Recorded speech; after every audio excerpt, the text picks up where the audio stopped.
Let's see.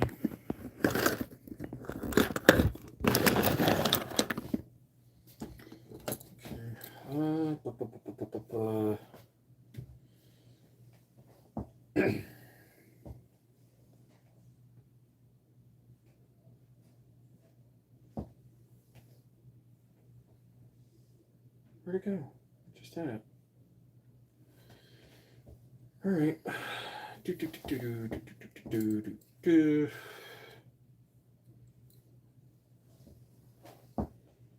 see. What's that? Grandpa. Live. Is this the old one? No, this is time now. Cool. Settings. All messages. All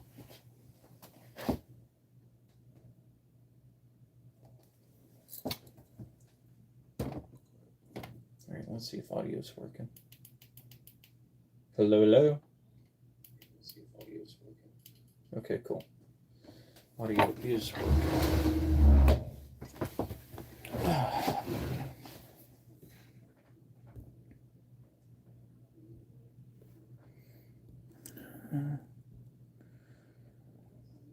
Hide live video. No. Green screen lighting. Highlight. Stickers. Mute. Okay. That's fine.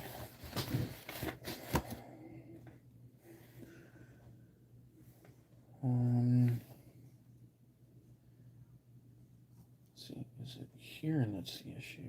Quality. Advanced. Yeah, we're going as high as we can. Let's see what's going on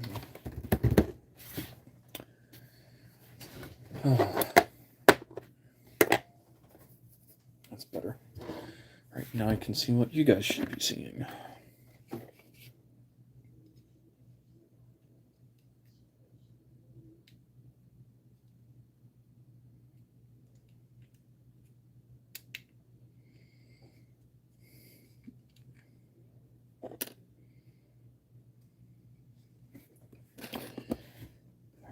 So that all goes on there. Those are bottomed out. Let's see.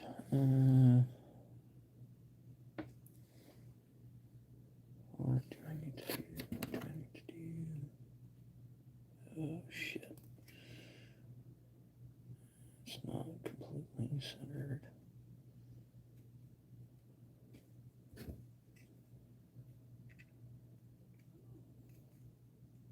Should be okay.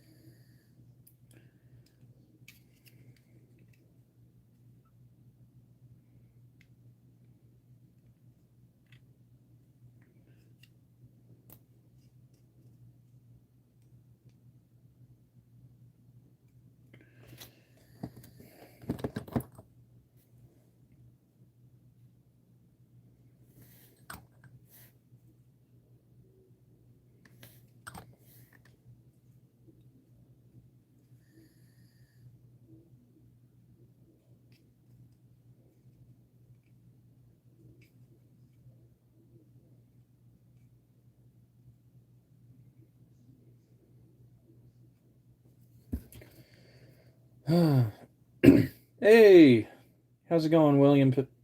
You doing all right?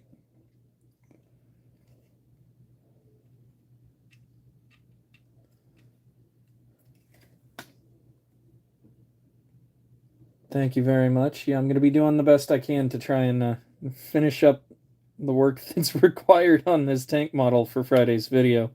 So I'm doing a bit of double dipping on this, if you will. Doing a bit of a live stream to try and catch up and maybe expand the channel a little bit. Maybe get a few more followers and the sort.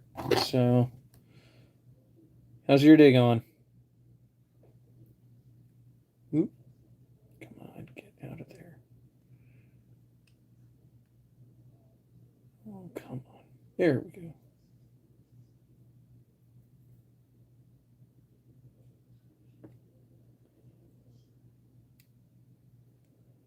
Let's see.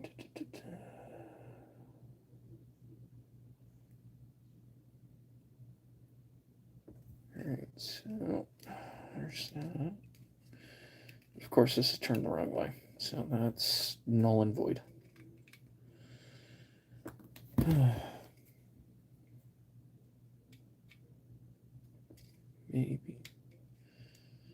Maybe I can get this to sit down just right. Oh, come on. Come on, come on, come on, come on, come on, come on.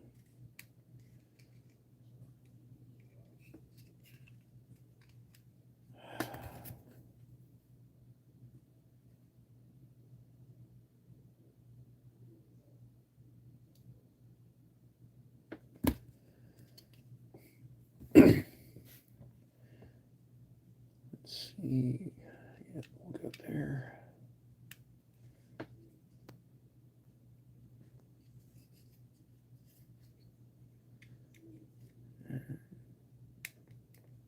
Try and set this down.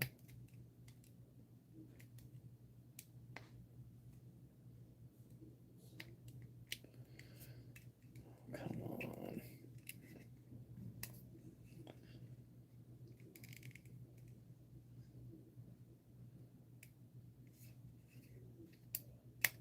Oh, I finally got it to sit down, and then it jumps.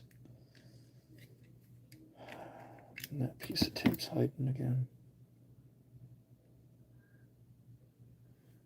Go.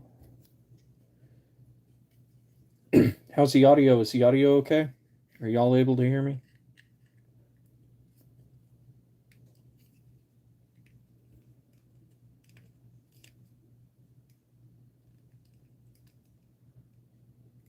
Oh, come on.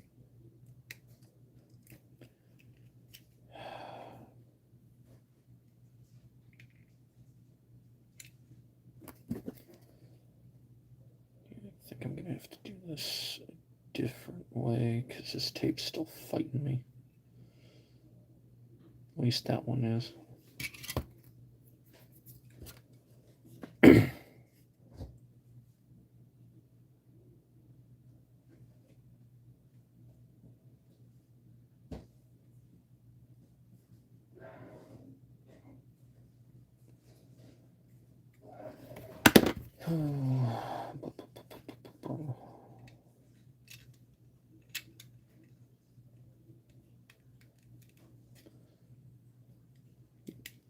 Let's go.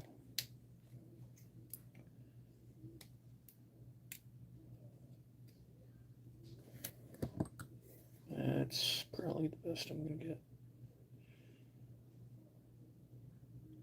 Come on, capillary action, do your thing.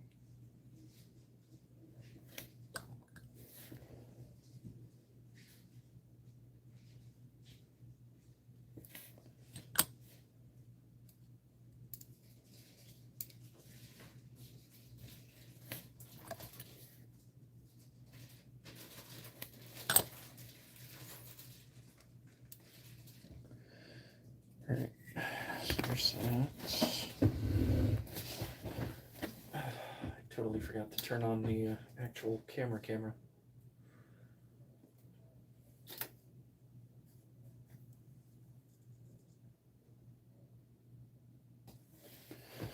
Oh, let's see. So that's gonna go there. A1, A2, A1. Interesting. Okay.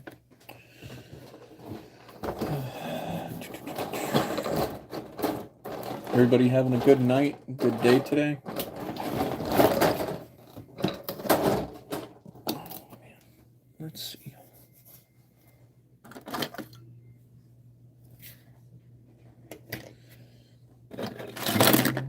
Oh, no. Get that out of there.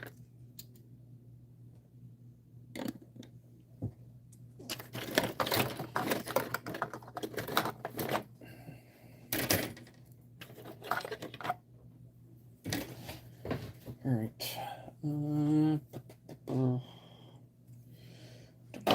the moment, I do need A1 and D1. D1.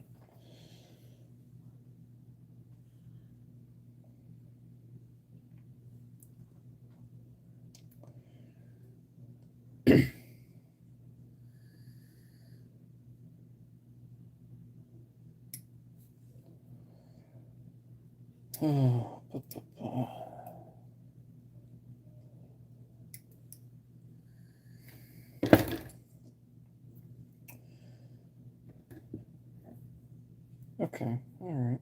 See how this wants to go.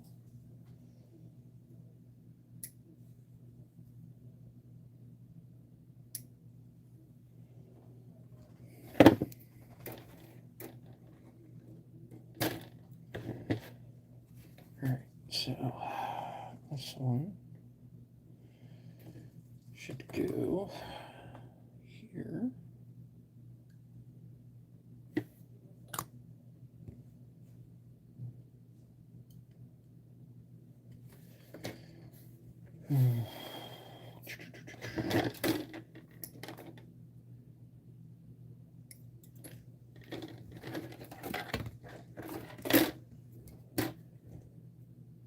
Hello, hello.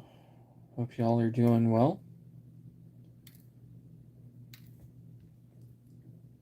Feel free to sound off in the chat. I've got all comments available for reading, so shouldn't have any issues responding to comments. Let me know how your day's going. Let's see. This one will go there.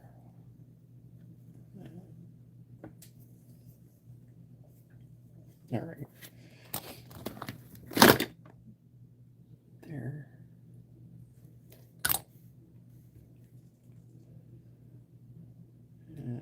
Crap.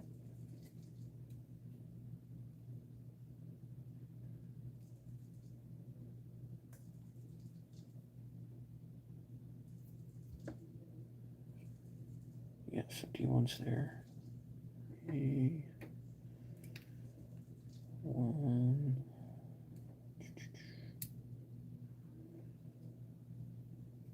Wait, why is that so far down?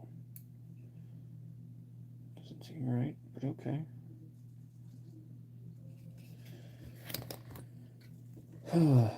Hey, what's up, car dude? How's your day going?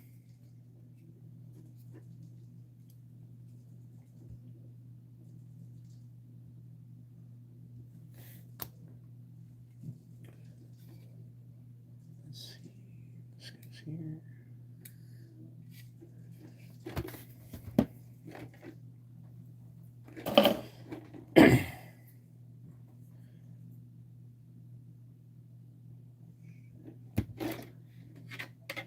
I done goofed that one.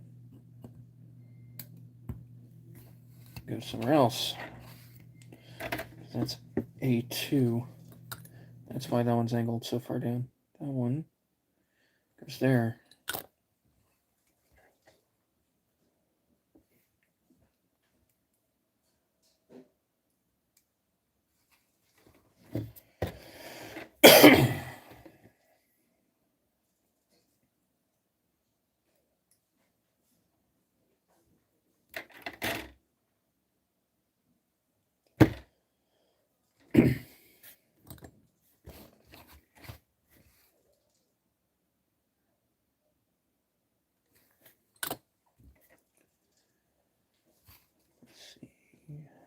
That sits there. That's better. That one's sitting better. Okay.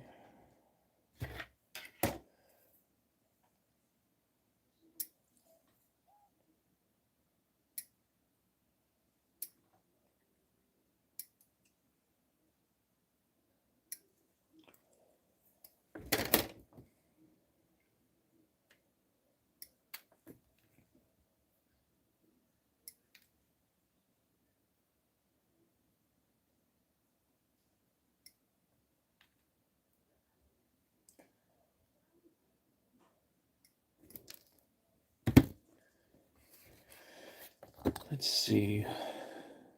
Here. Here.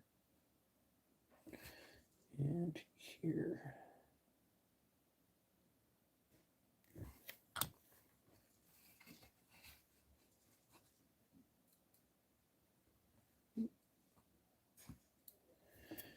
There's that.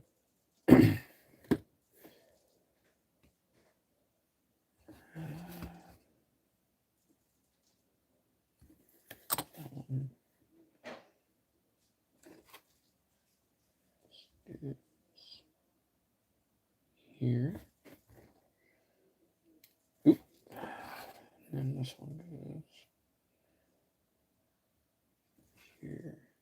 Hope y'all are having a good day or good evening. Sound off in the comments where you're coming in from. We get an idea of who's where and who all's getting to check this out, so I can understand who's showing an interest in this. Oh wow! Hi everybody. I hope y'all are doing well. Today I'm just trying to catch up on one of my video projects that I've kind of put by the wayside a little bit. I've been a little busy with work. I want to try and get this all done for upload by Friday. So if you guys want to check it out when it's published, be sure to check back in with the channel. It'll be published Friday at 2 p.m. Eastern Seaboard. So yeah, hope you guys enjoy. Feel free to hit me up in the chat. I have all chats active, all comments active, so I can see what all's being said. We can actually have a bit of a conversation. Feel free.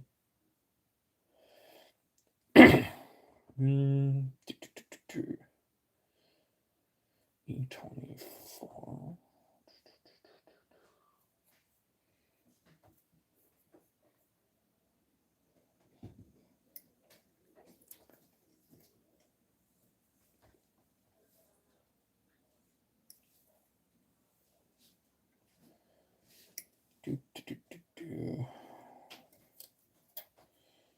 Let's see. Ooh, missed one. There we go.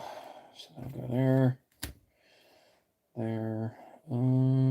E17.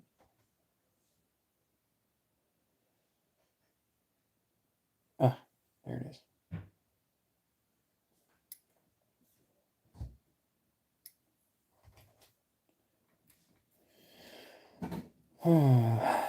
E15. Is it just me, or does it kind of feel like you're playing bingo when you're looking for parts?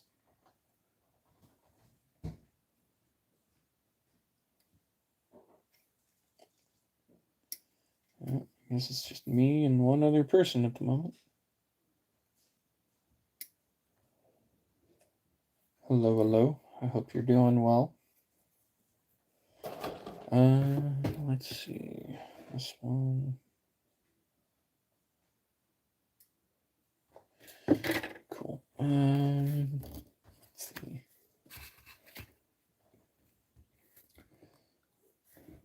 So, yes.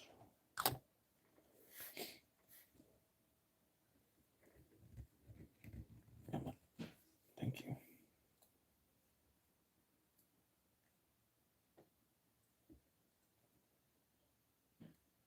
There.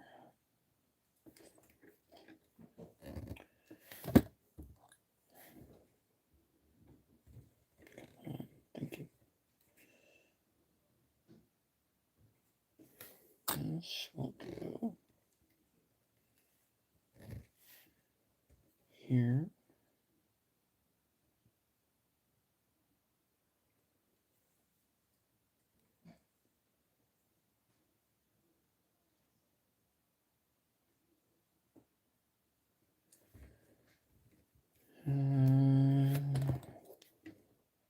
Next one.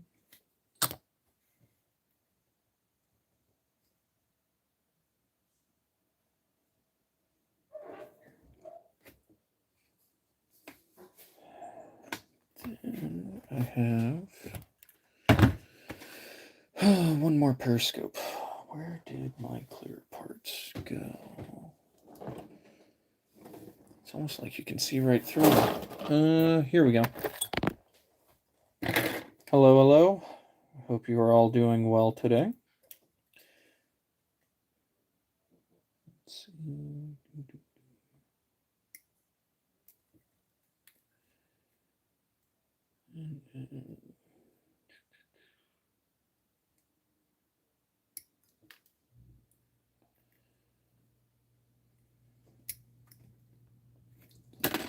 Let me see if I can try and find a better position to put you guys so you guys can actually see what's going on.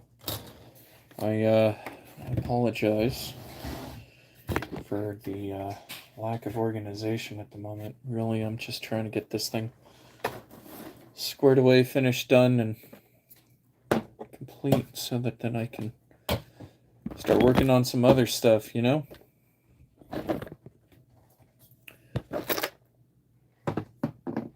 If you're still hanging out, sound off, say hi.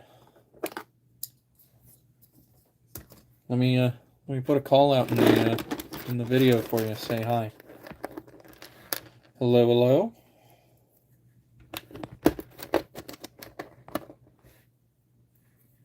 Ooh. That's not good.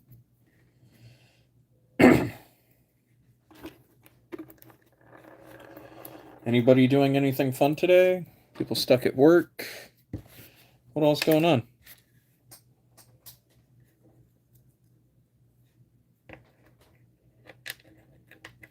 Well, dang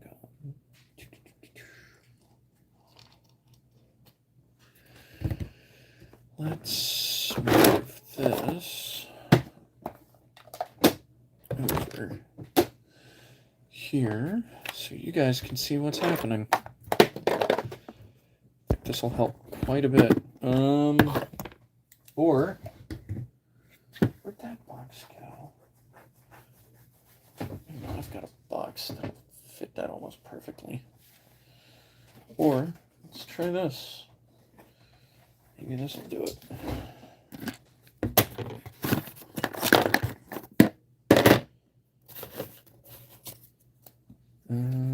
Let's see. Hope that's better. It should be, anyways. At least a little. Oh, it's just me now. Oh. Can't win them all. Let's see. That's even better. I think that's the new live stream position for the moment. Let's see. What do I need? What do I need? What do I need? Z4.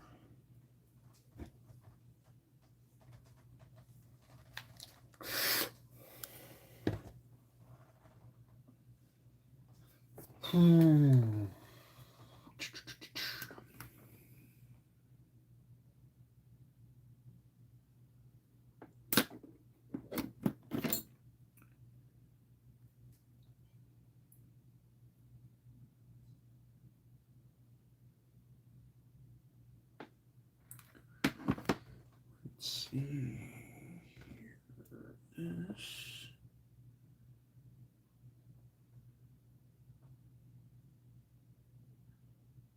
should go like so.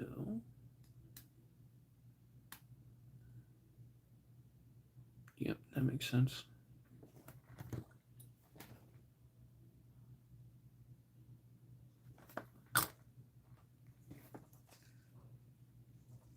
Then that's already drilled, no issues. Yeah, okay, cool. So this should sit right about here.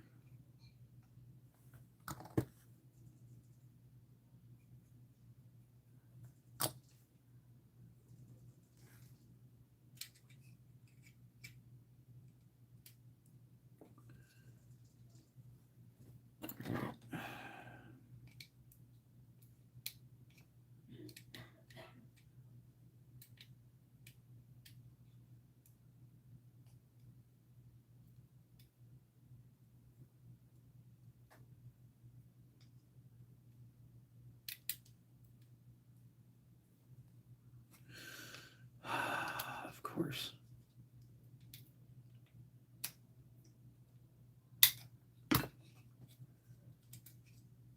All right.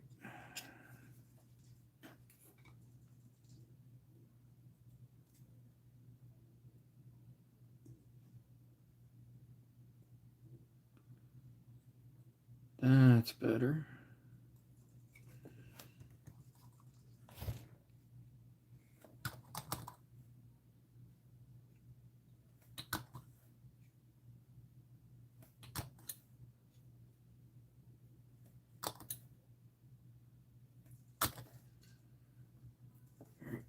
Let's try this again.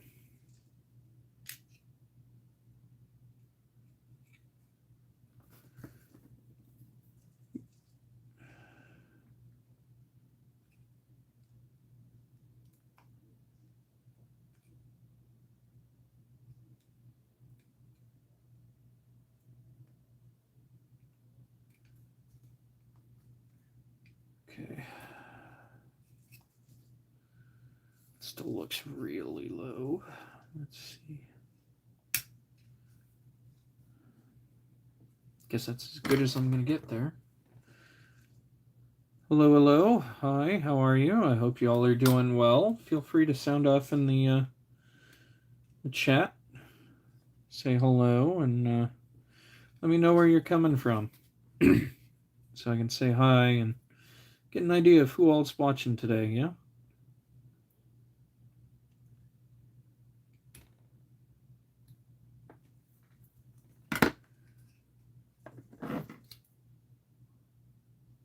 Oh, crap.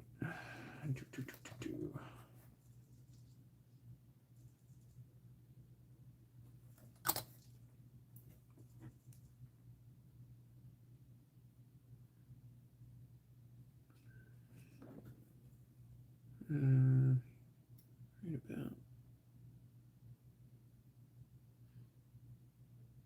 there. Oh, come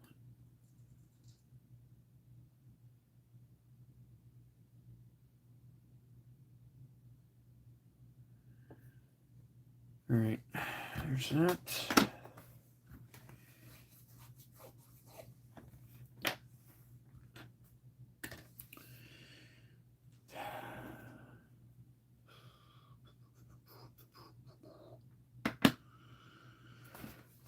All right.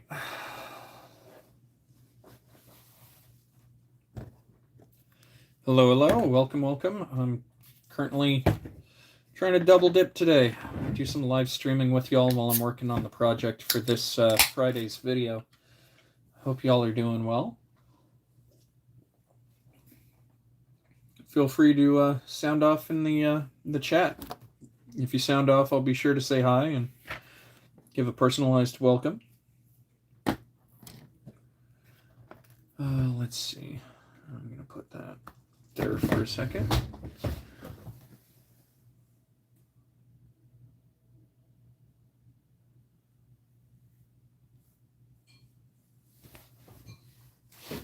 And here we go, back at it.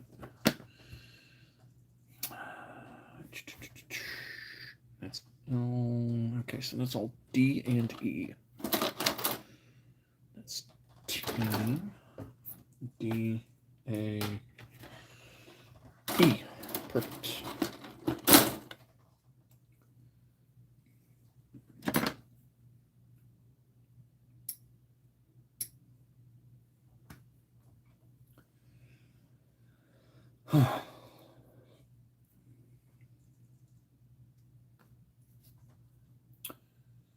Any other E? No, just D. Cool. Oh, man. D27. Ooh.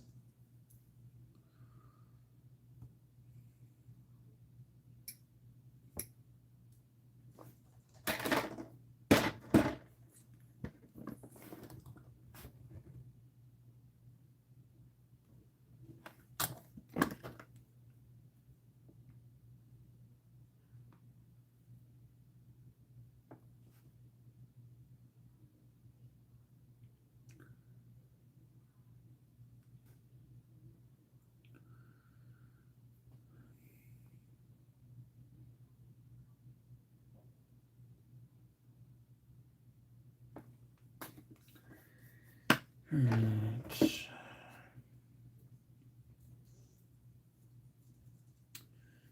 D6.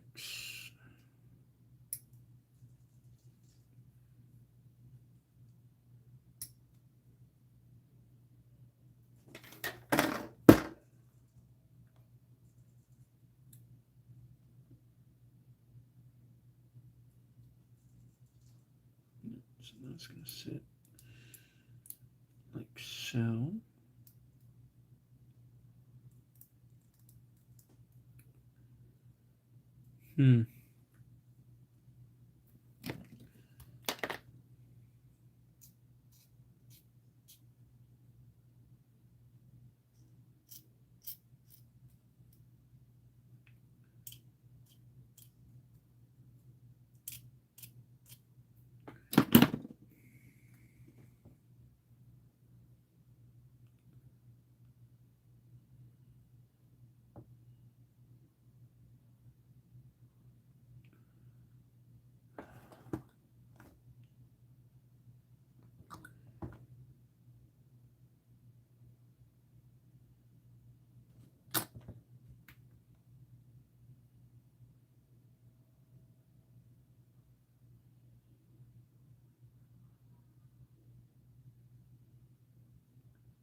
There's that. This will go.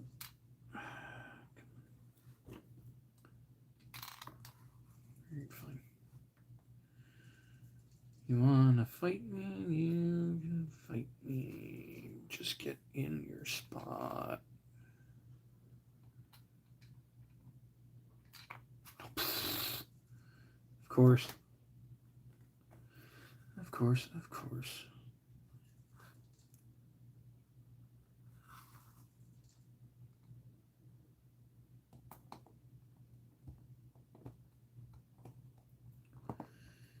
All right, there's that.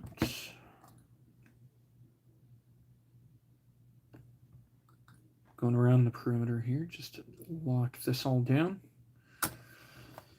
And then I need 33.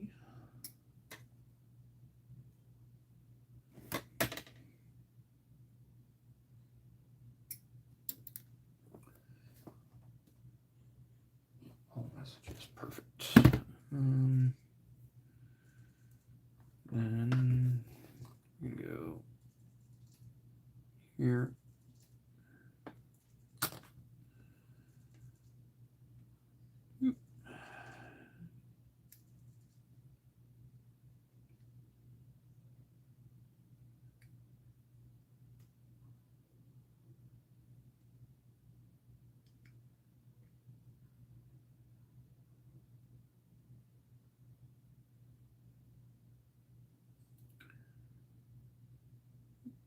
Let's see.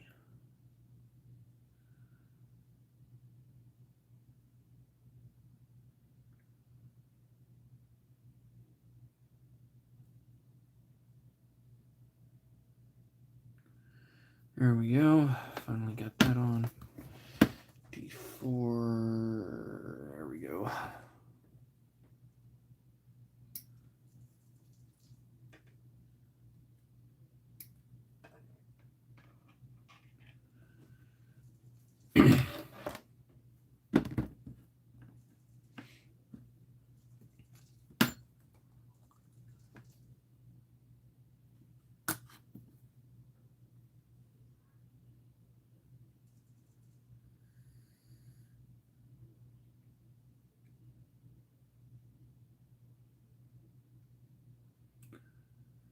All right.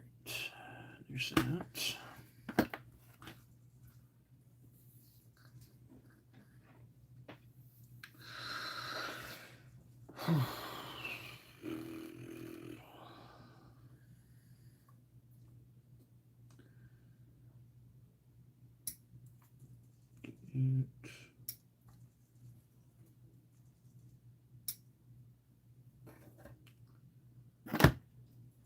That goes.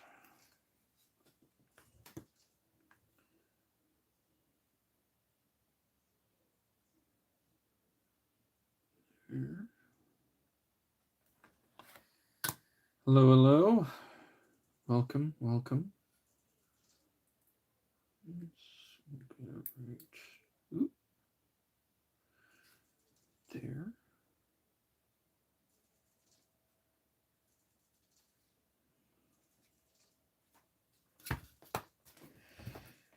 Then D5, 35, 32, 28.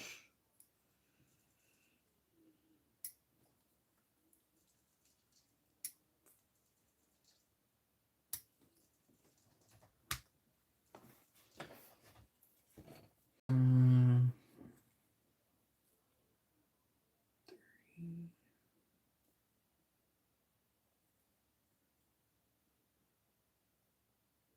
30. Okay.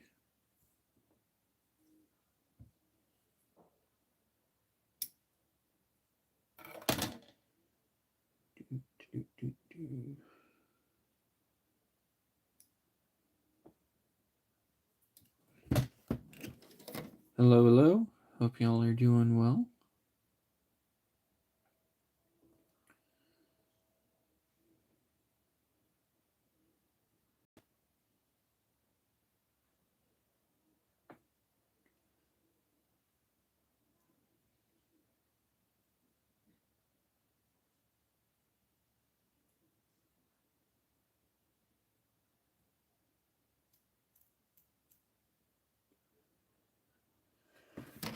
Okay, so this sits down there. D32.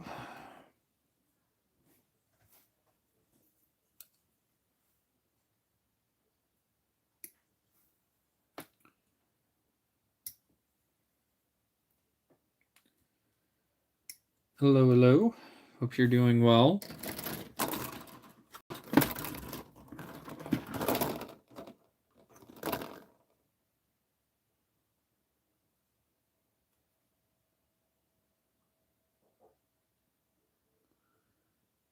And work on that.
Let's see.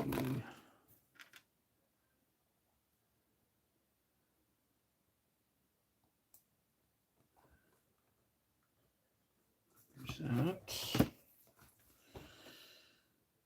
Then, again. So there's going to be nothing left of this handle back here by the time I'm done. Come on, come on, come on, come on, come on. Just be nice. Be nice. Thank you.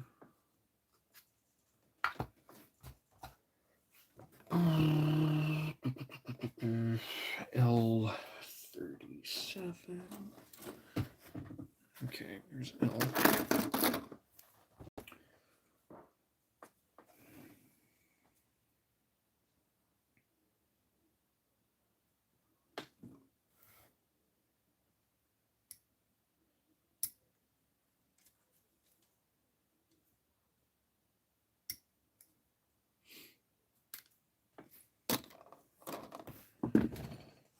Hello, hello.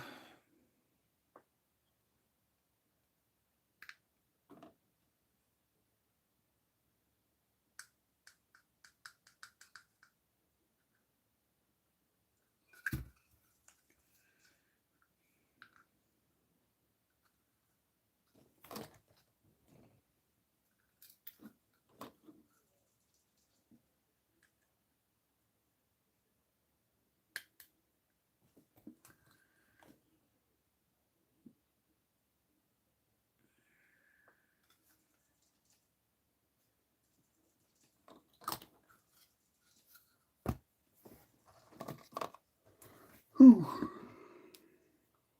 Man.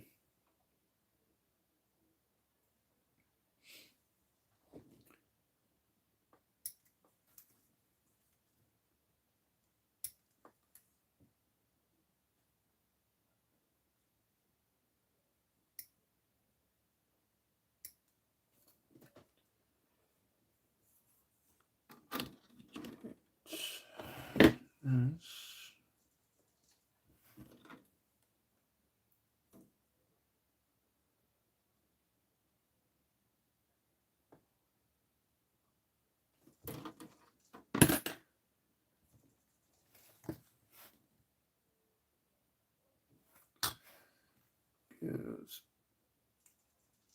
Oh, come on.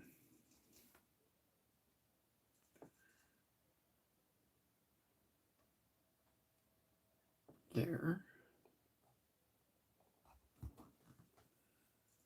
A little bit lower. There we go. L23. Jeez, is this part small enough? Okay.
Okay.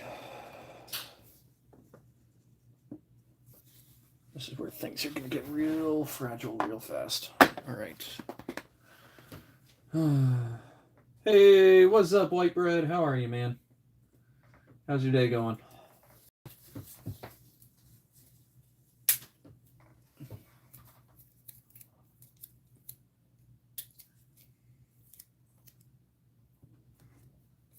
Nice, nice.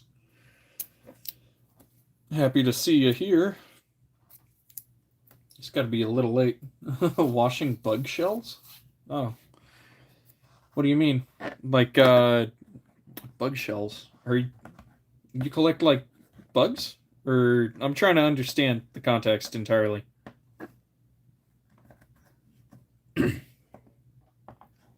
Because I know, like, some people collect, like, butterflies, beetles, stuff like that. Is that what you're doing, is cleaning them? For, like, prep for display? Oh, man, this part's gonna be nuts. Okay. Let's see if I can... Oh, that's what you mean. Oh, okay, sorry. That took you far too literal, man. It's been a long day. It's already 1:30 in the morning over here.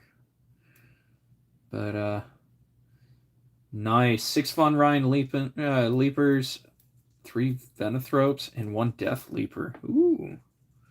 You gotta let me know how that turns out. You gotta post those up on the Discord. Love to see how those all turned out for you.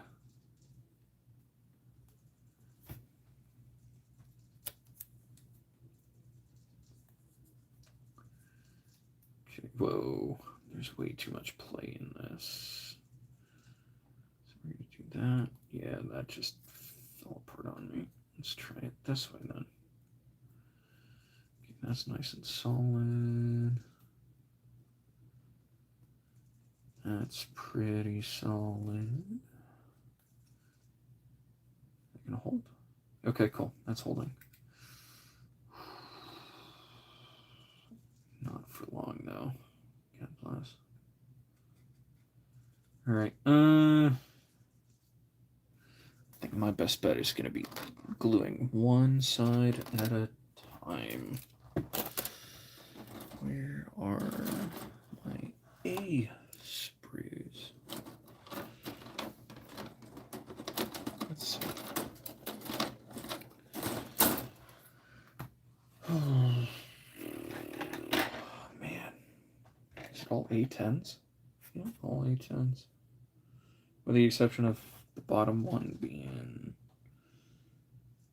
Okay.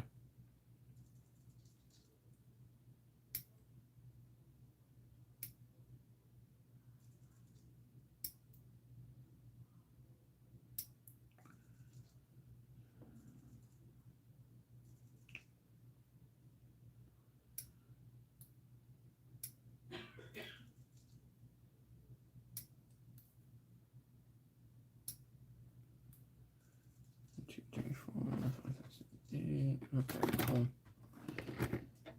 Till GT. Oh, you're doing competition?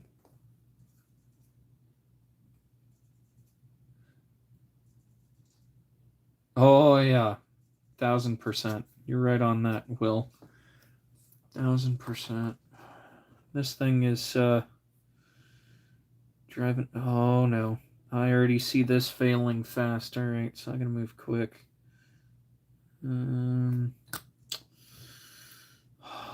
Of course, these want to fight me all of a sudden. Can I? Nope, it doesn't want to do that. So we're gonna do it this way then.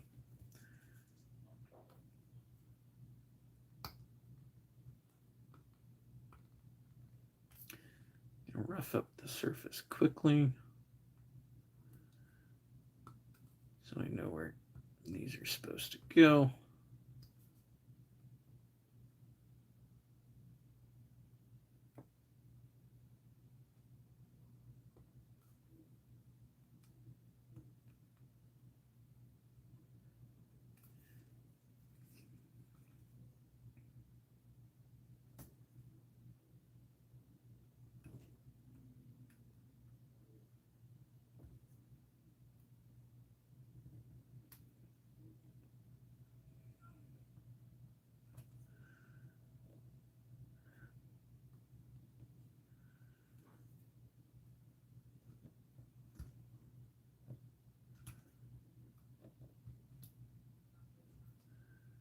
Good news is almost everything left. Oh, okay. Nice. No. So it's a stencil. This is for the supplementary armor. What the Germans and Americans were figuring out was they could hang their spare track on the side of the vehicle, and it provided additional armor and protection. Oh man. Okay, 1, 2, 3, 4, 5, 6. 1, 2, 3, 4, 5, 6. Okay, I see where these are. Oh man. Oh, you're talking to Will. Hey, at least you're building tank. Highly detailed paper model of USS Missouri 1/200. Man, 1/200 scale paper. My hat's off to you, man. I've got a 1/200 Yamato sitting up here on the backlog. And as much as I want to build that thing, that's gonna be one of those like wait until I'm retired deals, because there's just no way I'm gonna have the time to set that up. See, this is why tweezers come in handy. Holy cow! Come on, bite. Thank you.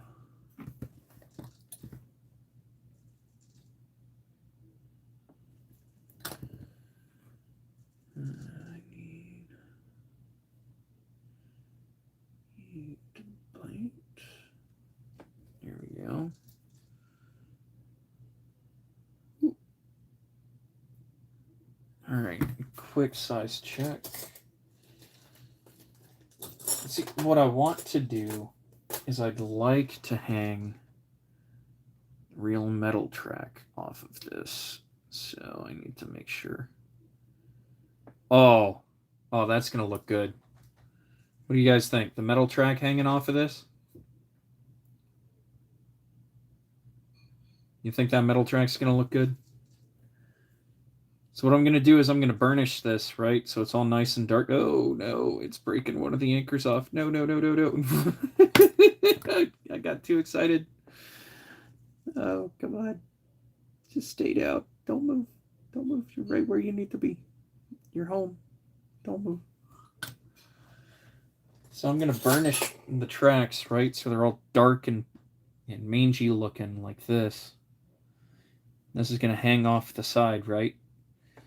But what I got to do is I got to get these hangers up on the model first, so that then when I paint this, it'll all color match the tank, and then I can hang the tracks on after.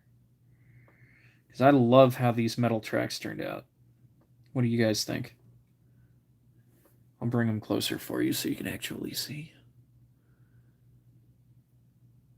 I think these are probably the best investment I've made for a model in a very, very long time. That's not universal by means of like use it every time.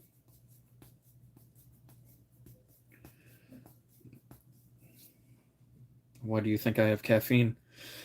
The ADHD drives me nuts. The caffeine helps me keep shaking and jittering all to a minimum.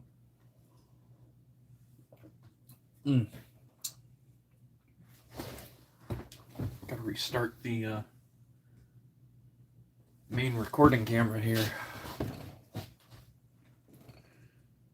So one goes there and one goes there. Come on. Let's see. That one. Of course, I grab it the wrong way. Yeah, close enough for now. I can do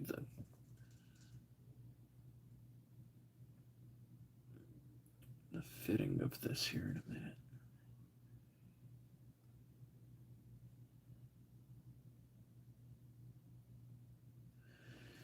One. And thank you.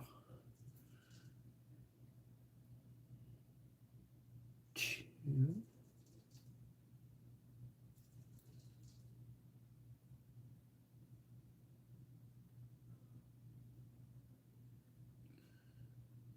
Should go right about there.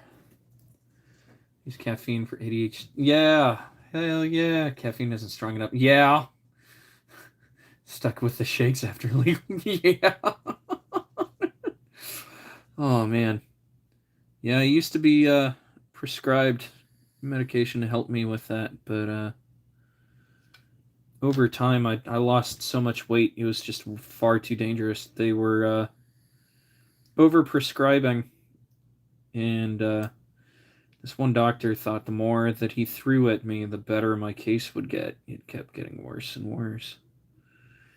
So I found that my body responded very well at like trace prescriptions. It was almost like microdosing. It was like 5 milligrams.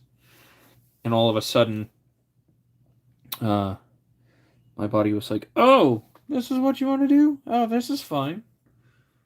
But like I lost so much weight. At one point, I was 5'11" and like 98 pounds. It was dangerous just how much weight I had lost. Okay. I want a hole to go left and right. Yeah. So got a new pediatrician shortly after that. And I remember that visit like it was yesterday. So she was talking to my mom. She was like, all right, what's the problem? My mom's like, he comes home does his homework, barely eats anything at all, and then just sulks off to his room. And my doctor was like, yeah, that's not normal. And she was like, we need to change up your dosage. I was like, okay, cool, what's the plan? And she's like, well, you're gonna quit cold turkey for a couple months. And I was like, oh, really? And she's like, yeah, because first off, I don't know if you've noticed this, but you're stupidly skinny, and we need to fix that. And I'm like, yeah, that would be nice. So she looked at my mom and was like, hey, if he wants to eat something, just let him eat it. If he says he wants to eat butter, the only question should be salted or unsalted butter. Oh, wow.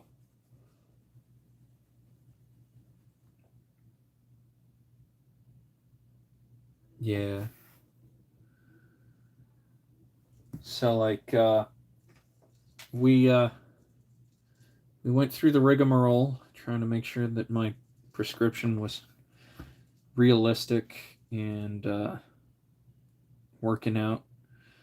And what was crazy was like a month later, I got laid out, like I dislocated my knee, and I was stuck on the couch and in bed for like 3 months.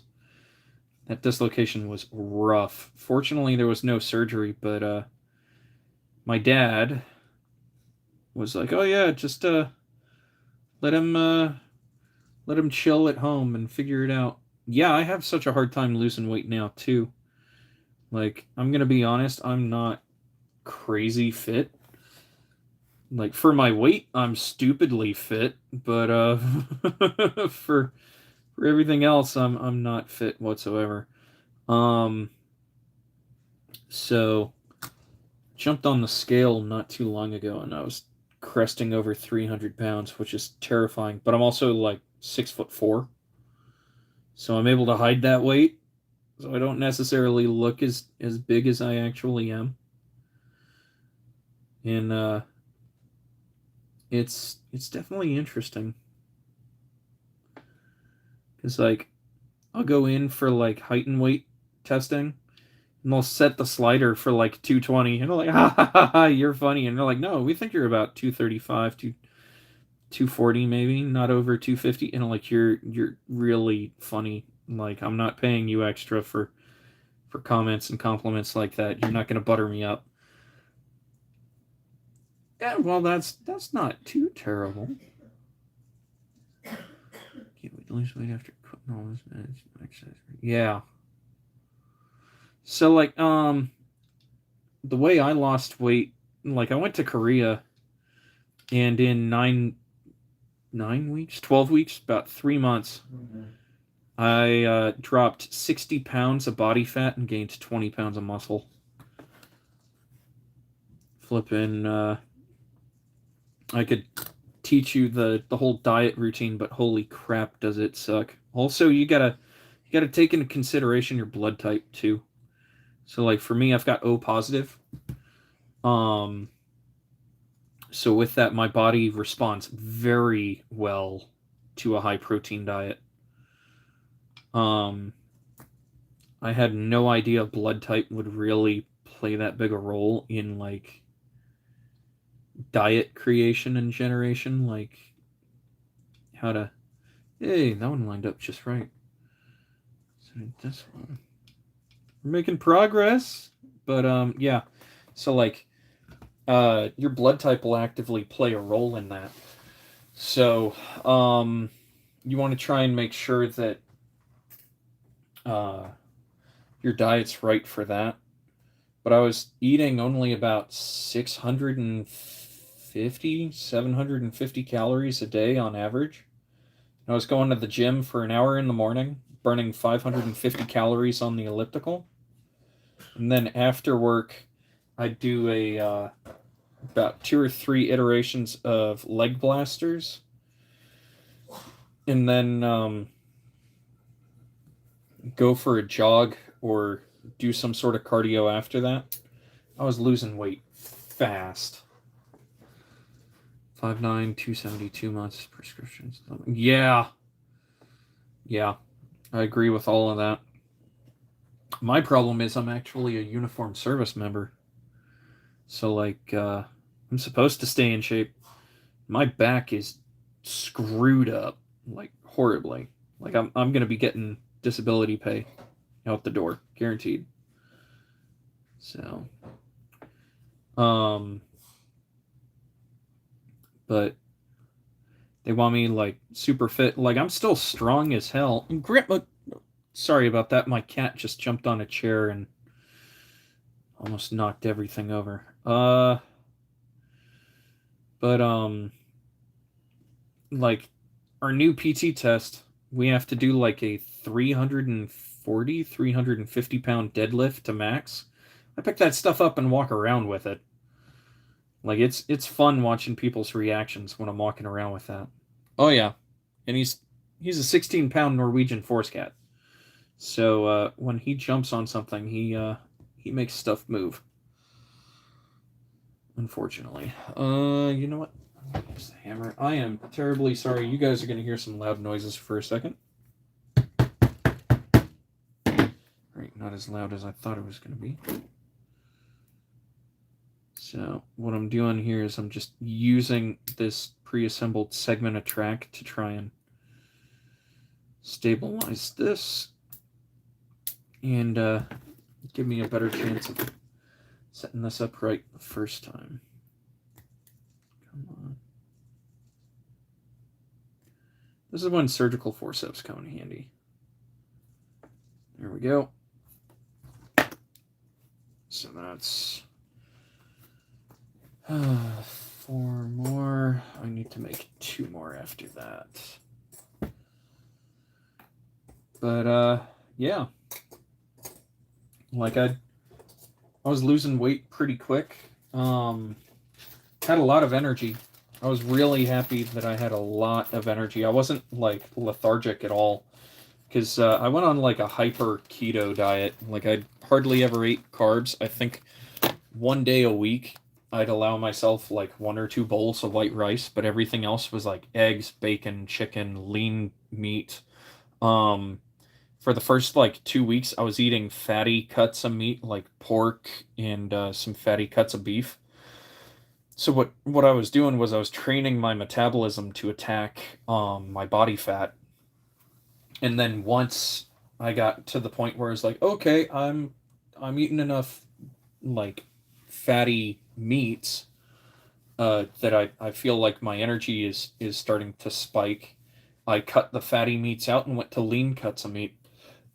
And holy crap, that's when the weight really started coming off. Like there was like 2 weeks where I was losing 5 pounds a week. But it was fantastic. And I'm really hoping to get back into that again. I'm sorry. I'm a bad influence. I'm a very, very bad influence. That's outside. Yep, outside. Cool. So, you'll hear me talking about inside and outside track here. The Tiger track actually has a side bias for width, and the outside, the outer edge, actually is wider than the inside track. There we go. So I'll show you here in a second. There we go. So you can see how the teeth sit on the inside, whereas this side's the outside, this side's the inside. So I want to try and have all the pins coming in from the outside, because in all honesty, I feel like that just really accentuates the appearance of the track. The drift pins generally would come in from the outside anyways. So what you would do is you'd hammer across to put the pins in. And then to get them out, usually what we'd do is we'd break the link. You'd have a connecting link on the interior side. And we'd pound out both pins because there's 2 pins on modern tracks. You got a connector coupler on it. Oh, hey, man, it's my pleasure, dude. I love being in the service. I've been in 15 years now. Getting ready to go back overseas. Gonna be another 3-year stint. Yes, Grim, hello. Hello. Maybe if you behave, I'll let you say hi to the camera, but right now you're being a putz. Yes, I called you a putz. Don't give me that look. But yeah, that's somewhat like safeguarded secret at the moment, considering everything's going crazy at the moment. Like, I don't want to get into politics, but I feel like they're going the wrong way about things at the moment. Like, I don't necessarily agree with everything that's going on. Like, I feel like there's a better way to go about it, but that's all I'm gonna really say about that. But yeah, so I'm looking at going back overseas in the coming months. Should be sometime this spring, actually, late spring, early summer.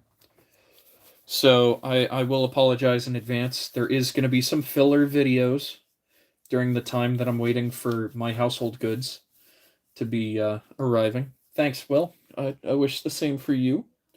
And like, I want to keep the videos coming, so I'm going to start doing some backlog stuff. It's going to be a lot of like small 5-minute videos, like, this is how I do bases. This is how I do shading. This is how I do blending.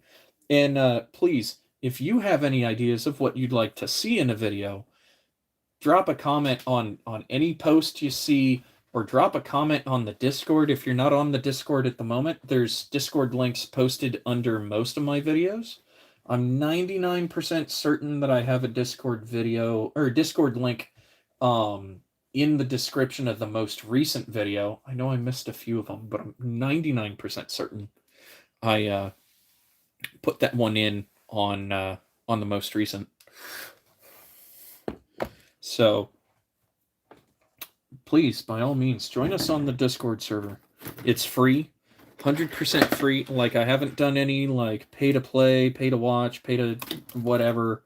Like, I just don't feel comfortable trying to do like that sort of stuff. Maybe later I might do some sort of like Patreon thing, sort of like if you want to contribute to the channel. But it's not something that I really want to do, you know? Like, I see a lot of people making money that way, and I'm happy for them. Like, holy cow!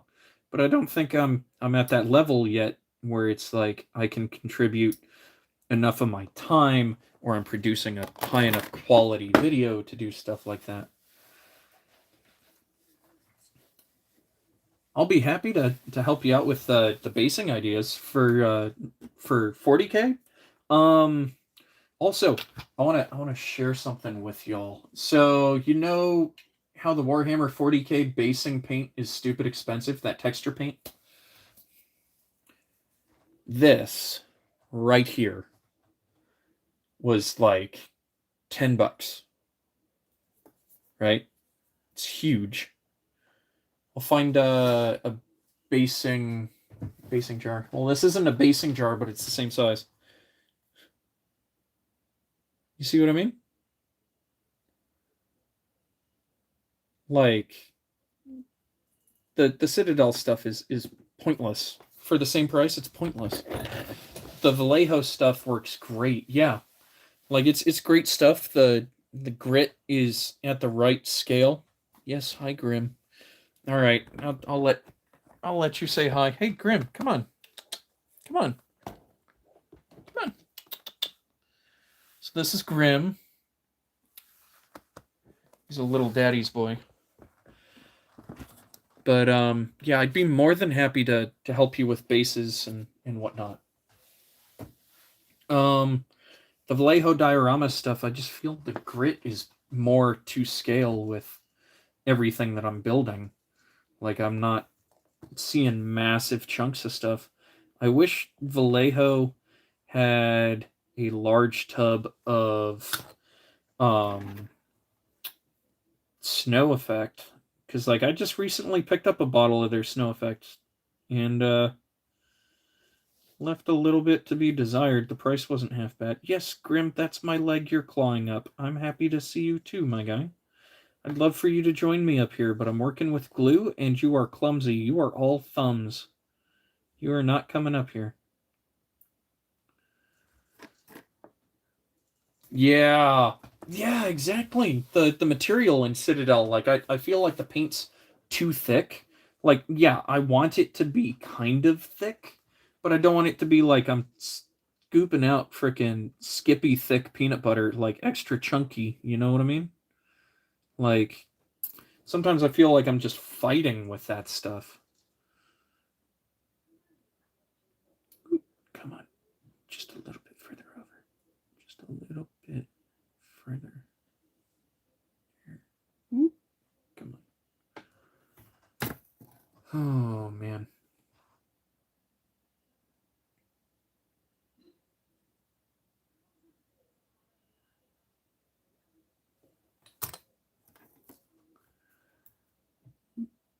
Let's see. There's that.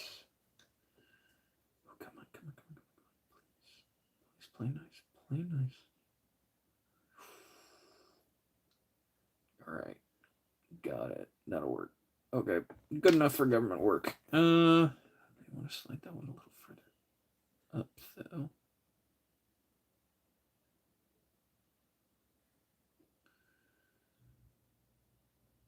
Come on. Nope.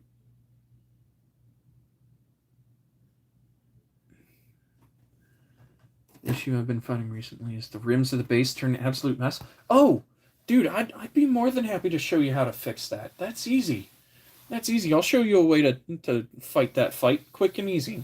You'll be sitting here going, it's that simple, and I'll be like, yeah. Here, let me. All right, my main recording camera just paused. So what I would recommend doing, right? This is how I like to do it. Is like, all right, I'm not using one of my good brushes at the moment. I'm just doing a demo here. So for a flat brush, if you want to use a flat, let me get closer so you can see what I'm doing. So what I'll do is I'll pinky the bottom, or what I've been doing a lot more recently is I'll actually take another spare base, put it in one of the handles, right? Put some blue tack, poster tack down, right? And stick it. Unfortunately, this base is too small and hides away. I need one slightly larger. Let me see what I can find. Give me a second. This table is completely unorganized. Like I'll organize it and get it all nice and pretty, and then within 48 hours, it looks like a tornado ripped through here. So here you go. So you take your desired base, right? So here it is. And then you can come in at an angle like this, and it keeps you from having too much overlap. So what I tend to do is I'll paint the rim last. I do all the texture paint up top first. Oh yeah? Where's he at?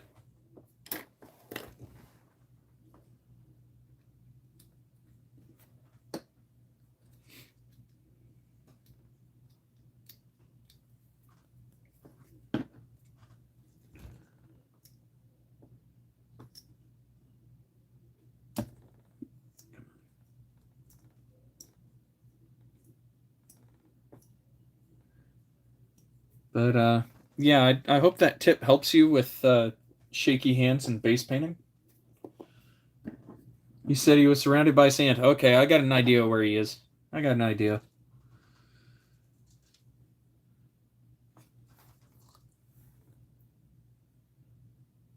Oh, need to turn on this recording camera again.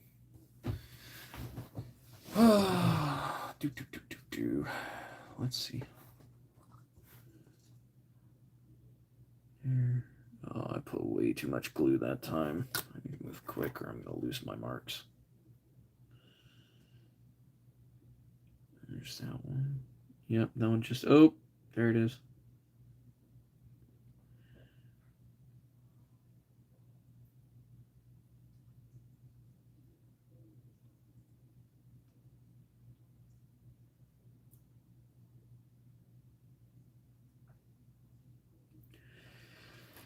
Oh, man.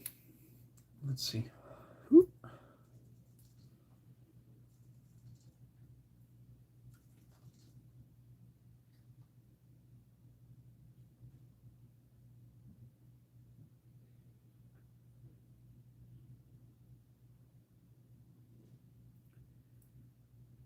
Here's that. All right. I'm in the Army. There's that. Oof, just a little wide. Bring this one back. This way. Here we go.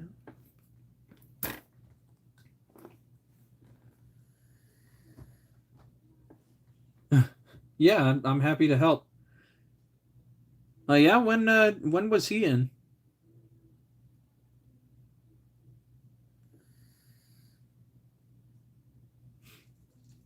Hey, also, White Bread, if you start running into trouble with it, hit me up on Discord. I might be doing my best impression of Dracula for a few hours tomorrow, but I'd be more than happy to try and help you out. Maybe even do a Discord call and we can try and solve the riddle for you. Oh, okay. Dang on. You're just a little one, dude. You're just a little one. 2002, I was in 5th grade.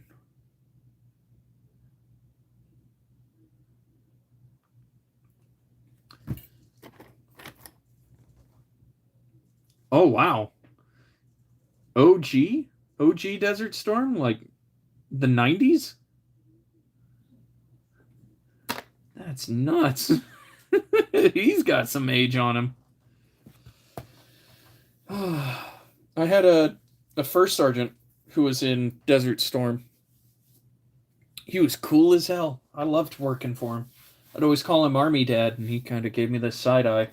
But yeah, man, he was awesome. He was one of those guys that like you could always count on to have your back if things started going crazy. So I miss him. He's in Europe now.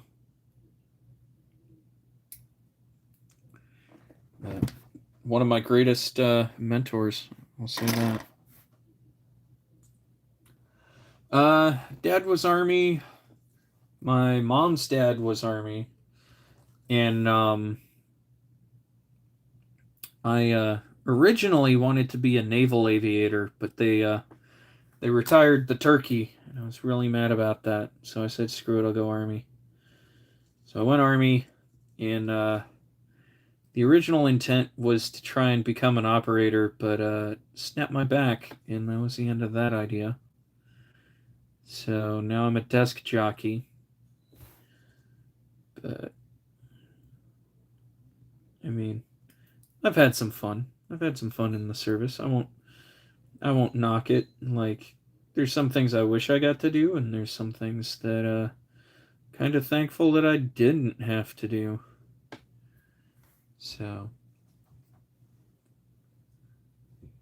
oh man, dude, some of the quote soft at heart types are some of the best soldiers out there because they don't let the ego get to them. They don't ego trip, which is one of the biggest issues in leadership. Is you find guys who let their ego run the show, and that's how accidents occur.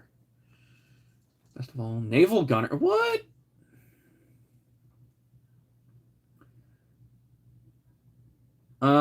It was interesting to say the least. So there's an obstacle called the skyscraper, and so it's 4 telephone poles, and in between these telephone poles, there's sections of flooring. You're supposed to climb the outside, You're supposed to like lift yourself up onto the ceiling above and drop yourself to the floor below. And well, I was dropping to the floor below and my boots were super slick, and I told this guy like, "Hey, I need you to put your foot in front of my feet. My boots are slippery. So just put your foot out so that my feet don't slide." And he's like, "Yeah, not a problem." And so I'm coming down, and he decides to like sweep my legs out from under me. And then in some like act of defiance, I don't know what he was thinking, but he like shoves me over and lays down on my thighs. Like he practically tackles me, but he shoves me over and makes me do this like overly aggressive limbo at the pelvis over the edge, and I like bend backwards 90 degrees. And so my whole back got janked up, and I decided not to go to sick call because that was not the best thing for me. So I tried to tough it out. Well, I clear that. I go to my next uh, station of instruction a couple months later, and I'm doing sit-ups, and my platoon sergeant, he sees me doing these sit-ups, and I'm practically crying, but I couldn't tell. I was in so much pain, I couldn't tell that I was crying. All I knew was it fucking hurt. So, um, he walks up and he's like, "Hey, what's wrong?" And I'm like, "My back hurts so bad." He's like, "Okay, you're going to sick call." And I'm like, "No, no, no, no." And he's like, "No, you will go to sick call." I was like, "But we're doing all this paperwork so I can go to these schools and whatnot." And he's like, "Dude, you need to fix yourself before you go to a school and you hurt yourself to the point where you can't do anything." It's like, "Okay, fine." So I go over to the doc. And the doc takes a look and he's like, "Bro, you've got you got some problems." And I'm like, "Oh yeah?" And he's like, "Yeah." I was like, what do you want to do?" And he's like, "Well, you could stay here and we can do your treatment here." History fact: USS Belknap is the only missile frigate to collide with an aircraft carrier. JFK? Oh no. Even in memory, going for that headshot. Too soon? But yeah, so like my back is all jacked up now. Um it's not exactly the greatest feeling in the world. So like when you try and pop your back, you feel that little like it. The only way I can really describe it is like that sort of cold feeling, is all the joints uh, go under tension. As soon as you take up all that tension, it kind of feels cold just before the pop. That's um that's quite literally how my back feels 24/7. And I've tried popping it, doesn't pop. It won't let me make any adjustments. I went to a chiropractor one time because I threw my back out. I was in Korea, and this chiropractor, he was about 5'8", 5'9", and I would guess he was about 140 pounds, maybe 150 on the heavy side. And he's telling me to relax, and I'm like, "I am relaxed," and he's jumping on my hip. When I was 8 recently. Oh, dang gum. You were living with it for 15 years. Oh, man. I mean, I'm at that point too, but I wasn't 8 when that happened. I was already 18. So, yeah, it's horrible. So like this chiropractor's jumping on me, trying to get some sort of adjustment out of my back. And he's like, "You need to relax." And I'm like, "I am relaxed." He's like, how much muscle mass are you?" And he's like checking out all my muscle mass and whatnot. Back then I was like 269, 270. And I was like 209 pounds of fat free mass. And he's just sitting there dancing on me, trying to get my back to do something. And he got like 2 pops out of my back. Just 2. But it helped make it a bit more, quote, survivable, I guess. Like, I had thrown my back out sitting on the corner of the bed reading a book, which is why I had to go to the chiropractor. Don't ask me how. I swear to God, I'm early 30s, but I feel like a 70-year-old grandpa. Like it's horrible. If I have any advice, if you go into the military, something don't feel right, go to sick call. I don't care if they call you a sick call ranger or not, but when you get out, you want that paper trail.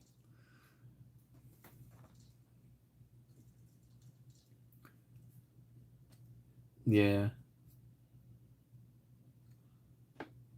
Like it's nuts. Sometimes I'll be doing stuff and my back's totally fine. Like a lot of people in the unit freak out when I start doing deadlifts and I'm deadlifting like 350, 400 pounds. Like, how are you doing that with a bad back? And I'm like, I can take compression just fine. It's lateral suspension that sucks. I can't do any lateral suspension. It just doesn't play well with me. So I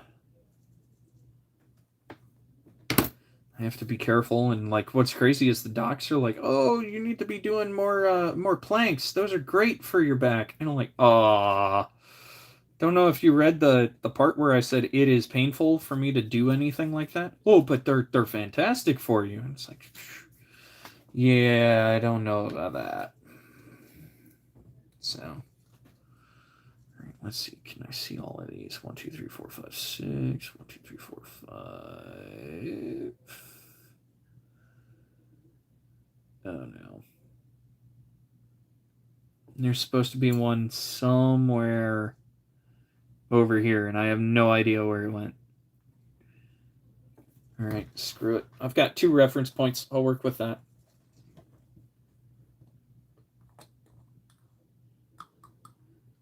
Yeah. Like I used to be able to plank like nobody's business, especially as a kid. So like we'd always do that whole like national fitness challenge or whatever. I'd be planking for like 5, 8, 10 minutes, and it's just like this is fine. Now as an adult, it's like if I make it to 2 minutes, I consider it a good day. If I make it to 2 minutes and 30, I'm treating myself to like Baskin Robbins after that shit. Be like, yeah, you did good, you know. But oh man, where'd that go?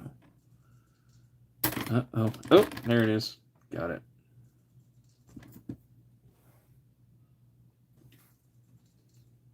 But right there.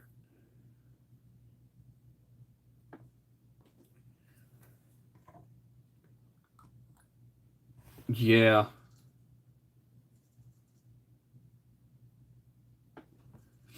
Asthma's rough.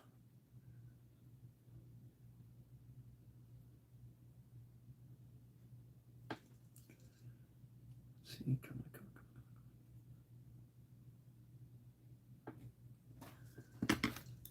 All right. Oh no, no, no! Dang it! Oh, come on, come on, come on, come on, come on, come on! Just no, no, no, no! That failed. That failed badly. So that one's pretty good. This one's almost in the right spot. Like it's off by just a little bit.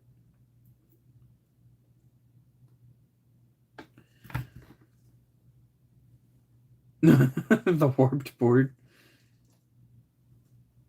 Oh yeah, yeah. Once you can figure out how to breathe, like control your breathing, you're golden. Like a lot of people don't know how to control their breathing anymore. People just the whole time they're like hyperventilating and having asthma attacks and whatnot. And it's like, dude, if you're running, it's like take 3 steps, breathe in, take 3 steps, breathe out, and you gotta slow down. You can't just be the whole time, you know. So, can I? There we go. Okay. There we go. Nice and easy. Let's put this right there. So I'm not too terribly worried about these getting a little beat up and banged up, because on the actual tank, you're gonna have that track hanging on it, and those tracks are pretty heavy. They're about 20 to 40 pounds, and just hanging off all this stuff. Film that well. I'm doing work board. It's more underside board. No, I get that.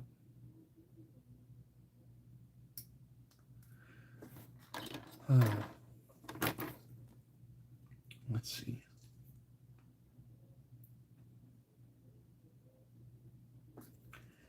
So if that one's there.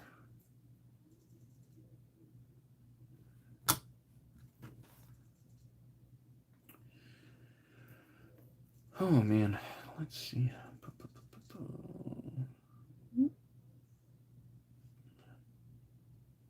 There's that.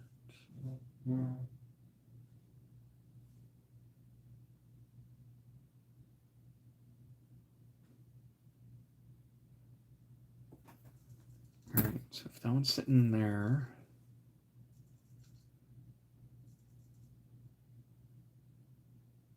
One should be that rail. Okay.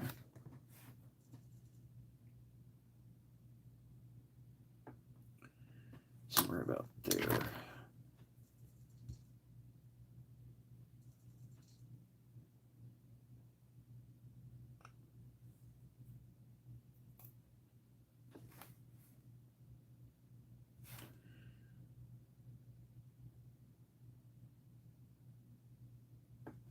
Okay.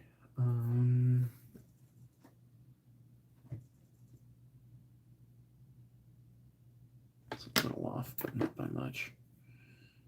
So put this one.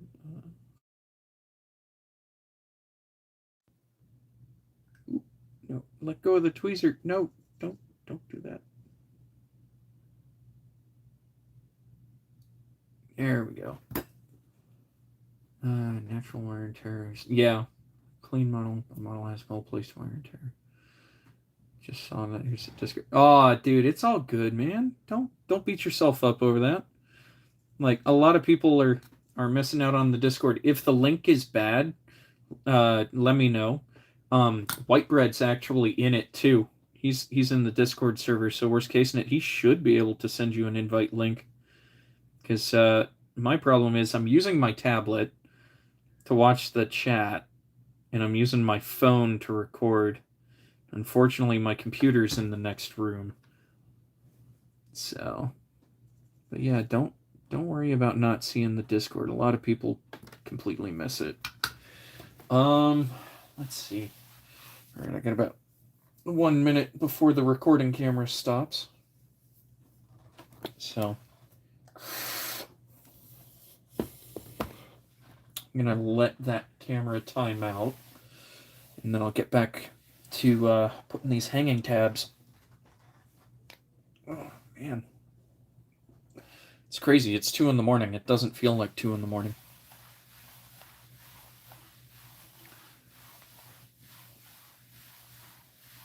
But I'm looking forward to showing you guys how this whole model's going to turn out, because I got some good ideas, and I think you guys are going to like it. I really do. I think you guys are going to enjoy it. So, but yeah, I just got this pigment recently. I got some natural sand pigment, some pigment binder. This is really just school glue that's watered down. But I figured I'd just try the Vallejo stuff because it's like, hey, it's already pre-mixed. Why reinvent the wheel? And then they have this snow weathering effect, so I'm gonna give this a shot too. So this I want to see because like it's not bad. Like it's not as large a grain as the Citadel stuff. Like I feel like that's going to be my biggest gripe about Citadel at the moment is they're throwing boulders in their texture paint. Like we're supposed to appreciate having giant pieces of grain in there. But like the granules in Citadel stuff is just way too big. But yeah, I want to try that and see how that lays on this model surface. Hopefully it lays well and it's not a fight to get that on here. And I'm also going to do a winter wash. So the idea is I want to recreate Kurt Knispel's Tiger 2. So I'm doing that as this video's topic. Where did so they're showing the lift points for the turret already being mounted, so I got to go back and find those in the steps here in a minute.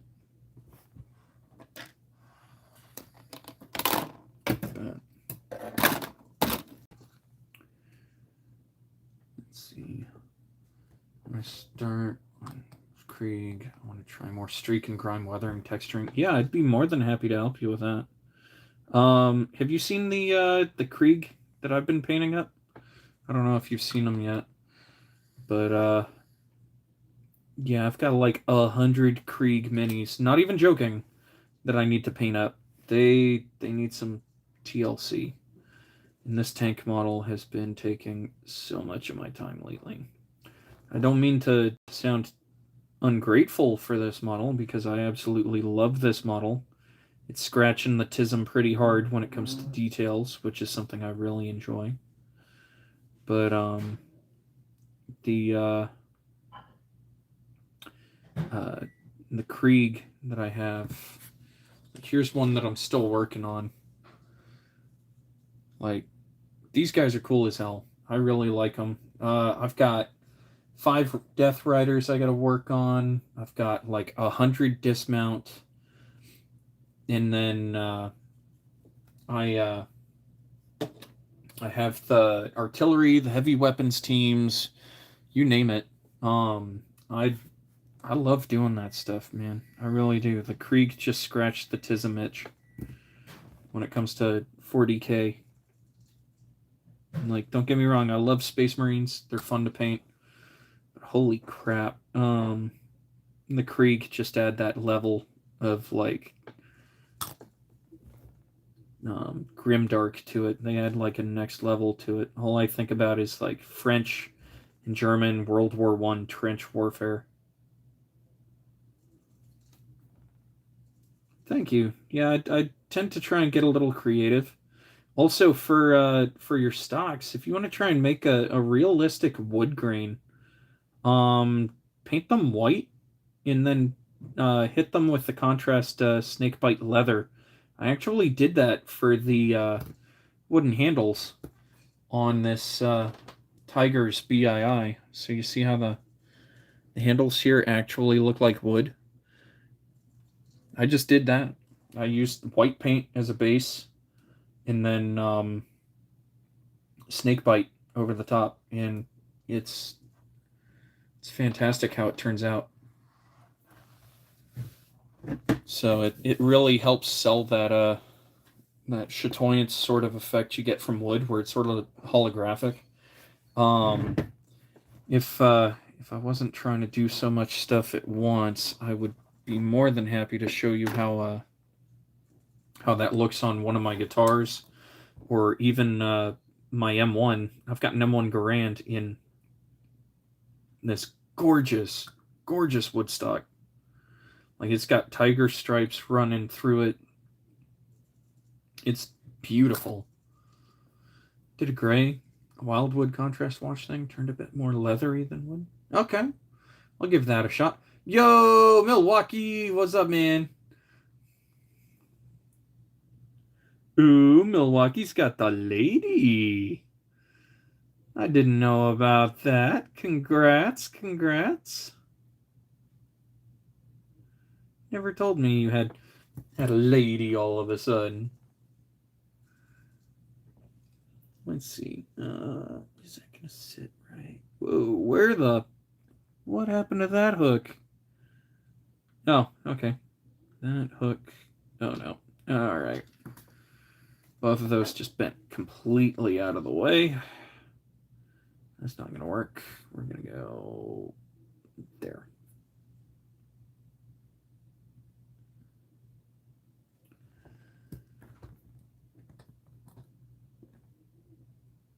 Yeah, thank you. Yeah, Amnesia from the Discord server came up with the idea. He was like, "Hey man, if you're gonna be painting for like 8-9 hours trying to build this thing, live stream, double down." And I was like, "Bruh, you have a point. I will listen to your advice and do that."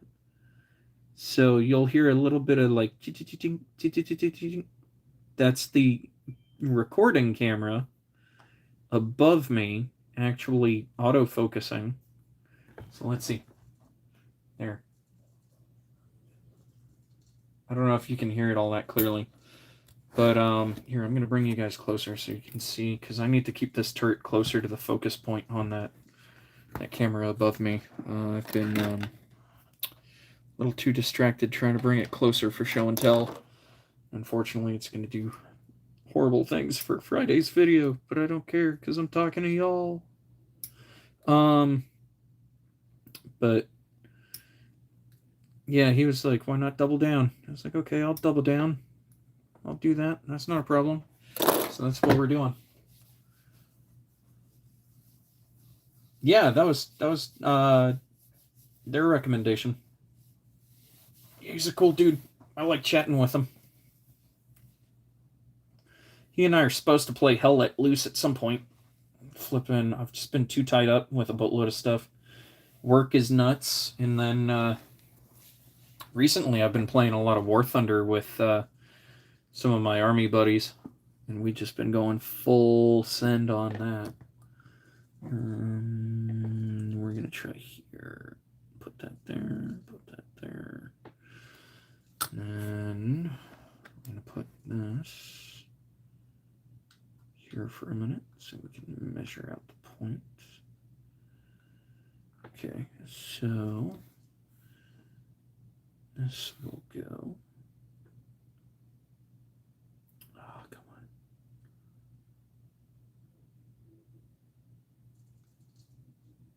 Right. There. Oh, come on. Come on, bite. Bite, dang it. Bite into it.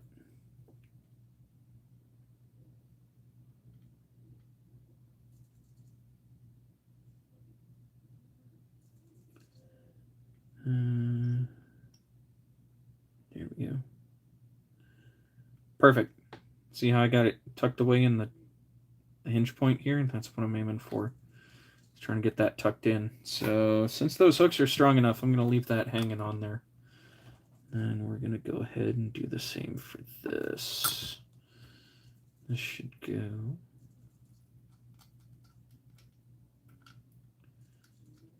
Here. Oh, man, this one hangs low. This one's really low. Right about there. Okay. Glue that down, let that set. Amnesia, was that? Yeah, he's cool dudes. What's the most difficult kit? This one, probably. So this one's definitely the most detailed, for size and scale and and overall subject. I would say my 1350 Tirpitz. That one I did a full illumination homebrew kit on. So like I made a whole wiring loom and LEDs and power supply. Did it that way. That one is still not done, but it was more of a proof of concept because it was something I wanted to see if it was even feasible to do it, and then if I could do it in mass. That one's got a lot of photo etch. My Yamato has a lot of photo etch. This one has a decent amount of photo etch. But I'd like to say this is probably the most complicated thing. Especially if I followed the instructions and went with the plastic. That would have driven me insane. Because they give you these frames, right? And you're supposed to build this plastic track up around this plastic frame.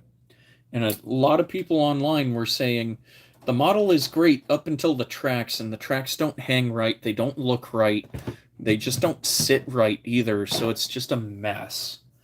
And I was like, I want to find some aftermarket metal track.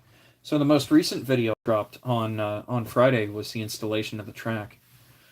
Not worked with it yet.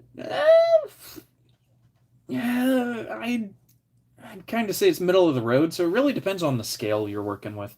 So I have a model kit that is 1/700 scale, so it's a battleship that is this big. It's maybe 10 inches long, and there's so much photo etch for that thing. I will tell you right now, running photo etch on a 1/700 scale battleship, no, don't want to do that. 1/350 is fairly manageable. 1/35th scale for this model, with the exception of the latch handles for like the shovel and whatnot for the securing of those components, the photo etch on this has been fairly easy and forgiving. You just gotta figure out what you're comfortable with and what you're willing to put extra detail into and what you're willing to sit around and relax for a minute and be like, you know what? I don't need that much detail on my stuff. So it's a bit of a balance. On the battleship models, I like to do wood deck. Like it looks good, but if you ever want to do an RC boat, you're pretty much asking for trouble at that point. If you make it RC, and the first time it gets wet, it's gonna wreck that wood deck. So like each kind of, oh dang gum, where is this one? Oh, that's where I goofed. Yeah, that needs to go over that way by like about there. Each genre of model kit tends to have its own nuances of like added detail versus like pros and cons and stuff like that. So I would recommend, if you want to try photo etch, buy some photo etch for a kit you already have. I guarantee you somebody somewhere makes some photo etch for the model kit you're actively building. And just give it a shot. I would recommend that if the photo etch you are using requires you to remove components, like tells you, hey, you need to shave this off and replace it with the photo etch, make sure that you have the photo etch shaped before you cut the piece off. Yeah, 1/200 scale is huge, as I'm sure you're well aware with your 1/200 scale Missouri in paper, which I still think is insane. Like, paper models already give me like holy crap vibes. Excuse me. Starter. It's really hard to pin that one down. For a starter, I would say if you want a bit of a challenge, start with like a 1/72nd scale plane. They're detailed enough that you'll enjoy looking at it when it's done, but they're just challenging enough because of all the small fiddly bits that it'll push your ability to build a model and test your abilities. And they're not obscenely expensive. Like 1/72nd scale aircraft are generally $20, $30. Tamiya makes a good line of World War II aircraft in 148, and some of them are as cheap as like $15. Like that would be a good recommendation if you want something a little bit larger, a little bit more detail. So like you get trade-offs when you go up in scale. Like yes, you get more detail, but generally it's more forgiving to a beginner because it's larger pieces. You have a higher chance of getting it right. So it's one of those you got to pick and choose your battle. Do you want something small that you can just like tuck away on your desk and it hangs out under your computer monitor and you get to look at it and be like, I built that? Or do you want something large enough that people notice it when they walk in the room, you know? And it's all about budget too. Like I would not recommend this kit for a starter, for like a beginner. No way. No way would I ever recommend this kit. There's so much detail to this thing. Like, I'm racking my brain half the time putting this together, going, why am I putting this all on here if I'm just going to have a go one, Milwaukee. I find it nuts that I'm putting all this detail in if nobody's going to see it. But really, I'm doing it for you guys at this point. It's because you guys will get to see how everything goes together. And if you guys want to try and build one of these, you'll have a general understanding of how all of this fits together. Okay, we're at step 62. What's the ending step? Please tell me. Hey, we're at 18 steps. That's great. We've already knocked out 8. Oh, man. Holy crap. Alright, so I'm gonna do something really quick to try and expedite the painting process here. So the plan that I have is I'm going to quickly slap the barrel on this so I can paint the exterior and it'll be done. I don't have to worry about trying to fit this mess together later. E20, E16. Ooh, that's cool. I'll give you the option to do a recoiled barrel or a full-length barrel. That's cool. Where's E? Where is E? E. It's L, D, E. Wait, what? No, they're the same barrel length. The plot thickens.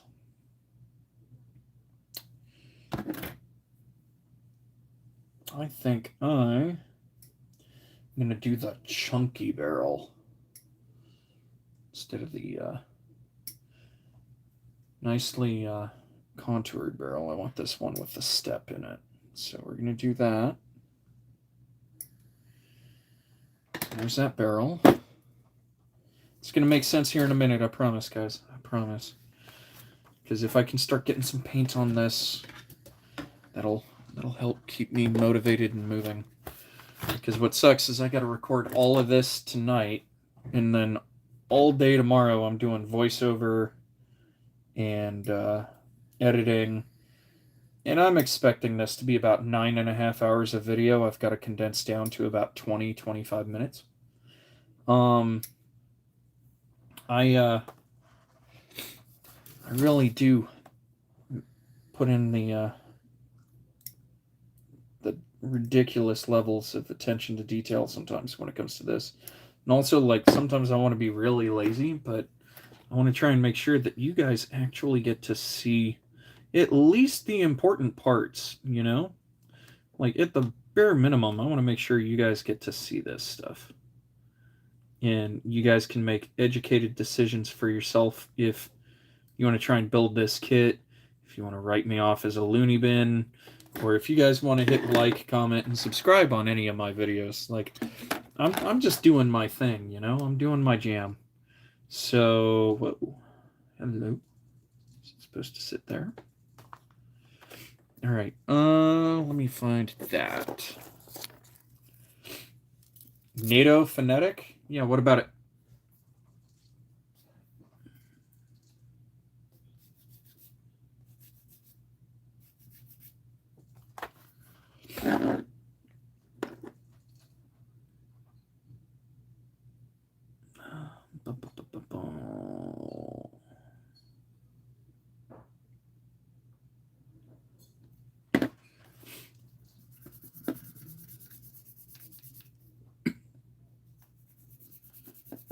So here, just sanding down this seam line. It's running through this barrel here. And unfortunately, the big recording camera stopped. Good way to send code military. Yeah, it's a good way. Also, you run into some people who think you're just posing, which is hilarious. So, let's see. Oh yeah. Quite a few times I talk to my old man in phonetic occasionally. What's this? Gun tube assembly. Okay. So that goes to the right. That goes to the right.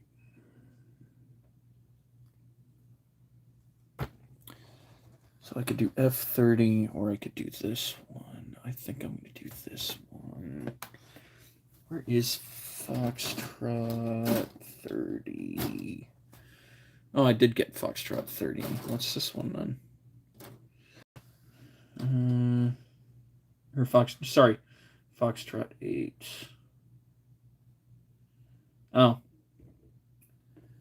12, E30. Yep, okay. So it looks like either way, I'm going to be using Foxtrot 8.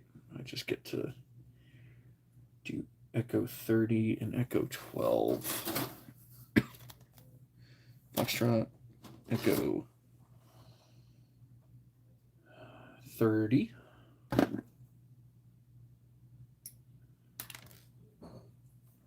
refuse to be a claimer. Oh, no, I totally understand, man. Hey, I just appreciate your support, you know? It's people like you that make it possible. Wait, Foxtrot, what?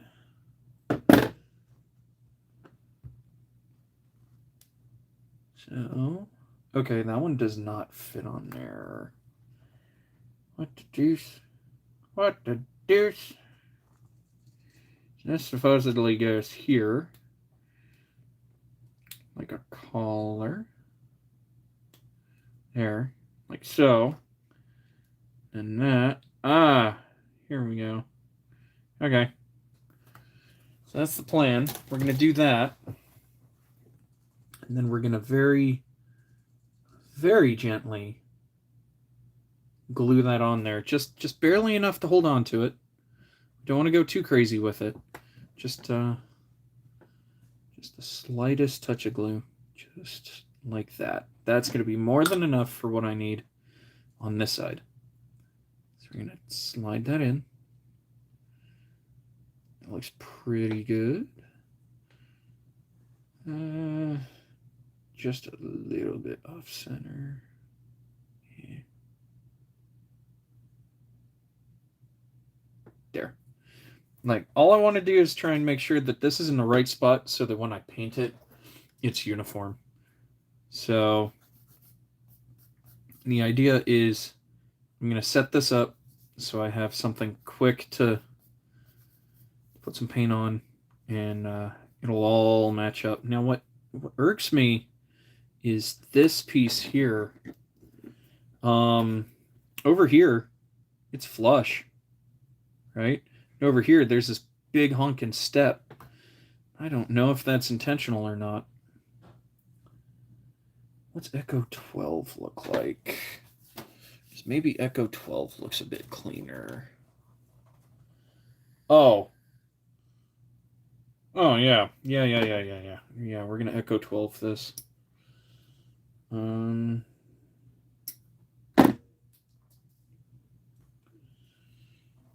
see. Is that actually goes there? This goes here. Come on. Oh, don't fight me. Don't be like that. Be nice. Uh-huh. There we go. Here's that. And then that goes on top. That still has one heck of a lip on it. I don't know if you guys can see it on the live stream, but there's a massive lip. Like I want to sand that down, but at the same time, I know I'm going to lose that ridge, or that divot right between the two rings. So we're going to just sand this up a little bit, try and make it less heinous, but in all honesty, I think this is going to be okay. I think if I just put a little bit of work into it.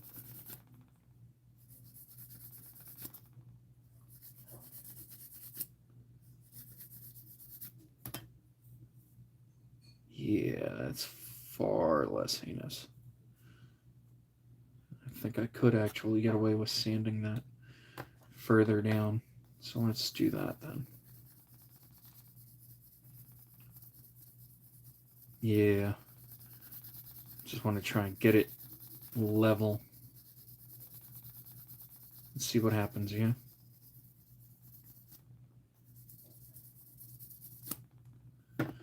Because it's getting there. And then this side's pretty rough too.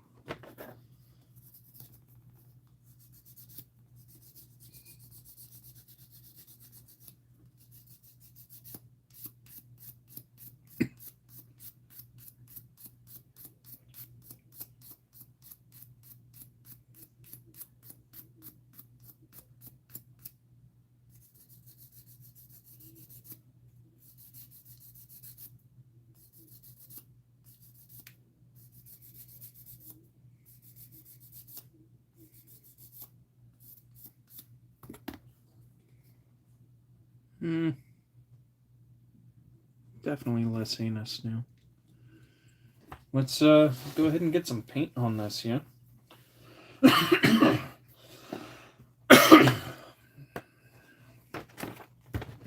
So, we're going to go to a page I no longer need to look at. It's what we call being smart. It's almost like I've done this a few times already and done made a mess of it. So, there's that. I'm going to grab this piece of track. Let's see now.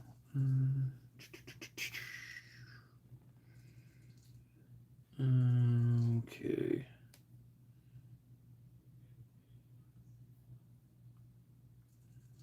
Because the idea is I just want it to sit on the rails here just enough.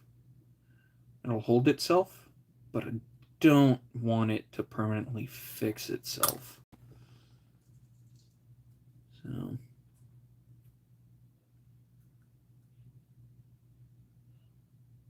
it's not transferring anything. So we're gonna do it the other way. We're gonna try it, do the tried and true method here. Just blue tack this thing up, yeah? I mean, why not? It's been the MVP of this kit the whole time. So we're gonna do this. Make a nice big glob of it. Then we're going to take the barrel and seat it down. Oh, no. That's not working. Oh, man. All right. Plan B. We're just going to paint it separately. Didn't want to do that, but I'm going to have to do that. I'm going to apologize in advance. It's going to be loud for about 5, maybe 10 minutes. Now, just before I start this, I'm going to check my periscopes for the masking and this dangum handle again. I'm about to just replace this wire with handle, or this wire handle with wire.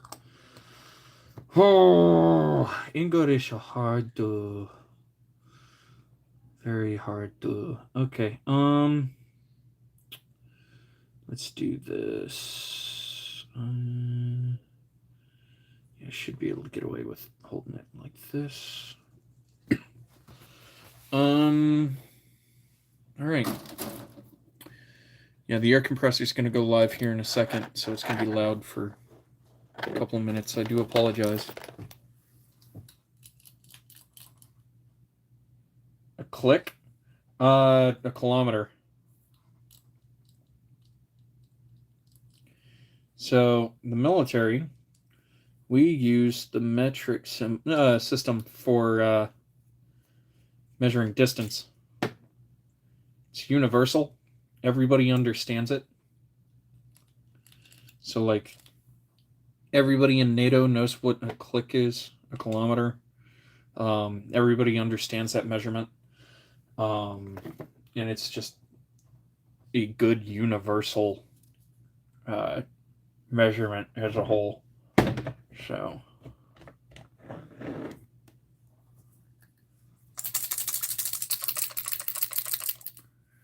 all right. Let's do this. I'm going to take some Blue Tack.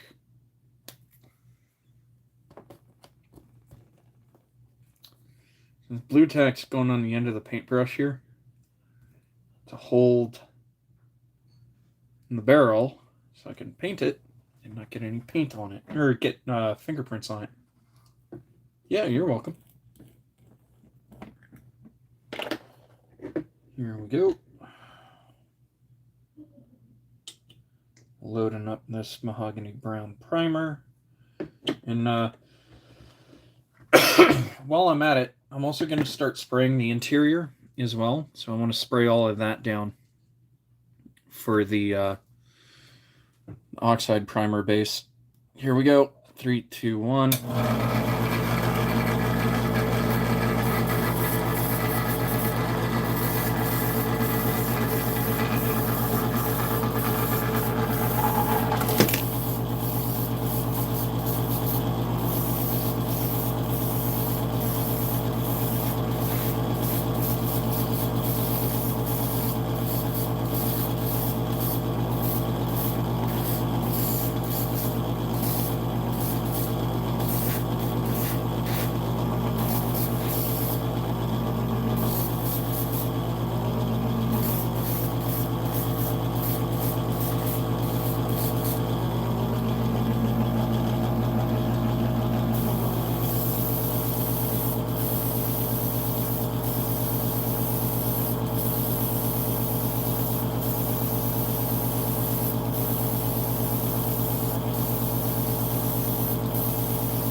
Yeah, I just don't want anybody's ears getting blown out. Like, I'm running headphones at the moment, which is helping quite a bit.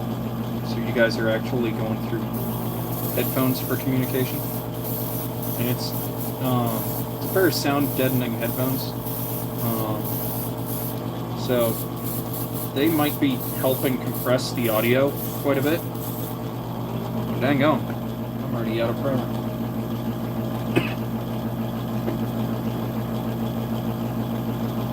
But still, I want to give the courtesy of letting you know I'm about to make some loud noise.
And then right there. Now, I'm not going too heavy with this primer here, because I just need it to be a good bonding agent for that red that I'm using as the oxide primer simulant. So, now, I know a lot of people like to try and cut corners, and they're like, oh yeah, hey, I've got the color right, I've got Dunkelgelb, and it's like, yeah, you do. And then they spray it, and then the color looks funny compared to what they see in books, and they're like, why does it look so weird? It's like, because you cut to the chase. Oh, yeah. Yeah, I've thought about getting a tank one. Like, I had a very small one, and it wasn't bad, but I just felt like it was too loud. The compressor on that was just the whole time. It's like, I can't be doing this the whole time. Like, frickin'. This one, yeah, seems pretty quiet, but it still scares the living crap out of my cats. So, the previous one was even louder, to the point where, like, my cats would run across the house hearing me doing this over here. So, I'm gonna let you in on a little secret. We're hanging out in my laundry room. Like, the washer is behind me, the dryer is over my right shoulder, and then that door over there is actually an attached bathroom where I have both my 3D printers hanging out.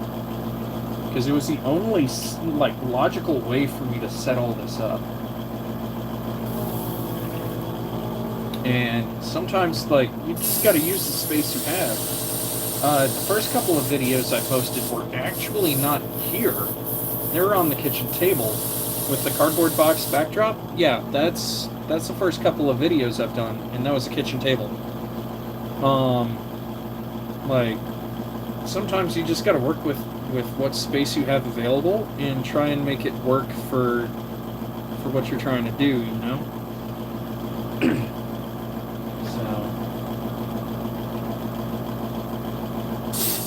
Oh yeah, 100%. You gotta worry about the little one. All right, red oxide time. This is where it really starts to shine. Also, if you guys want to do German armor, you don't need to do perfect coverage with this red. It doesn't need to be uniform. When they were spraying this stuff on, they were just trying to get it on the Vic and get the next layer being the top coat on. So, like, it doesn't need to be perfect. If you watch the video where I painted the base of the tank, the bottom of the hull, you'll notice that I go real crazy with it and draw, like, crazy lines. And that was intentional. That was simply because I know the guys who were spraying these were just trying to get this primer on there so that then the top coat would actually stick to the actual vehicle. So it's okay if the red's a little splotchy, especially on the exterior. The interior, I'll try and make it a bit more uniform. So I'm sure you can see here, I'm being a bit more methodical with my application of it. I'm being more deliberate. Because this is going to set the base for that ivory that I like to use for the interior. And then when you do this on the exterior, it actually adds to the camouflage. So, like, you'll see it in a second. My main camera just stopped recording, so I had to step up and start it up again. So here you go. When it comes to the exterior, you'll start to see a lot of this texture start to pop. Can I zoom in on this? Holy crap, I can zoom in. This is perfect. Yeah, alright. There we go. So we're gonna back up the camera a little bit. Now you can see what's happening. Okay, so for this, you need to water this down a little bit. It's a little too thick, actually. The airbrush is choking on it.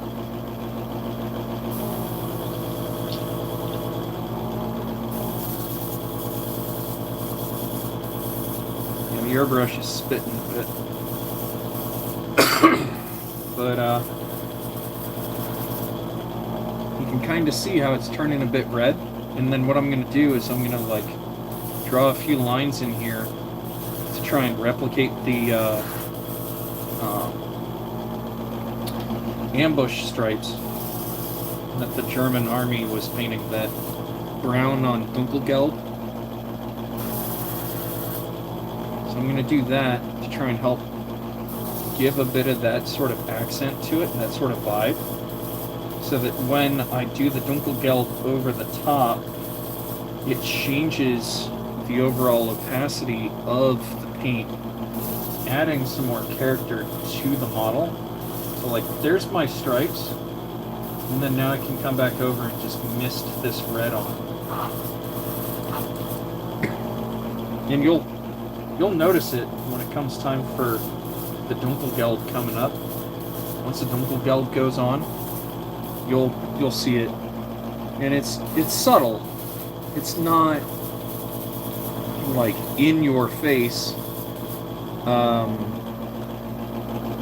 It's not something that's gonna punch you and be like, this is exactly it. But it's like, oh, I see what you did there, you know? There. So there's that. I'm gonna come back over here real quick. Get under that hinge.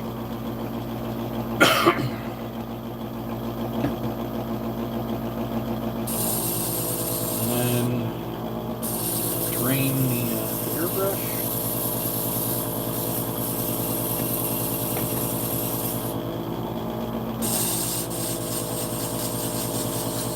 Here, let me bring this back into focus for you. But, here we go. Now it's starting to spray freely.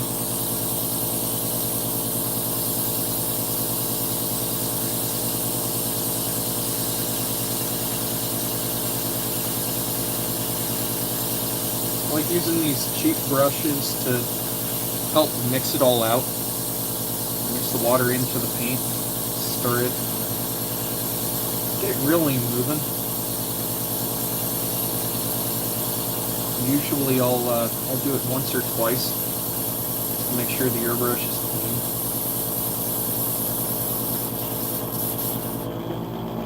So like, there's the first pass. It's already pretty clean.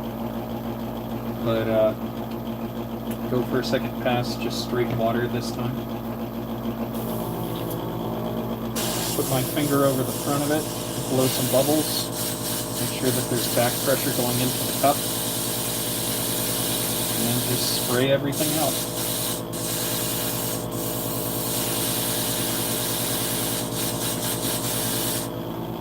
Come back in with a paper towel, wipe it out a bit.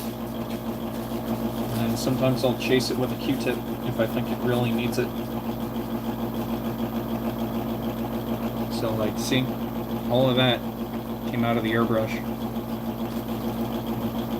You may think it looks clean, but there's still some stuff in there. You gotta physically, like, mechanically get in there and agitate out.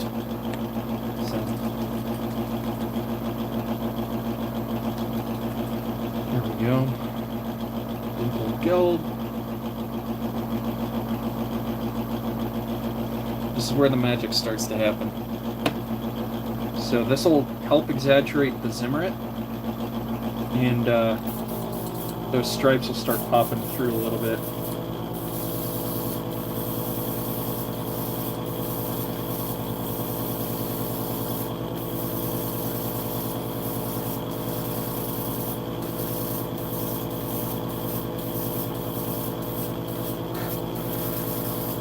See what I mean?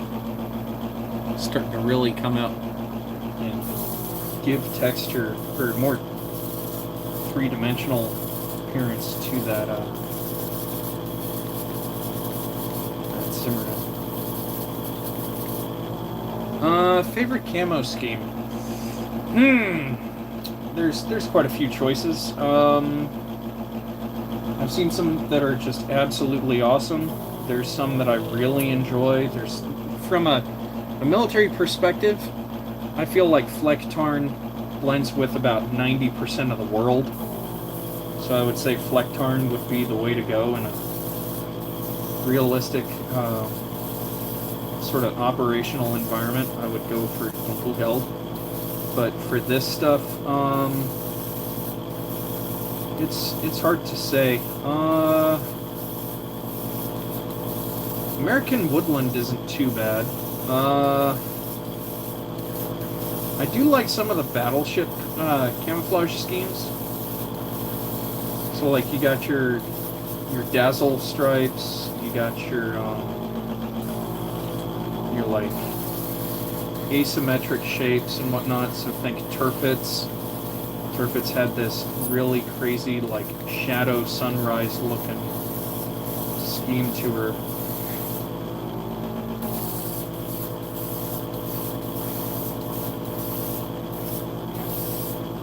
But I know it's not going to show up very clearly in video because the lighting and the camera type just don't match. But you see what I mean? Look at that. Look at that. How can you say no to that?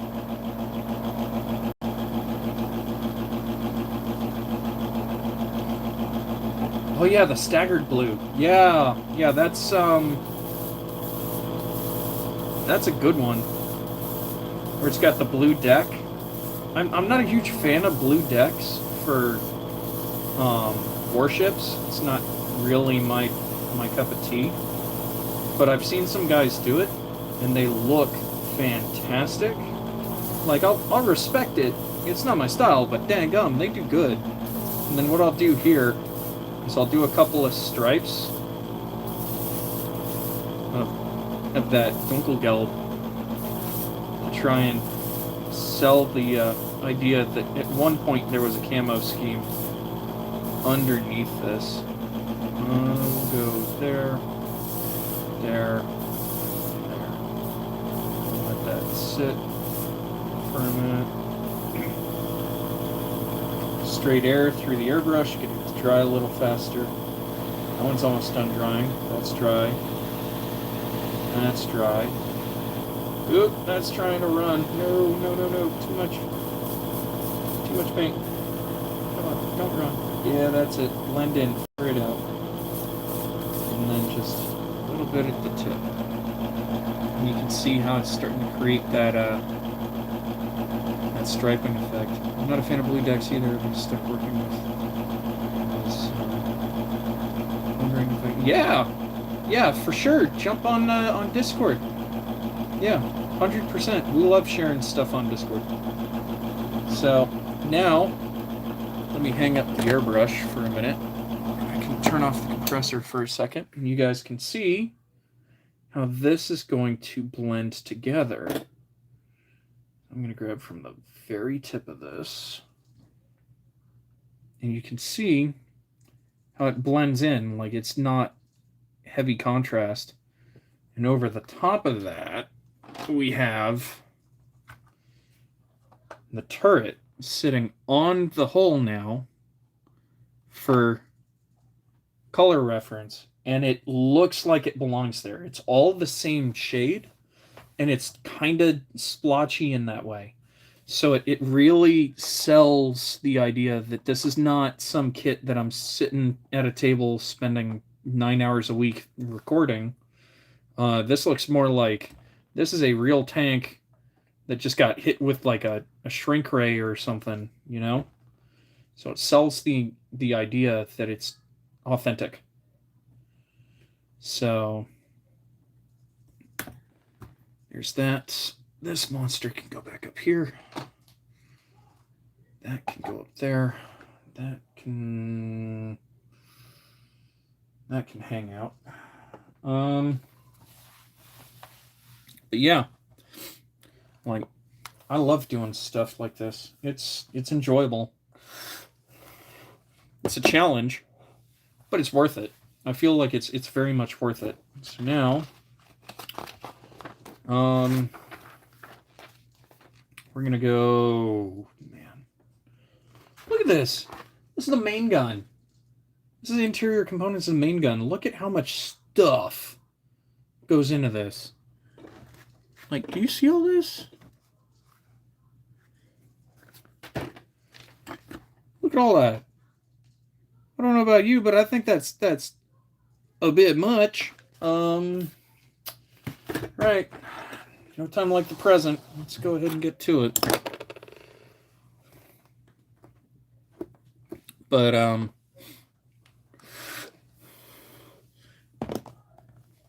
I truly appreciate all of you for hanging out. Hey, White Bread, can you do me a solid? Can you let me know where we're at on subscribers? See if maybe we jumped up a bit. I'd love to see a few more subscribers pop on the channel. I think last number I saw was 227. So if you can give me an idea of where our total count is at the moment, I would truly appreciate that.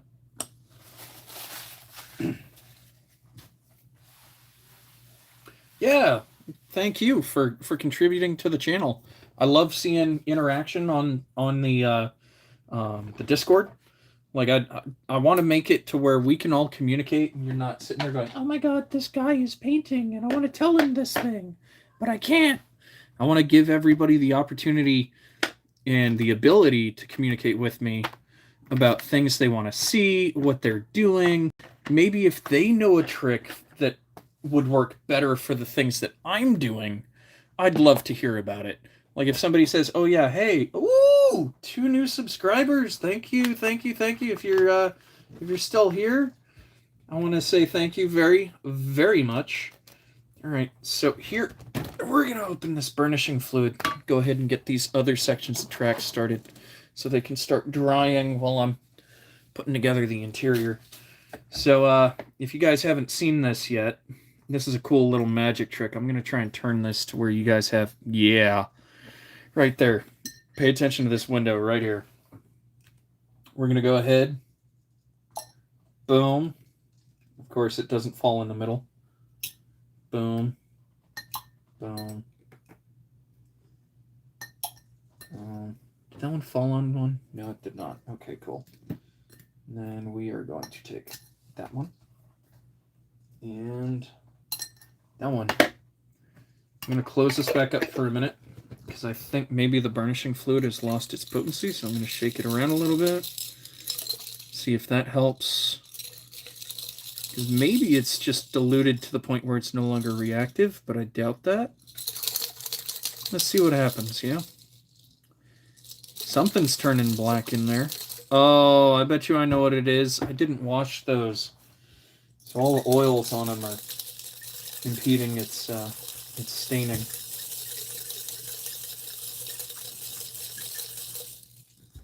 So I guess I have to agitate them a bit more than usual to try and get that off of there.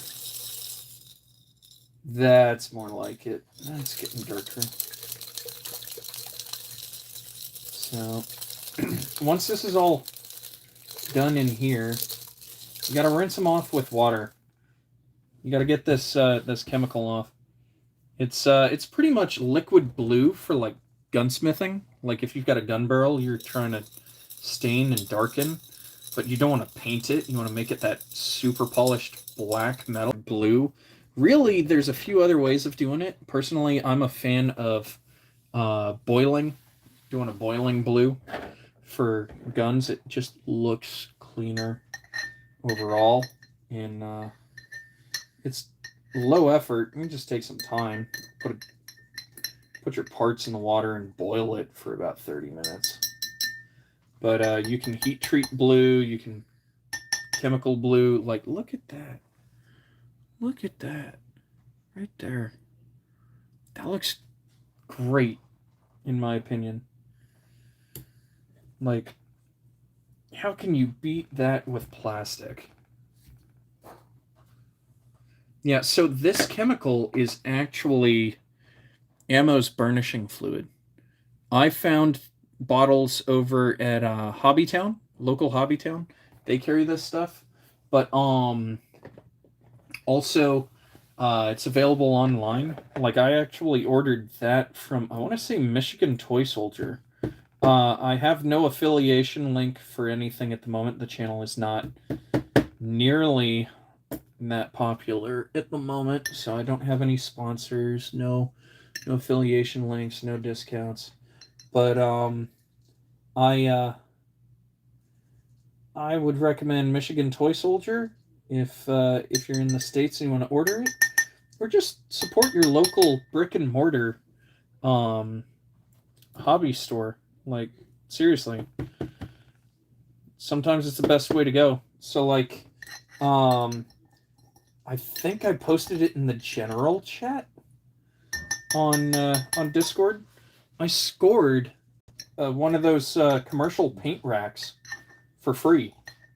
Like the guys were saying they were getting rid of the line of paint and they were going to throw away the rack once they sold out the sold out all of the paint. And I asked them, I was like, "Hey, do you mind if I pick it up? How much would you want for it?" And they're like, "Dude, you can have it for free." I was like, "What?" And they're like, "Yeah, we're throwing it away. Just take it." I was like, "All right." So like it's sitting in the garage right now.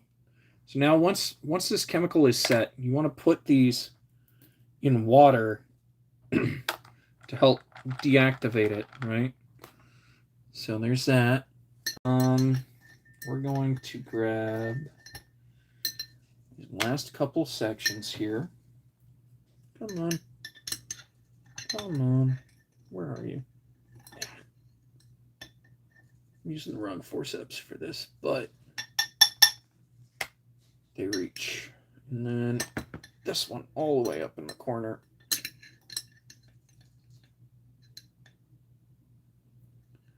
Oh, come on.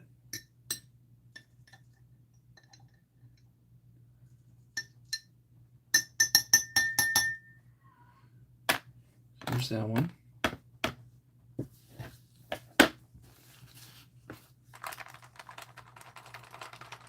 Give him a quick little rinse. Hi, Anko. What are you up to? Yeah, I hear Grim. What's Grim crying about, huh? Just wondering if you're a Michigan or just Northern Twang. So actually, I moved around a lot as a kid. So I would say the place I lived the longest was Texas. But I've lived in Arizona, England, New York, Texas, Germany, Poland, Korea, Virginia. Spent a little bit of time in Chicago. Like, I've been around. So, there's that. Let's see. Let's try and get this all dry. I'm gonna close this up so the camera can actually refocus. There we go. Put those back there. Oh wow. Yeah, that chemical's turning my instructions funny colors. So guess I got tie-dye tank instructions. Yeah, very much so. There's that one.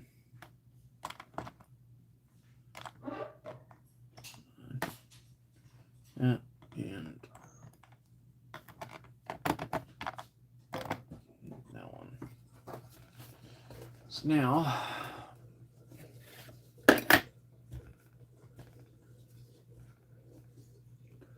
those are dry. What I really want to do at the moment is I want to put some VMS varnish on the turret to try and protect them, just so that then the chemical doesn't reactivate the paint. But here I'm going to put on the two that I already burnished earlier so we can see how this is going to look.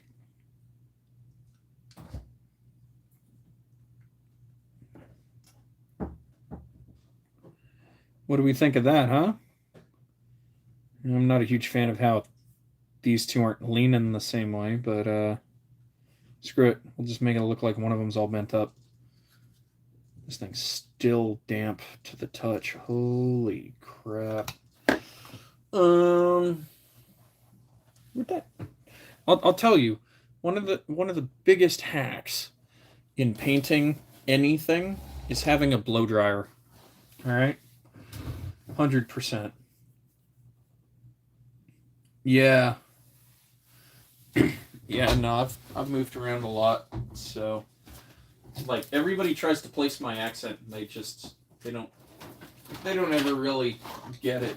So here, I'm gonna hit this with a blow dryer first. Jesus, sorry, that was much louder than I wanted it to be. I was hoping it was gonna be off.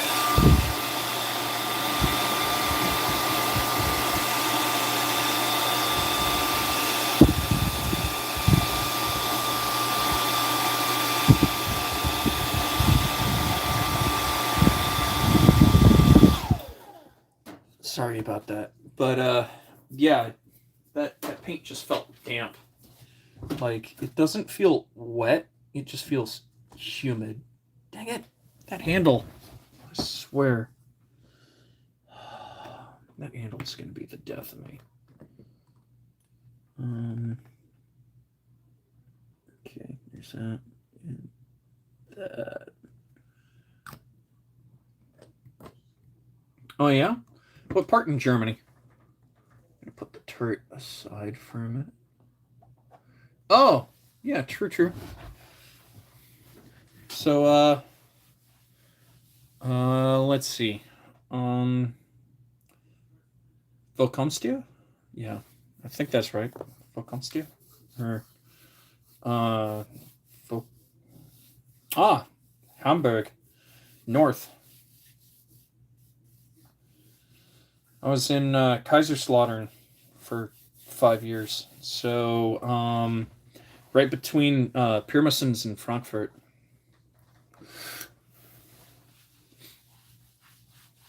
So I was in Rhineland-Pfalz.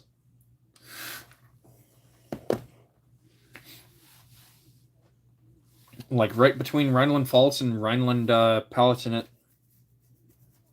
So here we go. Man, this is getting complicated. Guys, give me about 1 minute so I can go and grab something to eat. I'm gonna bring it right back to the table. It's only gonna be like a minute or two. So just hang tight.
Oh, the soup. This is done? No. I'm just gonna put it in here. Let's see what happens.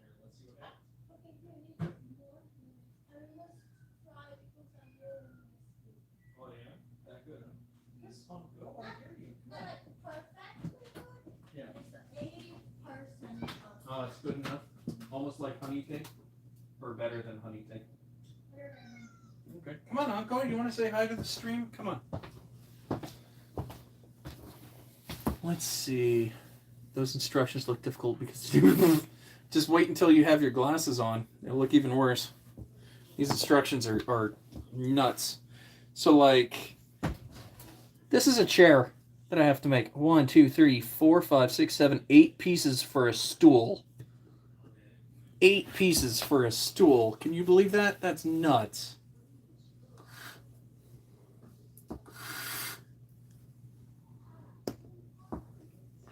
And then,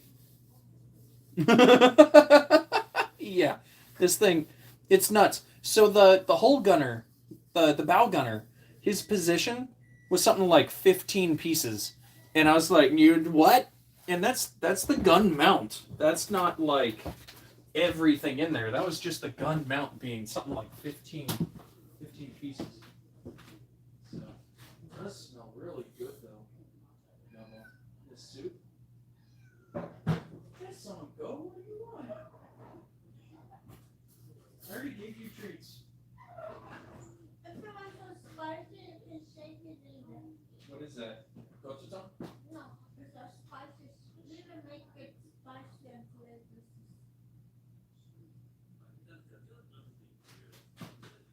Oh, you're gonna make me walk. Not or. Yeah, I'm not gonna take all. I'm gonna put like a little bit in there. I'm a guaylo. Guaylo no toki. Love it. What's that look for? Sorry about that, guys. Posted the pictures. It takes over 40 parts for a single turret in the Missouri. Yeah, I could see that. Flipping, I've got 2 of the museum grade Tamiya Yamatos. One of them I kind of rescued off of eBay. The other one I actually got from a Tamiya store. So, those are detailed as all get out. So, like, they've got ladders made out of photo etch. And I'll tell you what, that was driving me insane. But I'll tell you, if you're going to do photo etch, try something with a few pieces of photo etch at first. So a lot of the modern tooling tank models are starting to come with photo etch. Yeah, I'd love to see the photos. I just don't think I have Discord on my tablet. Oh, I do. Yeah, let's take a look. Let's take a look at what you got. Aww. All right, hang on.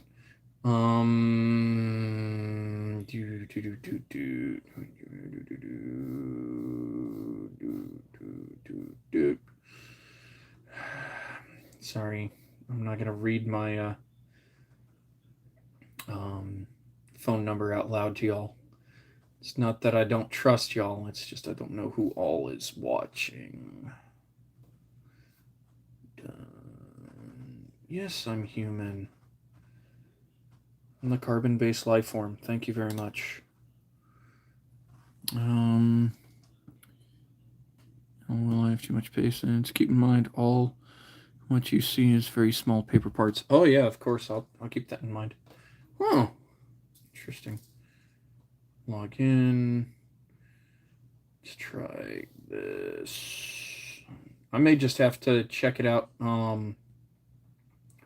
after the stream, to be honest. As much as I want to check them out now, it's fighting with me on my login.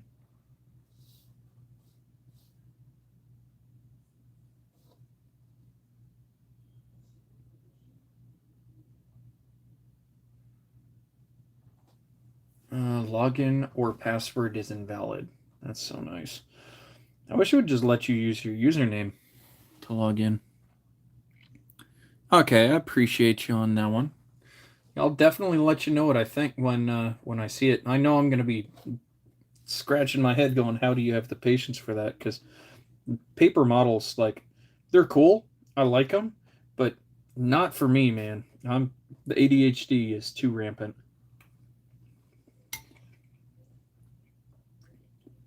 So, I'm sorry for the quick food pause here. Look, let's see. So, Uncle, come here. Come here, little lady. All right, everybody. You get to meet Unko, our female cat here. Meow. Yeah, there you go. She likes to talk. She's the chatty of the two of them.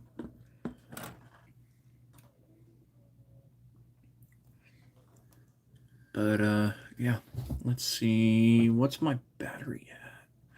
80? Not bad. I'll plug the phone back in a minute.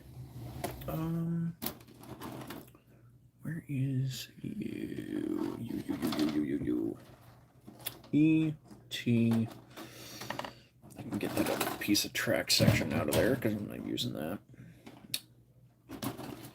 Put back. Uniform. There we go. Got uniform. Oh, man. I totally forgot there's more ammo rack. It goes on the interior of the turret. It's going to be a very, very long day. Oh, nice. 4 cats? I tend to lose track, especially if they're all the same color and same hair length.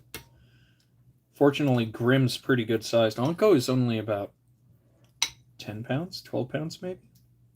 She's a European short hair. And she's the more talkative and bossy of the two. Grimm is usually paranoid. Like, he'll just take off running for no reason. I'll be walking through the hall and he runs like Godzilla's chasing him.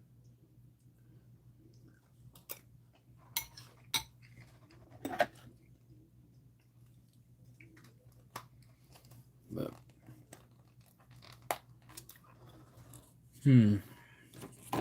let's see.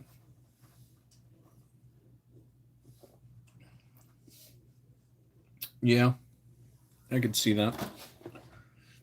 Also, I know this sounds crazy, but believe it or not, sometimes, not always, but sometimes, you can actually outgrow a animal allergy. Now, I say this because growing up, I had a childhood friend who was very, very allergic to cats. And over time, he grew a dependency. Annabelle, Hannibal, Shadow, and Batman. That last one.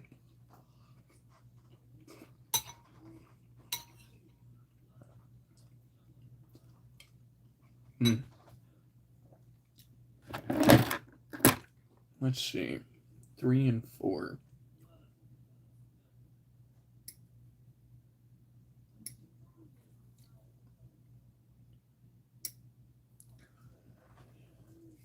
There's that. Now, what concerns me about this is there's a cone on both sides of this, but it's not present here. Bobtailed catweed. Aw, man. Well, maybe you could get a hypoallergenic cat. Like, if I remember correctly, it's like ragdolls, I think, or there's some cat breed that's like hypoallergenic. Can't remember which one it is. So what's weird is there's this cone, right? See the cone?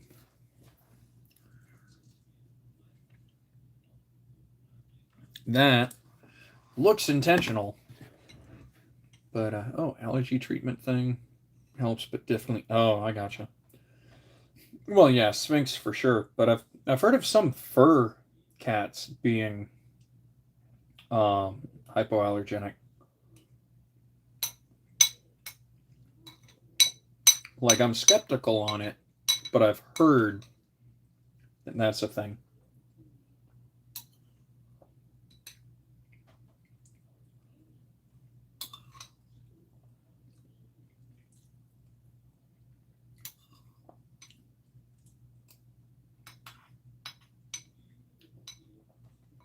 Sorry, guys, trying to keep the clinking and scraping and clamoring down.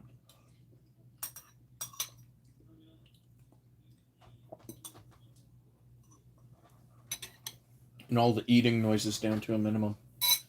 Because I know after a while, hearing somebody eat drives me nuts. So, all right. Yeah. And back at it. So what we're going to do is we're going to go ahead and remove these cones here. Because looking at the assembly over on the page here, the cone is absent. It does not exist. So I'm going to trust them on it and cut the cone away. If they want the cone, oh well. It's not the cone of shame. It's the cone of no longer exists. So, yep. I'm going to glue this together.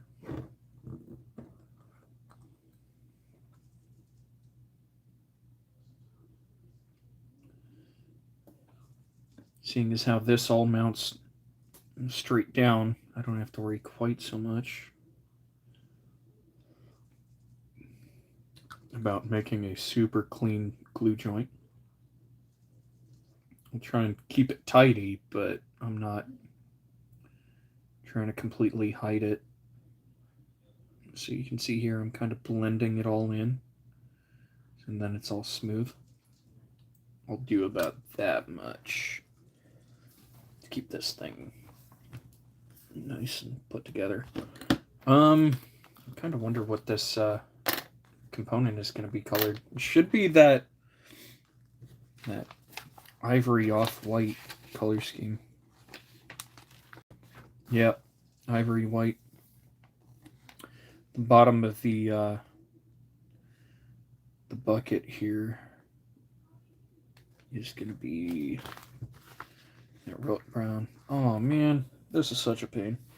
Now, what about these components that sit on top of it? Because this is going to get to the point where I'm having to paint mid-assembly just to get this stuff to look right. Okay.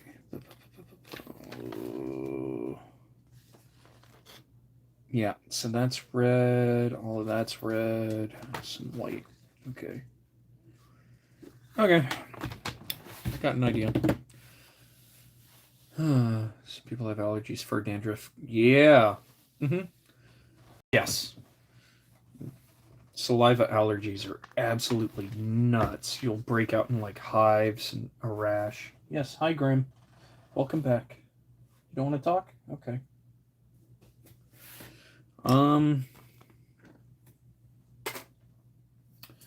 Let's see. 1474 675.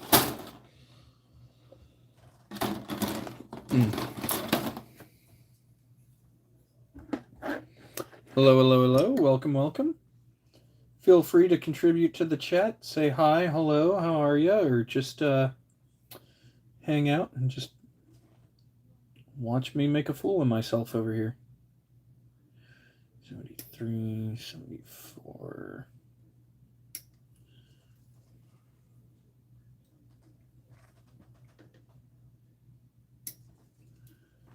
There's that piece. That piece. I'm going to zoom back out for y'all so you get a bit of a bigger picture here. Let's see what I'm doing a bit better. So 73, 74, 75.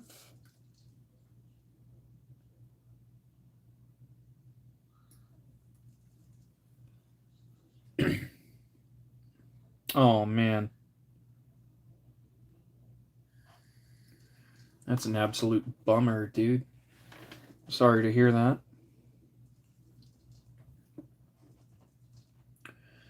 14 and 6. Dang on. Is this piece small enough? Okay, that goes there. 14, right? Yeah, 14.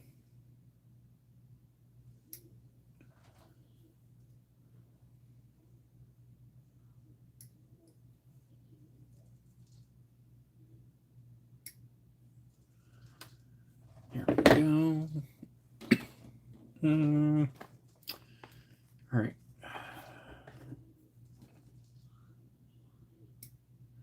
Dude, trying to edit this later is going to be nuts. It's going to be painful, but it'll be okay. Let's see. There's that. Oop, dang it.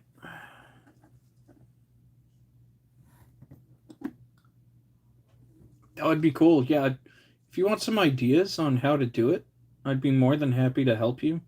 Believe it or not, I had no idea what I was doing when I said, you know what, I'm gonna get into YouTube. Like, I literally just started this channel like October. I think it was like October 1st, September, or something like that. And I actually reached out to a guy who's on the Discord server now. He's a fellow YouTuber. He's got about 1,200, 1,400 subscribers. So, like, he's not massive, but he gave me some pointers on how to do it and at least set it up so that I wouldn't be walking around with my rear end hanging out. You know what I mean? And like, I need ideas and a bit of advice, I guess you say, because I'm a bit camera shy. Well, no, I totally understand that. So, like, you see how I'm doing it? Like, I'm not showing my face at all. I'm hiding. Because, like, in all honesty, I don't think this thing's going to kick off that way, but it's kind of nice to have some privacy, you know? So what I generally do is I just record, just my hands in tabletop. So, like, my DSLR, the big camera that I like to use for actually recording this, it's old. I'm not going to sugarcoat it. That thing is old. But how the devil is this supposed to fit? Okay, that goes there. Okay. And the keys into that. Okay, we're gonna put that one on last. But yeah, like I'm using an older DSLR. It's from like 2005, 2010 maybe, and that's being very generous on it being possibly newer. But I use that and I have it run 20-minute increments of recording, which is why you see a lot of random cuts all the time. Whenever I'm working on something, there's always going to be a random cut. And I wish to apologize to all of you for the random cuts. But at the same time, it seems to be the easiest way to get this done. We're going to put that there. So this is supposed to hang up top. But yeah, just hands, arms at most. That's all you really need. Like, don't get me wrong, it would be kind of cool if I could get in front of the camera and have conversations. Like, I would love to be able to do that, but in all honesty, I just don't think I need that level of attention. Because even right now, yes, Grim, that's my thigh. Hi, buddy. I'm happy to see you too. But the thing is, the channel's not quite there yet, nor do I expect it to reach those levels. Would be cool, but consistent audio does a lot of cover work for Choppy. Oh yeah, yep. That's why I'm constantly playing music in the background of my my videos, because it also helps fill in that dead space too between thoughts. Like, I would recommend that if this is something you want to try and get into, just be consistent overall with your uploading. So, like, for me, I upload every Friday. And that's one thing to get the algorithm going. So, like, I've got videos being published literally every Friday. Yes, and no copyright music. Go to YouTube Music Library and you can sort between copyright, no copyright, genre, playtime, stuff like that. And so that's what I do, is I use the copyright free music. And like, yeah, it sounds like there wouldn't be much music there, but there actually is. Now, I'm not going to say all of it's fantastic. There's some of it that I question, like, what was this guy doing for like the 12 hours prior to him saying this is going to be a song and it's going to be a banger? Because I've heard a couple that are like, I want to bang my head on the desk and forget about that song. But check those out. And then like for video editing, I'm using Wondershare Filmora. It's not bad. It's not like fantastic. They do paywall a lot of stuff, which upsets me because I paid for a license to use it, and then they hide stuff behind the paywall. And I'm like, why am I doing this? So like, I paid for the subscription. I apologize. I gotta sneeze. I'm gonna try. Oh man. Oh, I got it to go away. But yeah. Wondershare, like, the user interface is pretty okay. There's a few times that I fight with it and it makes me want to throw my keyboard. But I mean, everybody has a program at some point that makes you feel like that. So I think that's just natural for computer interaction. I would recommend going for that instead of like Adobe editor or whatever it is. Like, I've seen some guys that are like, oh yeah, I paid like $1,000 for such and such license. Like, was it worth it, bud? And like, I'm not trying to be a like cynical dude when I'm like, was it worth it? But it's sort of like, I'm genuinely curious, do they think it's worth it?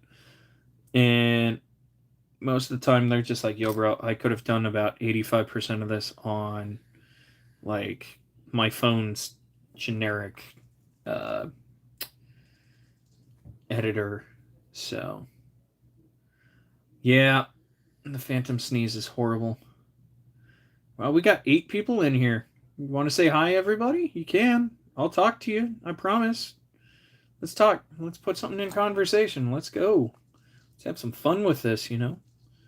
Like, I love talking to all of y'all. I really do. But yeah, so like, Wondershare Filmora, I think was like $60.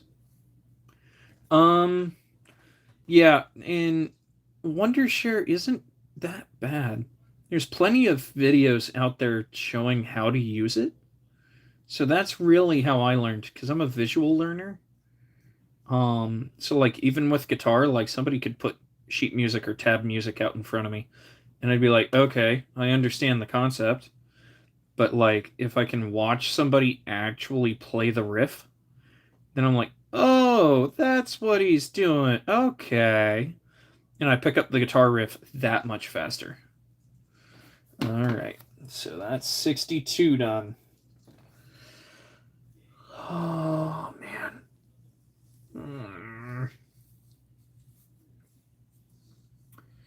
But yeah, if you want to learn how to edit, now that you're on the Discord, we can talk one-on-one. And I can stream on Discord and show you how to use Wondershare. Like, I'm not a pro at it by any stretch of the imagination, nor will I ever claim to be. But I will at least be more than willing to help show you some of it. Sony Vegas in 500 uTorrent. Oh, okay. Yeah, I'll check that stuff out too, because maybe I'll move to that, especially when this subscription license or whatever is done. Because like, it's not bad. The Wondershare isn't bad. I just hate how they hide additional things behind paywalls. So like, there's some effects that I wanted to use. One of them specifically is like an arrow when I'm trying to point something out. They've got like 2 or 3 that are free. And then they've got like 20 that are behind a paywall. Like, dude, I just bought the full license. Like, why do I need to pay more just so I can use an arrow in my video? So that's why, like, you haven't seen too much change in the arrow graphics that I've been using, because, like, I like to change things up. I like to see a little bit of variation. You know, if I'm seeing the same effect over and over again, it looks low effort, and I don't want people to feel like I'm just like, oh, I'm gonna throw this video together. You know, like I want to try and produce quality work. Mm-hmm. Yeah, but the problem is I already paid like $65 for it, so I might as well get my $65 worth out of it.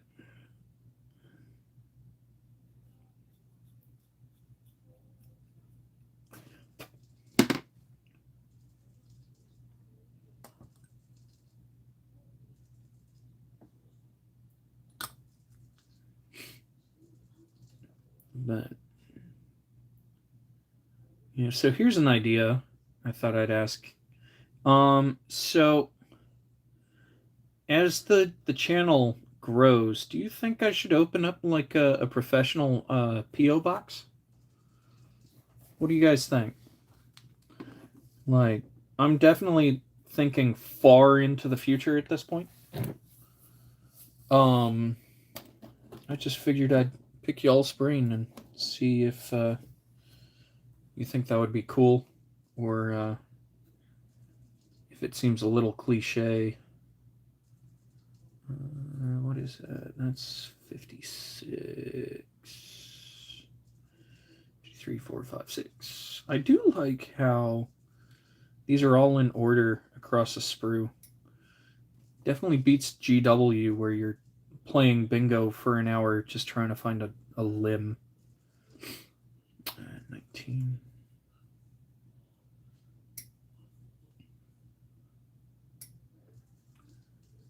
But everybody in the chat, if you have questions, please feel free to ask. All right, flipping. This is an open chat, open forum. Yeah. You think I should do that? Do a PO box?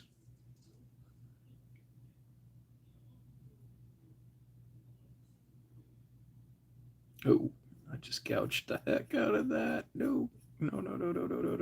Okay, that's level. I don't think it's cliche. I'm not one to tell things to people very often, but that's just me. Okay, yeah, I get that. Yeah, I hardly ever mail stuff. Sometimes I do for like commissions or stuff like that. So like, yes, I do make commission work. I actually have a commission project lined up. I'm still waiting on parts for.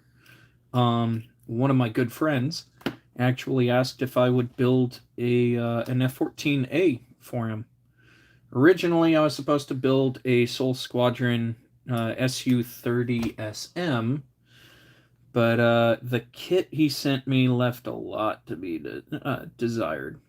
So that kit kind of fell apart on us, and I told him, I was like, "Hey, man, I'm sorry.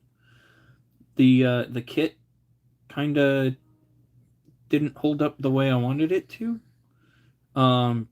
Predominantly, the wing roots were the weak point, and every couple of days they would fall apart, and I'd have to open them back up, put glue in, and holy crap, I thought I just lost that.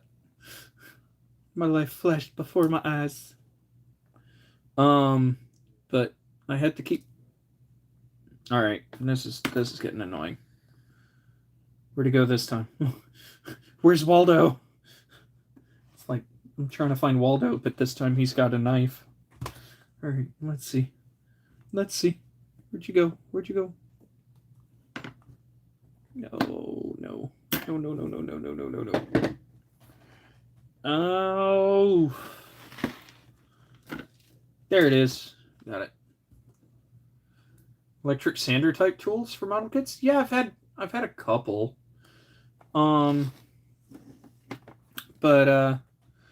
I had one of the. I think I still have it floating around here somewhere. The problem is the battery died on it, so it no longer gets used because it is no longer operational. But I would recommend trying something purpose built. Don't don't try and hit it with like a Dremel. I've seen people do that. Like Dremels have a place in everyone's toolbox, but they shouldn't be the go-to tool every time. Yeah, I agree entirely. Like, it's a cool concept, but you don't need auto sanders 24/7. I'm looking through my drawers right now to see if I can find anything that I think you guys would find as an interesting toolkit piece. If you guys are looking for a good set of brushes, I can seriously recommend 110% that you should look into Foxbite. Their models. They're not models, they're brushes. Their brushes are fantastic. They're Kolinsky Sable. So if you're not really familiar with different type of brush types, that just means it's a natural hair, and it's from an animal called a sable. They're really really nice brushes. They carry paint very well. They clean easily, and they really paint very nicely. Oh yeah, sanding sponges are a good way to do it. All of a sudden, I'm getting crazy cold over here. Let's see. Okay, so that can go there and there. Let's see. All right, you 51, 76, 27, 72, 52. Jeez. I have a feeling it's going to be about 8 in the morning before I get this thing put together. Oh, man. 51, 76, 27.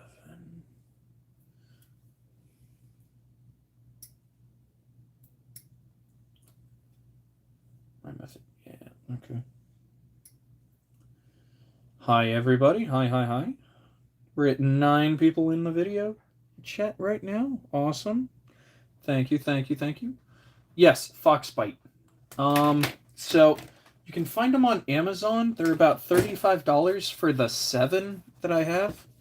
They don't come with the case on Amazon, but if you go to their website, Foxbite 7 Deadly Sins, these are fantastic. I love these. If you go to the website, you can actually get the case. Now, you'll see they're kind of splayed out, especially this one here. It's kind of frayed. But as soon as you just get it wet, it comes straight to a point. Like, see what I mean? And that's a sharp point.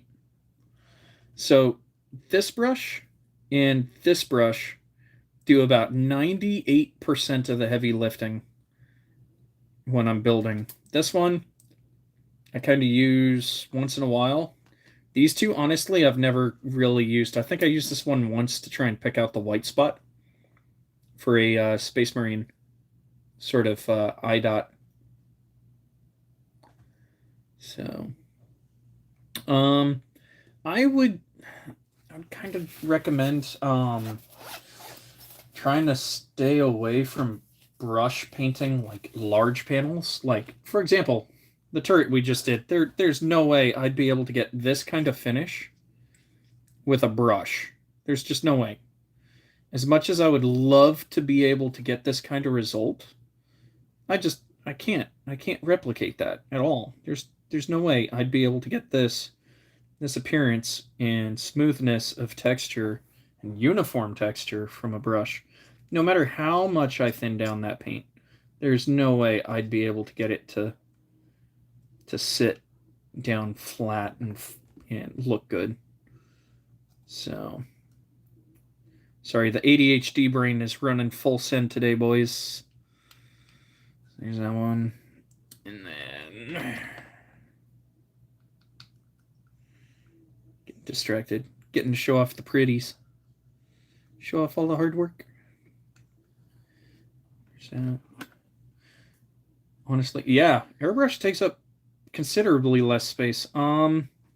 So I'll show you what I use to store mine. So there's a few options that you have. Like most compressors, they generally have some sort of airbrush sort of saddle, holster, if you want to call it that. And so your airbrush can actually sit on your air compressor. I generally don't use that because I use a trigger type airbrush, and not all of them, not all the little holsters hold them well. And I have a shit ton. Oh, sorry, bad language. I have a crap ton of Dunkelgelb hanging out in the airbrush at the moment, so I need to clear that out. So like, let me try and clear away my my compressor so you can see how big this thing is. It's not very big. Here. Let me find something for scale. Everybody familiar with Citadel paint pots, right?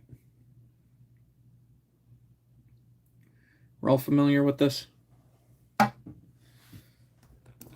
That is my compressor with a Citadel paint pot on it.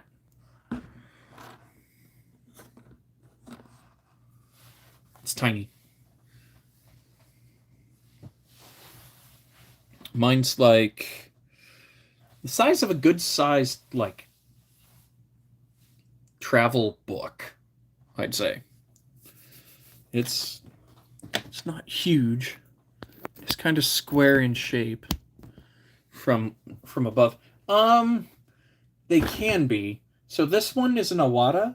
Those at Hobby Lobby run for about 160, 165. I actually found that one on eBay for 35 bucks, 40 bucks.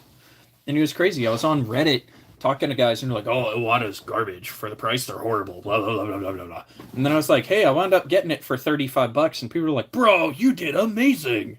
I'm like, "Okay, can we figure out, is it good or is it bad? Which one is it? Is this a good airbrush, or should I be walking away from this airbrush?" Oh no. No. I just discovered something. A piece broke off. Piece broke off of the turret. So I'm hoping there's paint on there. But there's plenty of good deals to be found online. You can find airbrushes for any price range. The question is, what kind of quality do you want? Do you want one with a tank?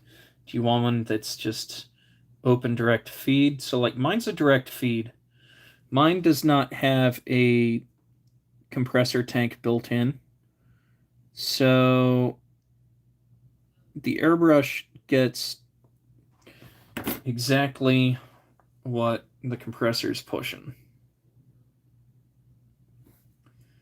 So yeah, like it's really up to you to determine what kind of price you want to pay for your setup. So like, for example, this airbrush, right? This one I picked up for, I think it was like 45 bucks. It's trigger type, so you don't have to worry about doing the whole like multitasking up top. It's all here. You get constant airflow, and when you pull back, it changes your paint feed. This one was like 45 bucks on Amazon. Now, the one you have seen me using pretty much exclusively is this Tamiya like master grade airbrush, and this thing was not cheap. Do I think that Tamiya is a little full of themselves when it comes to the painting, or for the value of it? But this Tamiya airbrush I spent $200, $250 on. So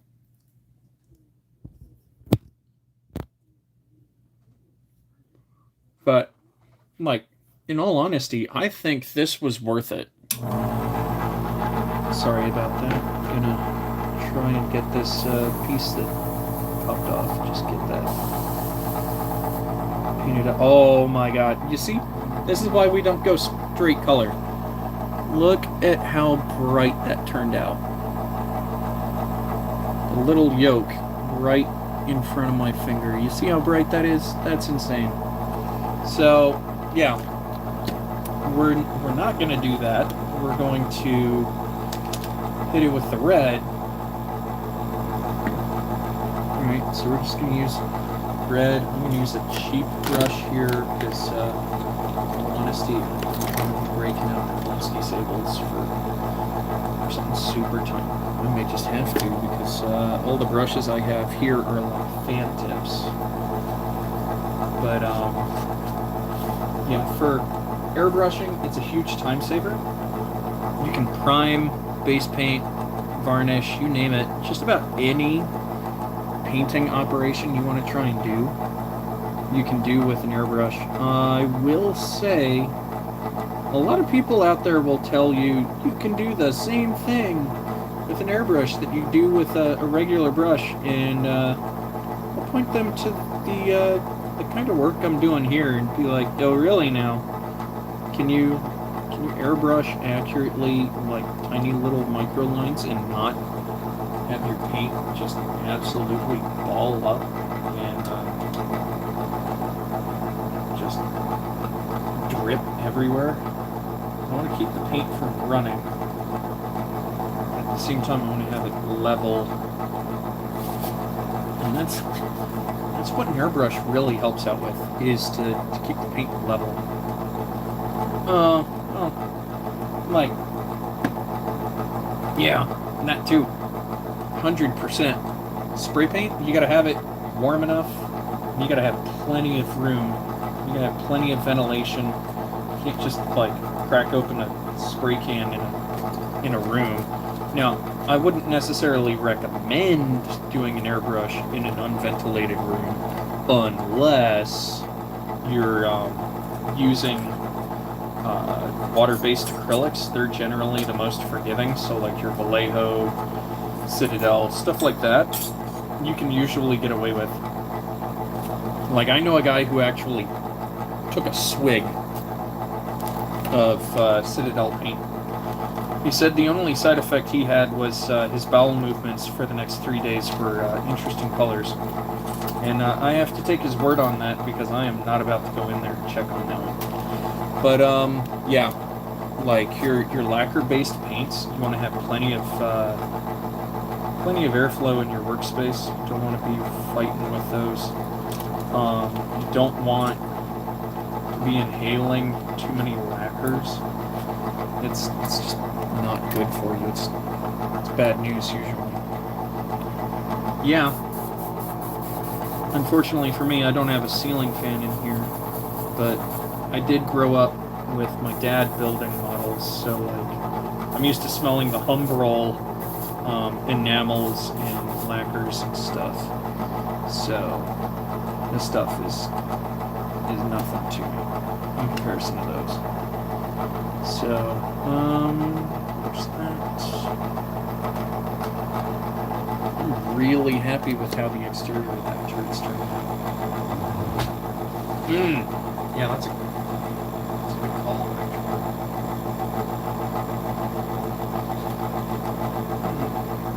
Sorry, I'm having to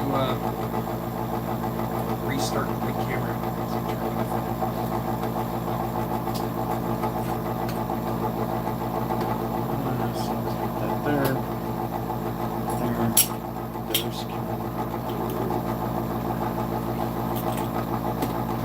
But I'm hoping next week I can fix the big camera's focus issue. Because the big camera, my issue is the lens is just too large.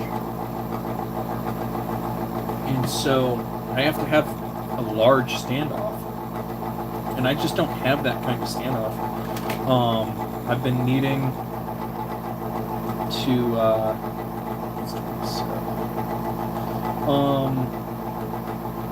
I've been needing to keep the camera low so that then my HDMI to micro HDMI cable that I use for an old computer monitor can actually reach the camera, so I can see what I'm doing in real time. I can see what's going on. But the autofocus on this camera is not the greatest. It's really clunky. And the focus box, because I'm so close to the camera, I only have like a 1-inch focus box.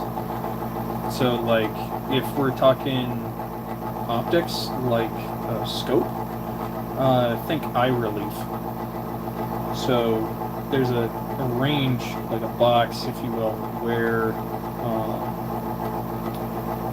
the camera will be in focus at any distance within that box. And the closer you are to the camera, the smaller that box becomes. So like when I had a ton of zoom on my videos,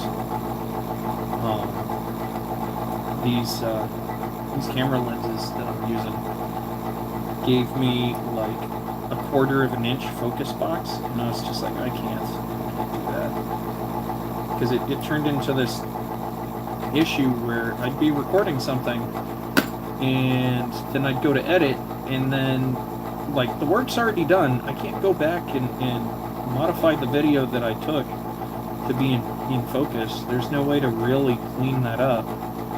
So I'm blasting through scenes, just trying to quickly get past those bad focus points. So a bit of me running the camera at like 6 times speed, or the video at 6 times, especially during the video build process. It's one part trying to squeeze 9 hours into 26 minutes, and at the same time, one part me trying to haul past all of my chunky video. Someone who did stop animation with Legos? Oh yeah. Dude, my hat is off to you for that. Jeez. I always thought stop animation was cool. It's like Wallace and Gromit. That was awesome. Tim Burton, all his stuff, awesome. But I think now Tim Burton's trying to push his stuff to digital rendering. At least it's what I've heard. Like, he's trying to get away from the classic wireframe stop animation or stop motion, and it's saddening, you know. It's like he was one of the greats, he was one of the legends, and now it's like, okay, I can make my computer do this, and it's like, yeah, you can, but you're taking the soul out of your work, dude. You know, like, I'm sorry if I seem like a purist, but I feel like it's taking away the heart of the video if you just let a computer render all of it. Exactly. It's missing that panache, you know? Like, it doesn't have the same emotion to it.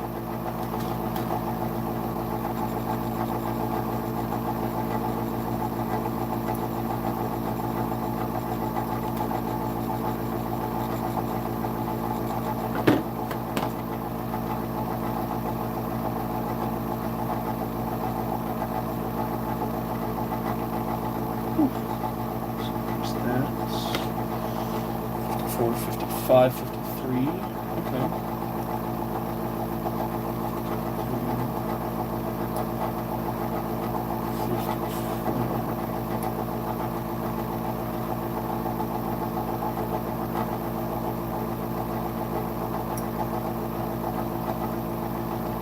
Oh yeah.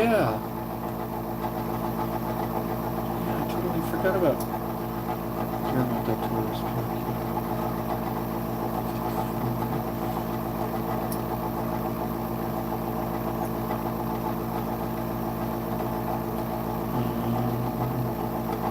and then 72.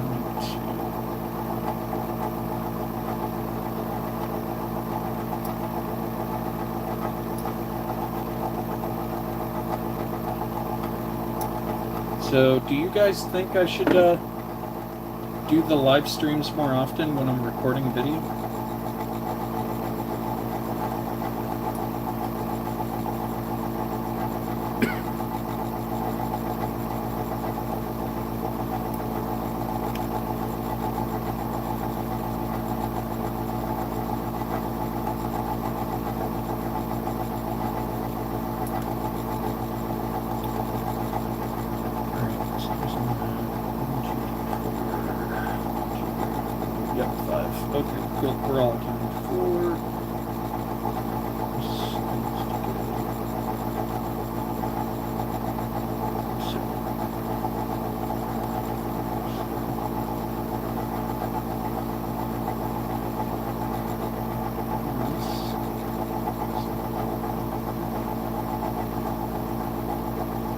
Yeah?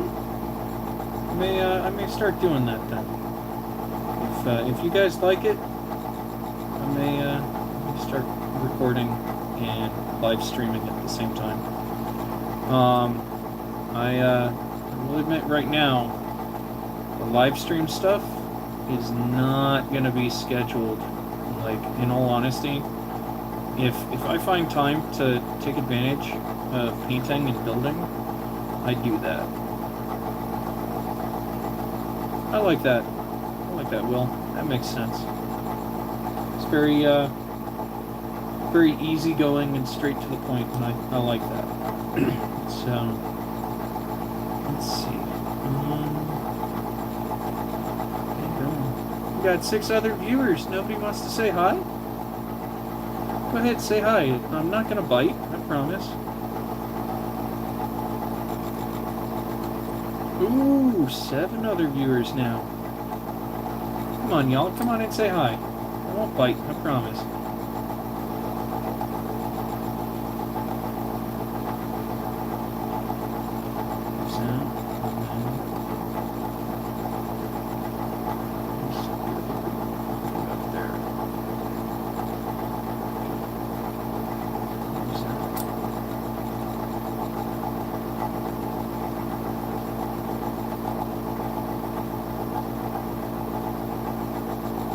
Seat.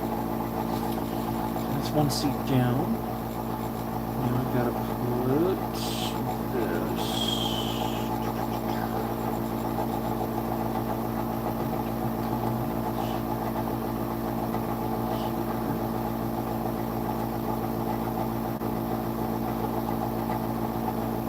So that's supposed to go across our 54.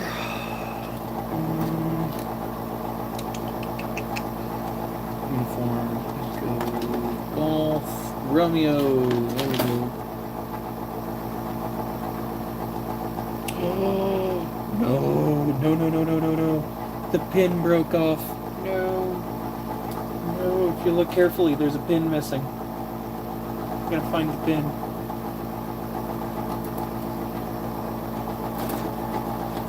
I almost made it. Because it broke off once before and I glued it. And I was like, yes! I found the pin and I fixed it. But now the pin is broken. And it's gone. I don't know where it is. Oh, it doesn't help that there's holes in this. Alright, I got a few ideas here. Holy crap, does that blow?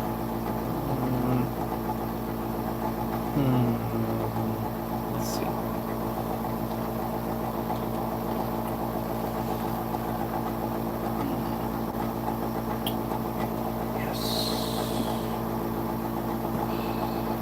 Perfect. Paper clip. There we go. Let's see if this is the right.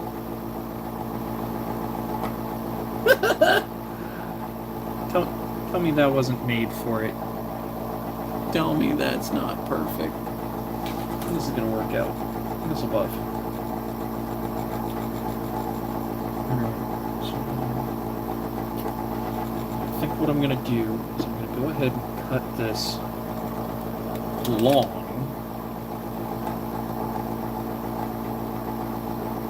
The only thing GW cutters are good for. Or actually, no, these are the Gundam-based ones. GW ones are actually worse than this by a lot. Where's that? Read. Going to see. Okay, so that goes in the middle. All right. So this is what we're gonna do. We're gonna jump ahead a little bit. We're gonna put this mechanism in this frame, so I can start setting this pin up, and I can let it dry. Using the wrong cutters. So I can let it dry while I set up everything else. So I just want to make sure this has plenty of time to stabilize and not run the risk of damaging anything else as best as possible. So this goes there.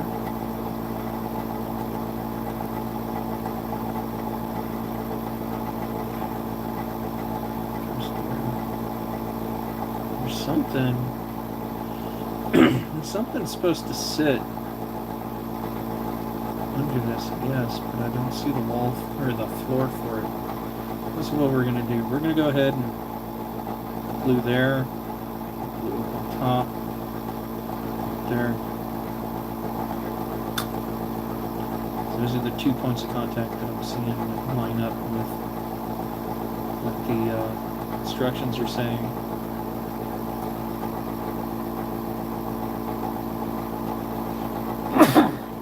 Oh, I'm so terribly sorry about that. Oh, please excuse me. Ooh. Finally got that sneeze out. Okay.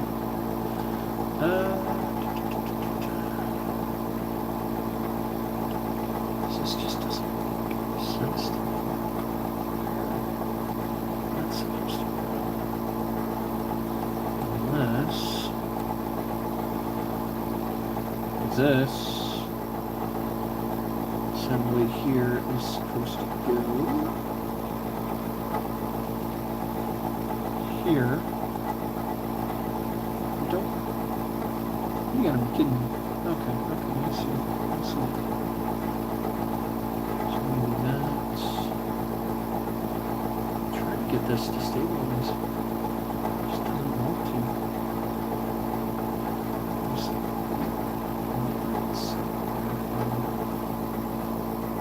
There is a floor, so I won't glue it to the floor just yet, but I'm going to use the floor to try and hold it together for me.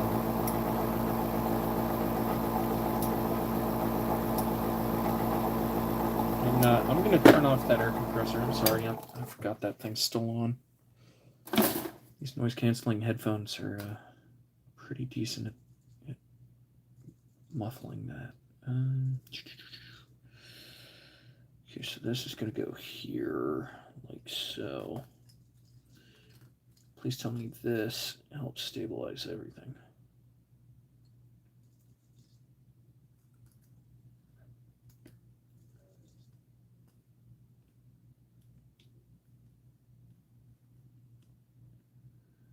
All right, so there's that. It's a little high, but not by much.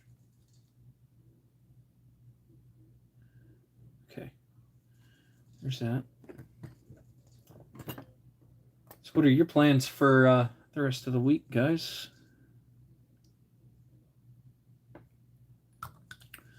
Anything cool happening? Anybody got some fun plans for the weekend?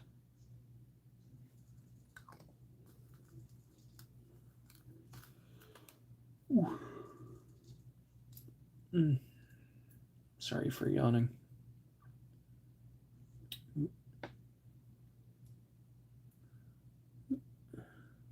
Paint, and more paint. Yeah. You and me both. You and me both, boss. All right, there's that. Some glue there. Let's see.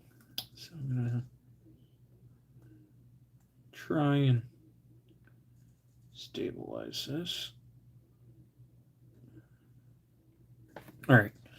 So we're going to let that sit for a couple seconds. I don't want to disturb it, but at the same time, I want to get an idea of length for this pin.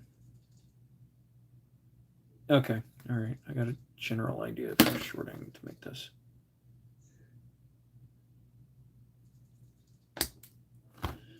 Let's see.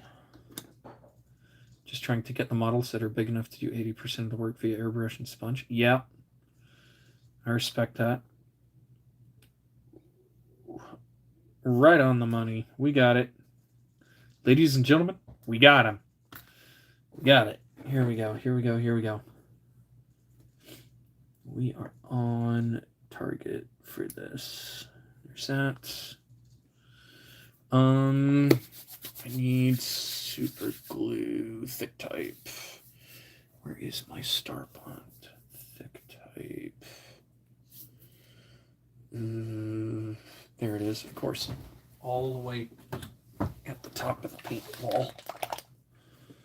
20 more infantry models. You got this. You got this. Dang on, that hurts my thumb like crazy. All right, here we go. We're gonna take some Star Bond. We are going to dip it in like so, and then come over and just gently, just ever so gently squeeze this in here. Just like that. What do we think, huh? How's that look? I think that passes the sniff test. Yeah, if you want to see my dilemma for Krieg, this is my dilemma regarding Krieg. That's only 60 of them. I have another 40 dismounted infantry floating around in another container. My heavy artillery is hanging out in another container. My cavalry are in various states of completion. So it's going to be a pain, but life goes on. Man, getting cold. Getting real cold in here all of a sudden. Go grab a space heater almost. It's getting that cold. Let's see. Alright, so that frame's all assembled. Now, that goes to this. This mounts here. That goes on top. Okay. What the deuce is that? Okay. Okay, I have an idea of how this is going together now. Yeah, they're all built, but the problem is it means I just need to get paint on them now. And then I've got a big old box of Templars I got to worry about. I got a couple of various real world model projects that I'm still working on. I've got that one commission I got to do for a buddy of mine with the F-14. And then got this. I got a 1350 Yamato that's just being played around with at the moment. I'm tempted to alcohol bath my Ultra Smurfs. Yeah, here, White Bread. I will show you some of the pile of shame. I feel you. I truly do. That's some of the pile of shame. There's some more of the pile of shame. Like I've got So much stuff to catch up on. It's not even funny. It's actually kind of depressing. 5 more riders, 10 engineers, 30 infantry, 2 heavy weapons, dryer, artillery, all on sprint. God bless. No, I would be losing my mind with that for sure. So, let's see. Oh, right back at this. Oh, big camera stopped recording. This is gonna go real weird. All right. I'm gonna hit record again. Hopefully. We can keep this going. Oh yeah. Like most of it's time frame based.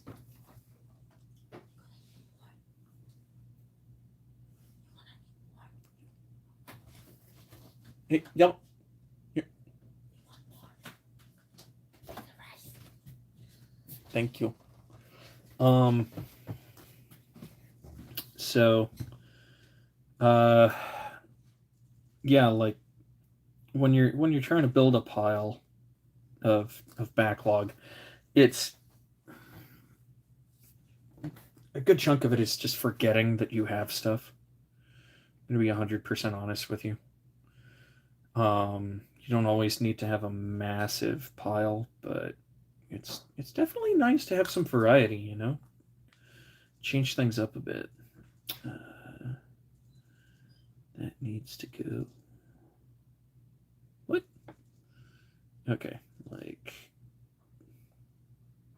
this.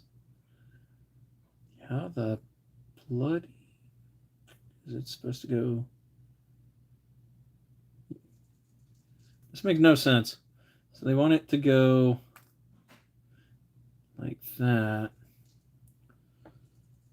And then cross like that. I think. Like this image is not very clear. Like it shows it's supposed to mount, but it's not super legible in its depiction of what it wants me to do. Oh yeah. Yeah, trying to catch up on that is always going to be a pain for me. Oh, okay. So yeah, this will go. I gotta move back over here because this is where the camera's center focus is.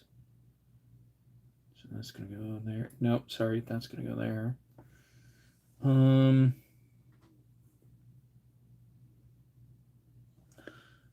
So there, there.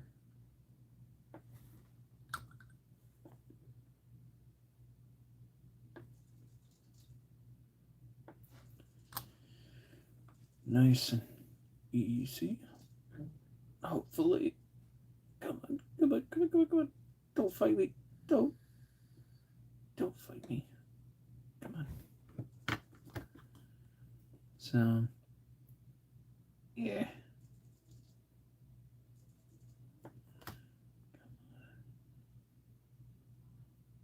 No. There. We got it. We got it. We did it.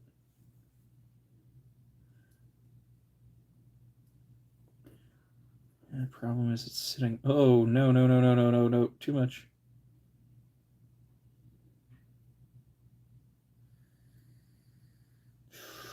Did I just break the frame? Don't tell me I broke the frame. Okay, I kind of popped the frame.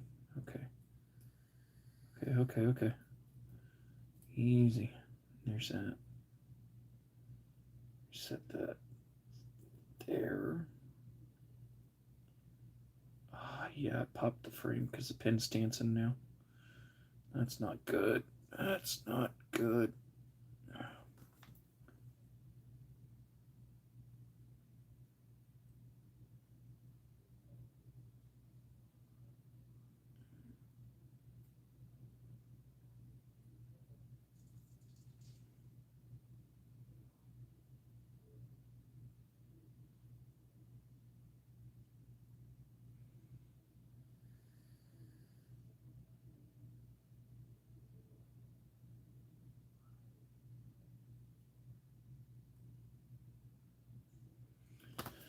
All right. Let's see.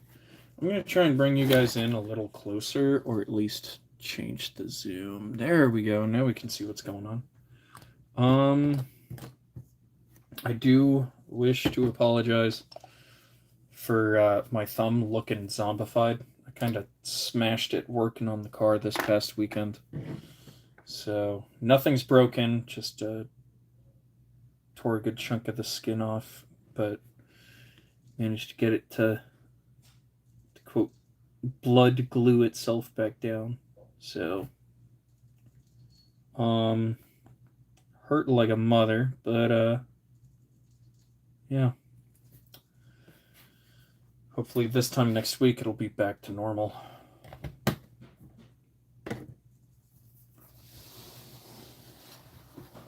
All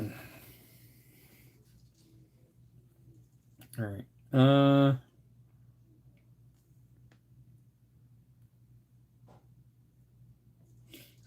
Let's see. So I got to do this one. 59, 5, and 7.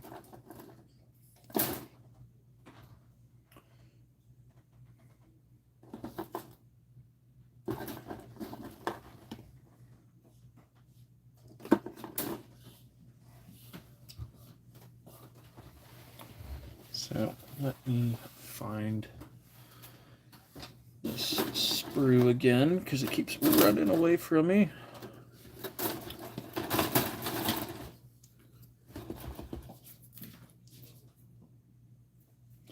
Um,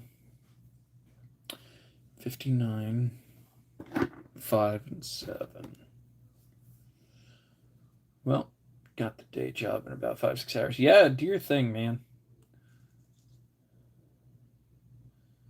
All right. Heck yeah. Thank you very much. Thank you. Yeah, I'll be hopefully uploading this for its usual release time of 2 p.m. on Friday. Fingers crossed everything goes well. And you guys will be able to see the end result. So this is a bit of a sneak peek, kind of seeing behind the curtain and seeing how everything's made. 5 and 7. 5 and 7. Set. Net.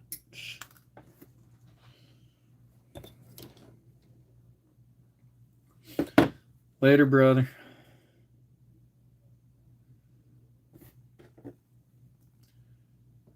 Hello. If you're just jumping in, feel free to say hi. If you have an interest in what this is, I'm currently working on a King Tiger, also known as a Tiger II, or a Panzer VI. This is one of the early Krupp turrets, not Porsche.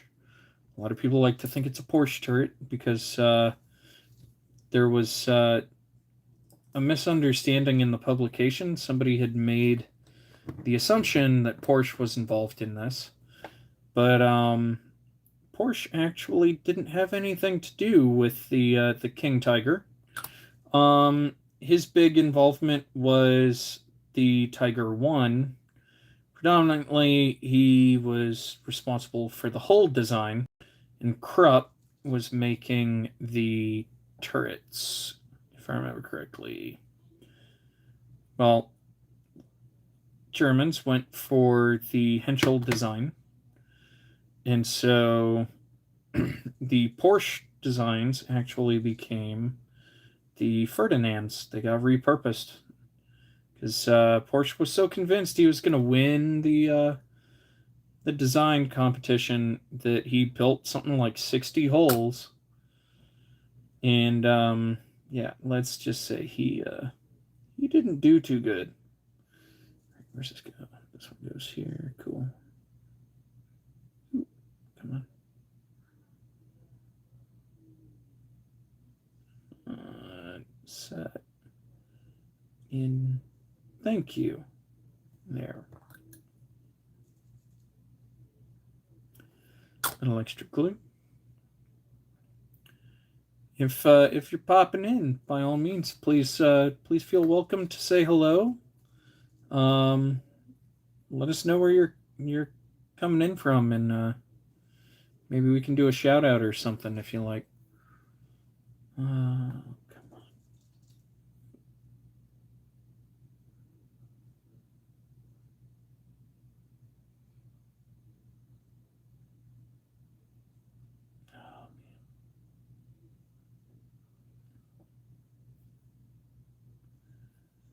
Oh, man.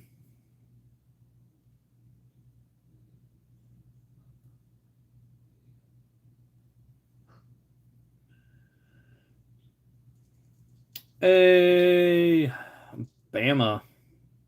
Good old Bama. There are worse places. Many, many worse places. Bama ain't bad at all. Okay, so where's this go? This is supposed to be leaning just straight up. I have no idea how this is supposed to hold itself in the meantime. Because they want this to go here. There's no supporting point. Like it's just a one piece. And they want it to lean towards this spring, which I don't know what you were thinking when you did this, but really hope you don't think this way for the next one.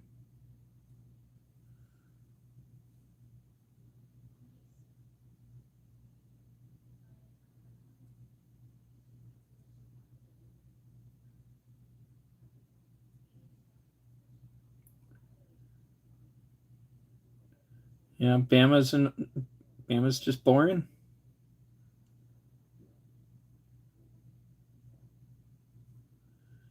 I get that.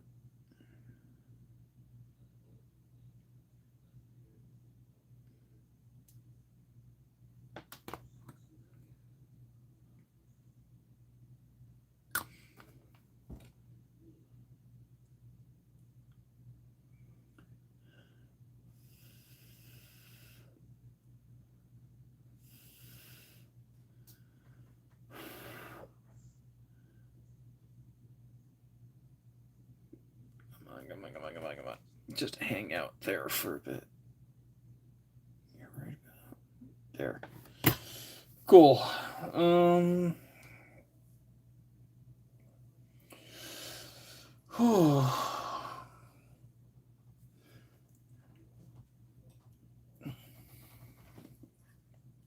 Got some more of that soup. It's pretty good stuff. Complex. Hey, guess what? I can read your comments this time. Because your boy actually turned on all comments for visibility instead of top comments. Good morning. I hope you're doing well. Yeah, I felt absolutely horrible not knowing that you were trying to message me last time. I didn't want you to think that I was ignoring you. I just genuinely didn't see your messages.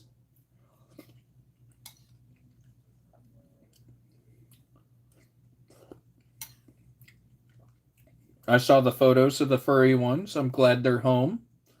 You said it was 8 teeth, yeah?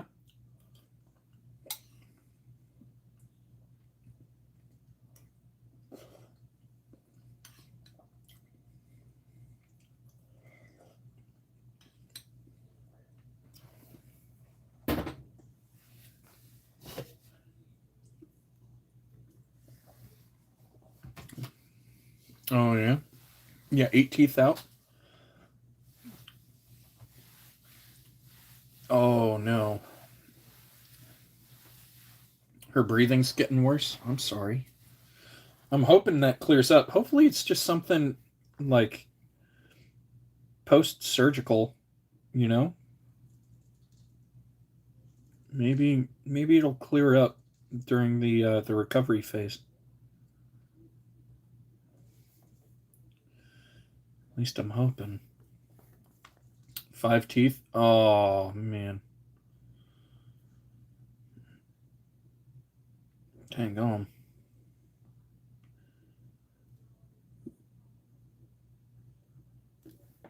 Yeah, I would be too. That's one thing that always worries me about pets is like once they start getting really old, they start falling apart like puzzles, dude. And it always breaks my heart seeing them like that because it's like, yeah, everything was normal like a month ago, and now cat doesn't do something right, or dog doesn't see that well, and it's heartbreaking because like the dog doesn't understand what's going on, and you can actually see like the gears turning in their heads. They're like, oh, what's going on? And you just have to like watch it all happen. Like you can't really translate it for them. It's one of the saddest things about being a pet owner. But I'm sure yours are going to be okay. Oh no, I think you may have made the right decision.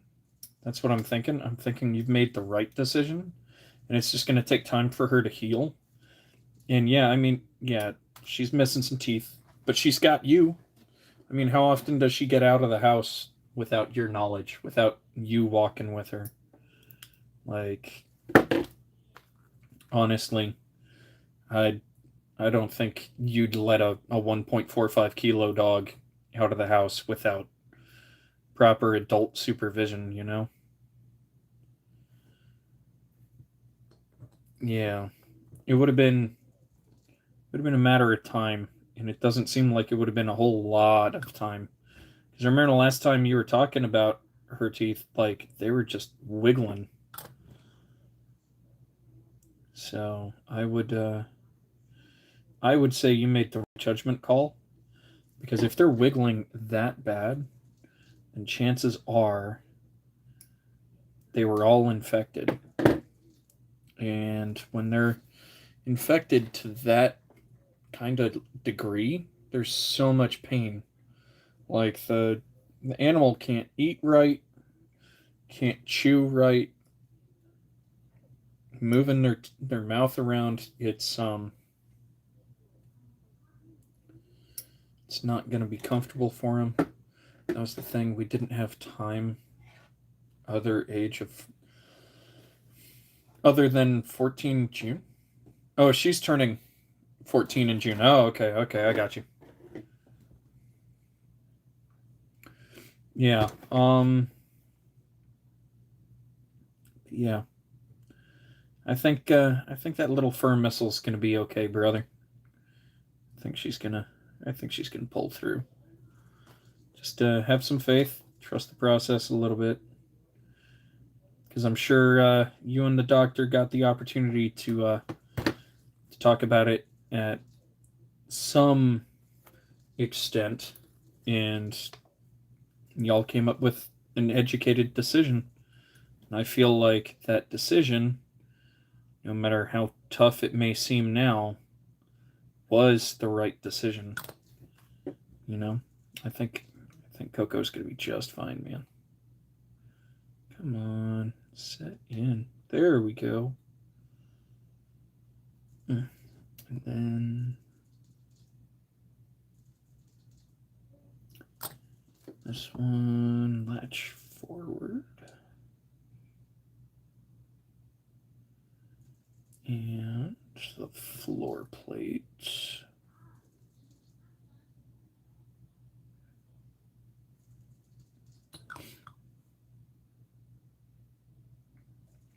Next up is Zoe, new vet. Jeez. Yeah, we're still tiger tanking here, bud. We're still tiger tanking.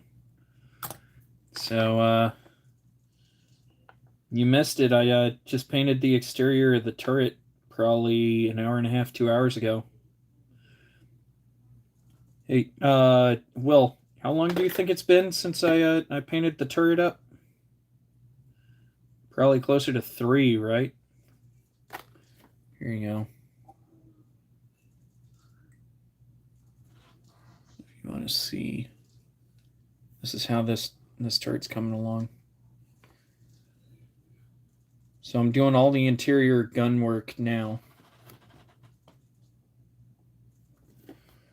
Yeah, just wait until you see the hull here.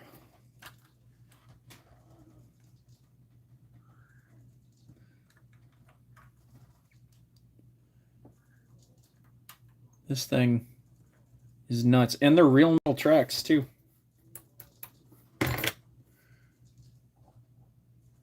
Yeah, 2.5 hours ago sounds about right. But see, once it's all put together, the turret should look something like that. It's sitting a little low because I still got to get the bottom plate of the turret installed. And then we've got the gun barrel. So it's a big tank. This is not some small rinky dink. And I'm not even done once that's all put together. I still got decals, and then I plan on doing a diorama, and I'm still trying to figure out how I'm going to pan that all out and pull it off. So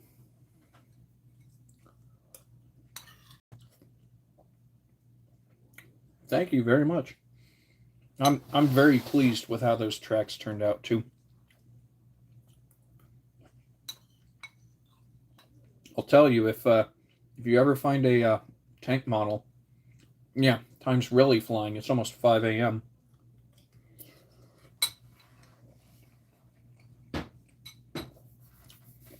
I woke up this time yesterday and got to work at 2 p.m. At work until 10. Got home by 11:30. Started this by 12:30. So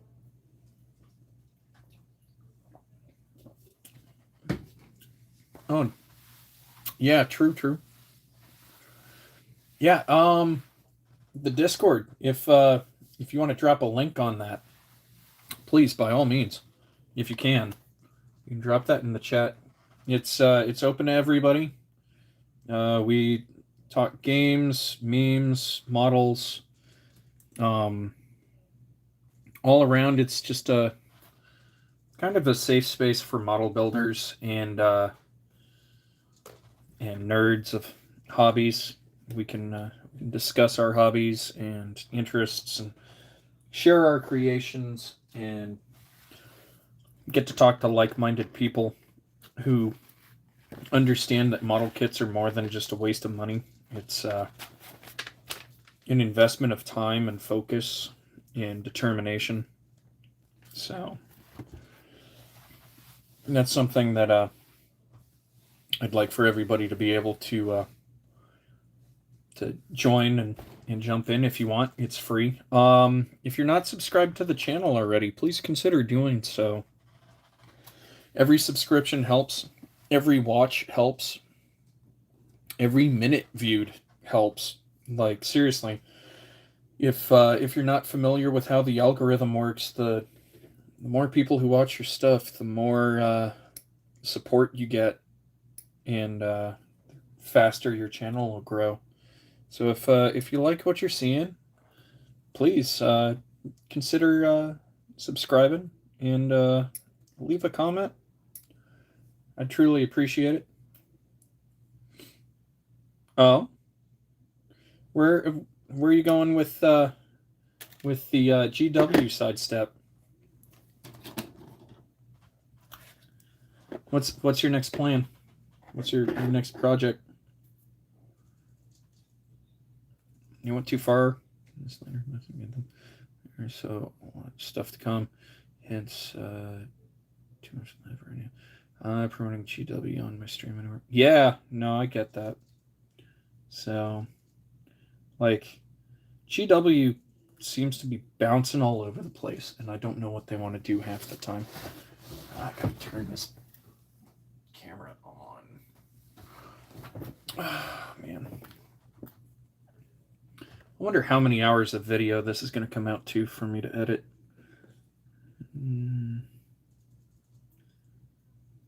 this one goes here. Oh. This one will go here.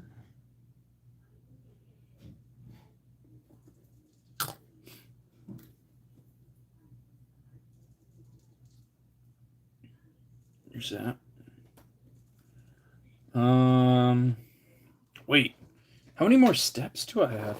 Oh, yeah. I was like, what the deuce? Okay, yep, ammo racks. I've got 14 steps to go left. Infinity by Corvus Bell is a good start. Yeah? You're going to be building that? Ooh, hang on. That appears to be the right angle. So we going to roll with that. I think that's going to work out fine.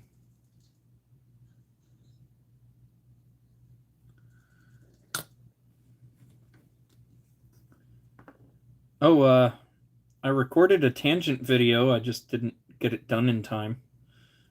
Like, for what I wanted to do. So I thought about this week I was going to do a Tangent Tuesday. Where I just do something completely unrelated to the usual hobby. And I was doing a bit of gunsmithing on a Lee Enfield bolt. Had to square one away for a buddy of mine. Mantic Games offers full army games, Kings of War, and Firefight. Oh, yeah. I'm sure they're more affordable. Games Workshop seems to think that everything they touch is gold. Problem is, they don't realize that Midas was destroying everything every time he touched it. GW is yet to figure that out.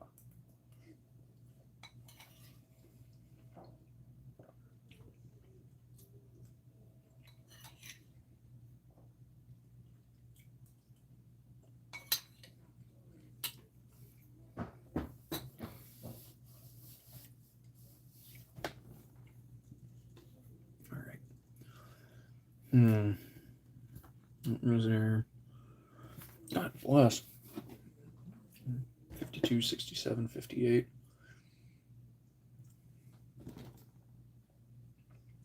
Oh, yeah? Yeah, just all I was doing was a Lee Enfield bolt. I was fixing it for a buddy of mine. His extractor claw broke. Or really, his extractor claw spring broke. So I had to fix that up for him. Took all of like 5 minutes. I spent more time setting up the camera than I did actually doing any work. 67. If you want a good channel for gunsmithing, I recommend Anvil. Search Mark Novak. He's a guy that I follow on YouTube. I've followed him for years, and in all honesty, his videos really help me out when I'm confused, trapped, and don't know what I should be doing. Wait, what the deuce? Oh man, they really complicated this setup here. Okay, we're gonna go nice and easy. Hey, that worked out. Problem is now I need my needle files so I can clean that up. There's that. That. And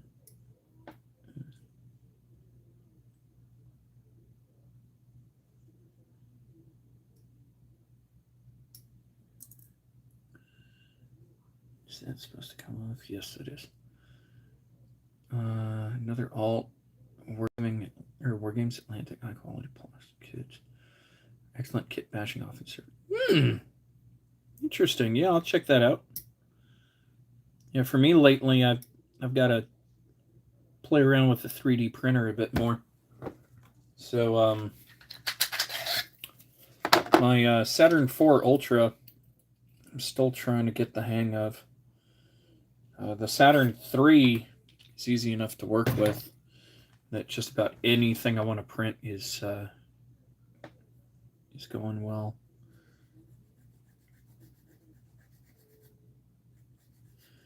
If If you're watching the stream, don't be afraid. Say hi. It's fine. We don't bite. We're totally fine.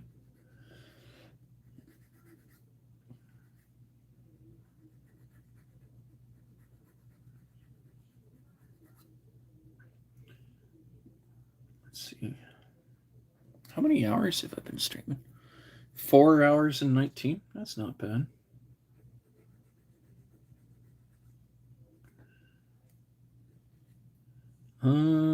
Let's see. Yeah, file that out real quick. Oh, this is a fan blade. Interesting. Interesting. So this goes in here. Where's that go? Yes, Grim. What? Yes, that's my leg. Hi. Yes, hello. Hi. How are you, Fluffy? What's up? Huh? Welcome back. Are you happy? You happy to be hanging out with me now? Huh? I'm happy you're happy. Okay, I got stuff I gotta work on. Okay, people are watching. Don't have a whole lot of people, but it's not always about the number. It's most of the time about the quality, all right? We got some high quality people watching today. Yes. Yeah, wait, you want to climb up here? You are not about to Mufasa your way up this leg. You're 16 pounds, dude. You will tear my leg apart trying to Mufasa your way up here. Ow! Ow, dude, yes, ow. Yes, I know you want up here. You're gonna be okay. You're gonna be okay, yes. Holy crap. Yes, Grim, ow. Take it easy.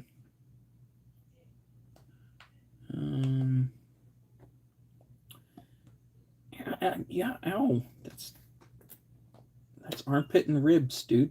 That's not cool. I have no idea where they want that one going. Like, I guess it's supposed to. Okay. So it bolts into that. I guess I will. Ow!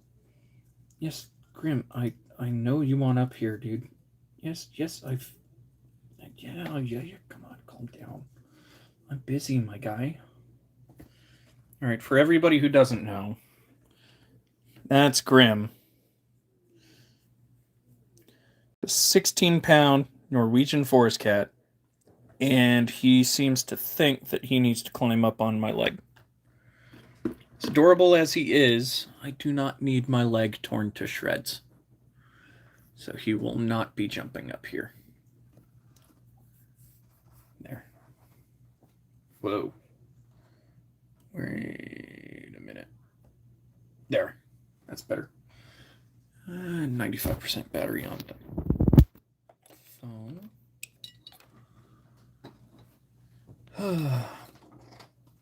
Anybody else in chat wanna sound off? Say, please, by all means. You're more than welcome to.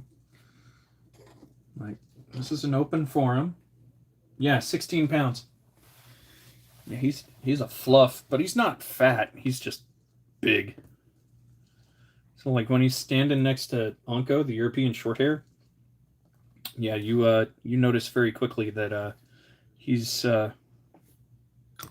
built different. Oh, come on.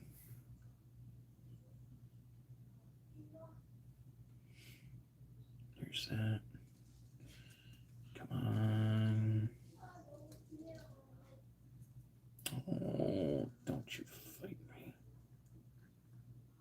See, what sucks is for me to paint this the way they want this painted, I have to keep it all split up in the way I have it now. But can't. Come on. Get this. Okay, what just popped off? What was that? A piece of random sprue frame. Okay. That's fine. I'm not worried about that. What I am worried about is all of this sitting down flat. So I guess this is Tacom's fitment starting to bite me. So I've heard mixed reviews about Tacom's fitment. I was willing to take a gamble on this. Oh yeah, yeah. I was about to say 25 pounds, probably a Maine Coon. Come on, just plop right in there. Boop. Boop, boop. Ka-choo. There. Okay, so that's there.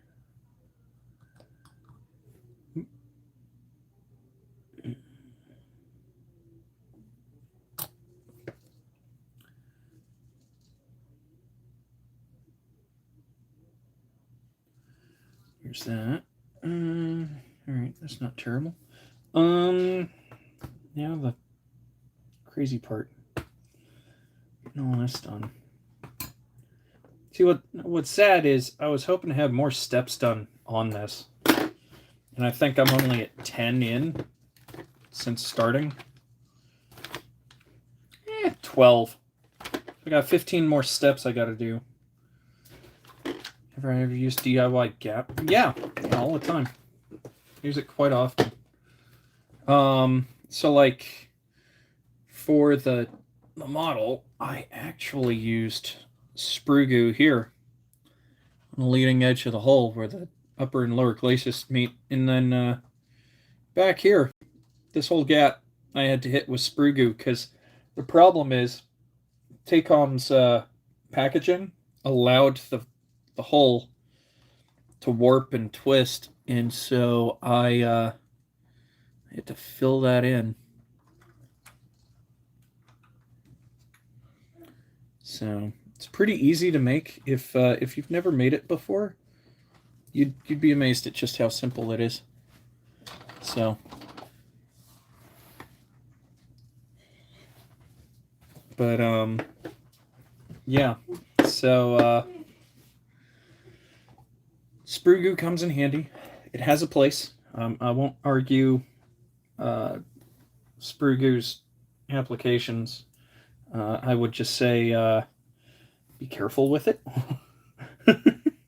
It would be my advice is be deliberate with your application. Don't be too liberal, because you put too much on there, you're going to have a field day trying to clean that up. Yeah. So I actually use Tamiya's thin type. I'll show you. So it's just Tamiya thin type, and then I put bits of sprue in, and that works. Gets the job done. It's nice and easy. Let's see. There's that.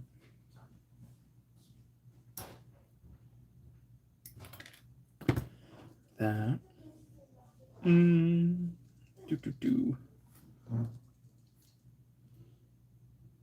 So now this piece gets to go right there. And then what else? What else we got? That.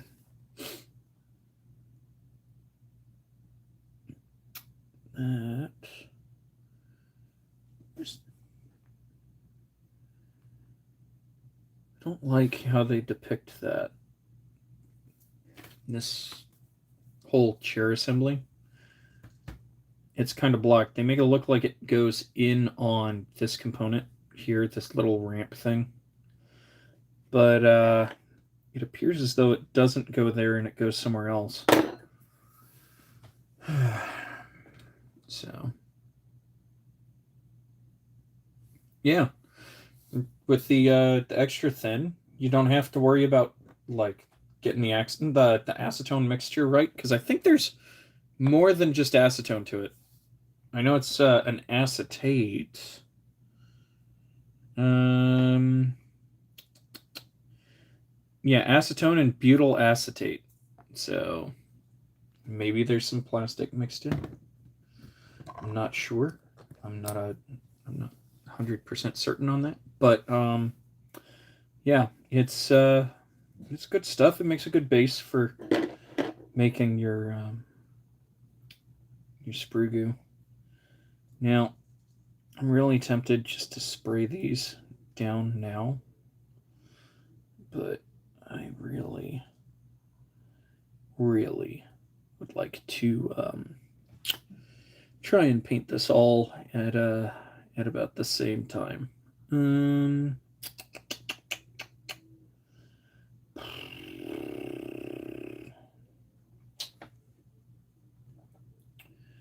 Is there that? I guess it's here. Okay, yeah, so it goes there.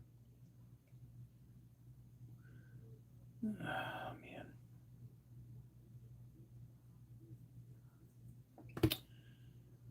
Yeah, so it's getting to the point where I am going to have to start spraying this.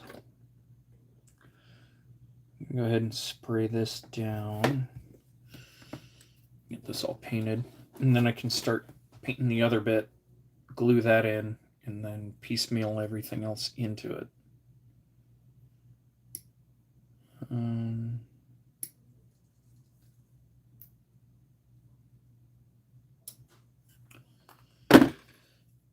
Let's see.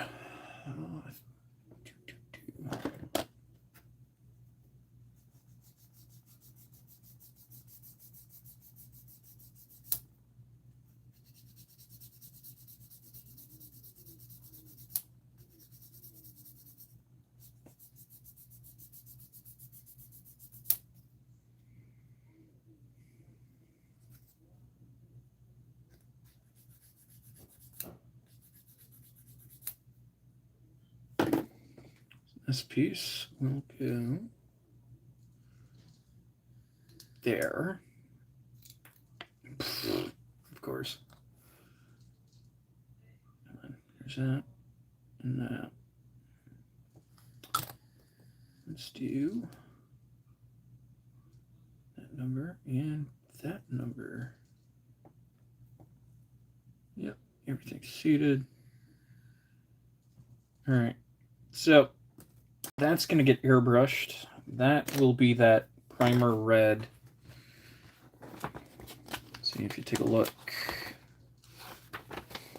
You want that primer red. And then that whole claptrap is supposed to be predominantly white. A little bit of red on it. Okay, hang on. I think I found the fix. There's a big old split down here that I can glue up. Let's do that. So.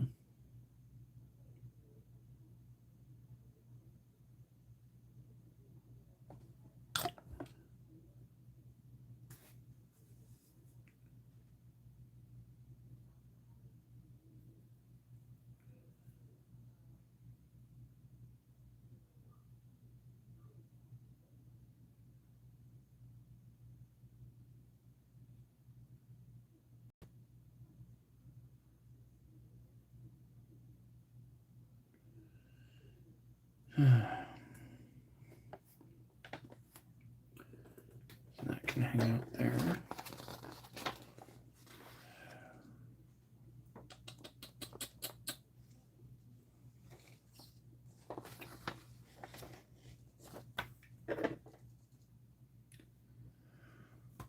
Oh. And then, let's see.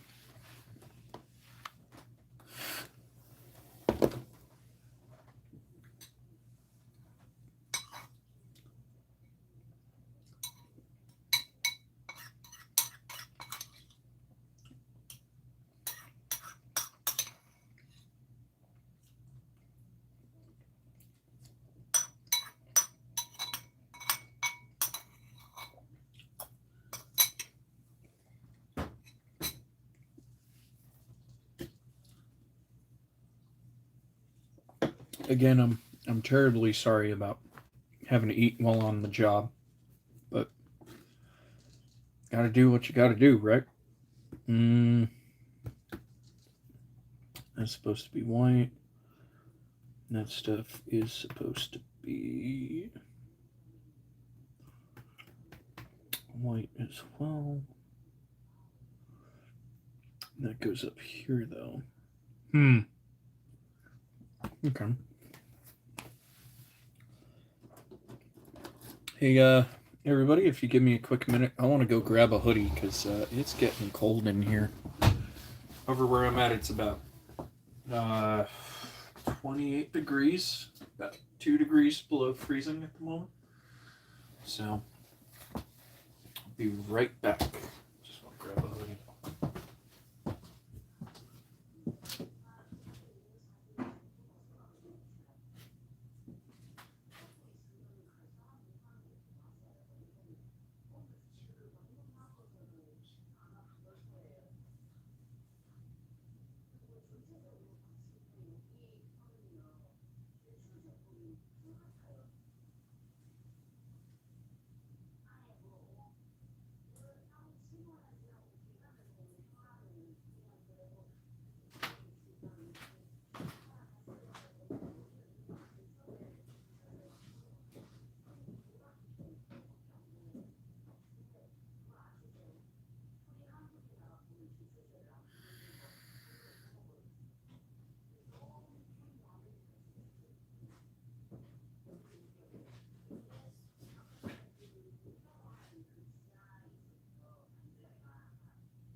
I'll take a look at that. I'll take a look at that.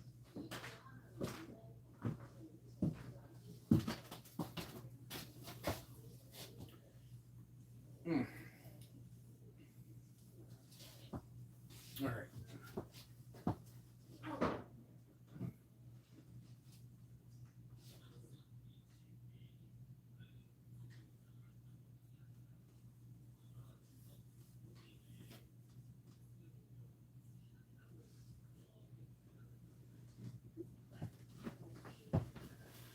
Sorry, everybody, for the delay.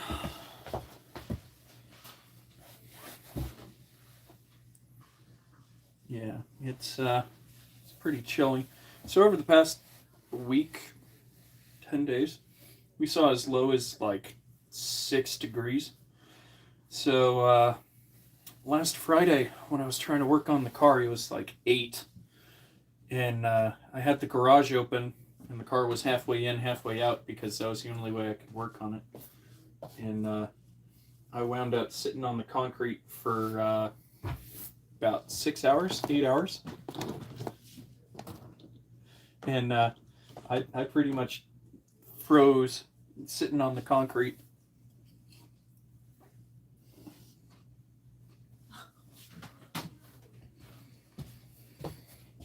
Like, no, it's bad. Just so cold.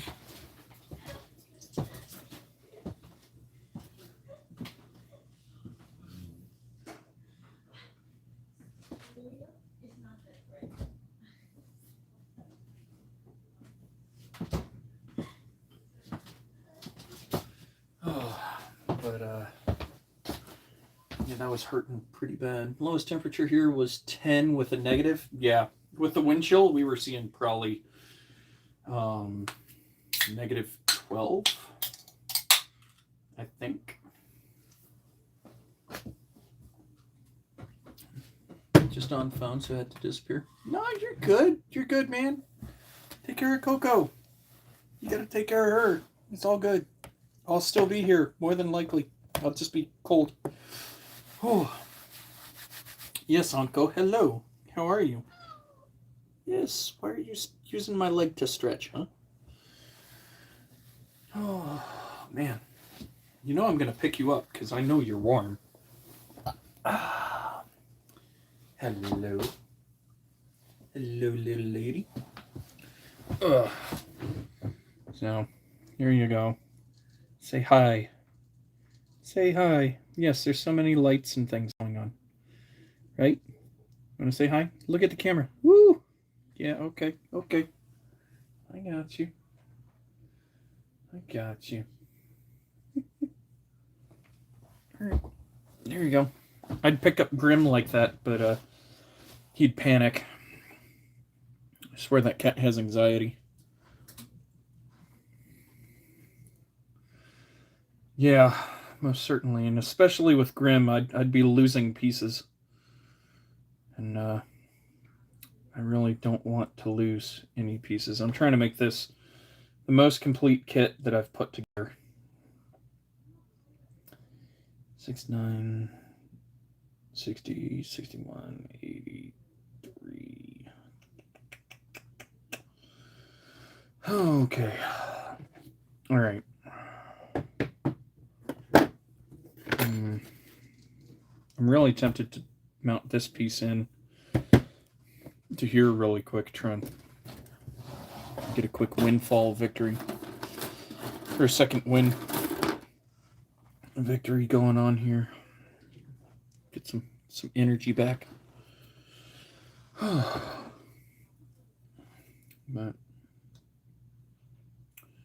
yeah, that's this piece here. It'd probably be easier for me to install everything with it in the actual bottom of the turret assembly. So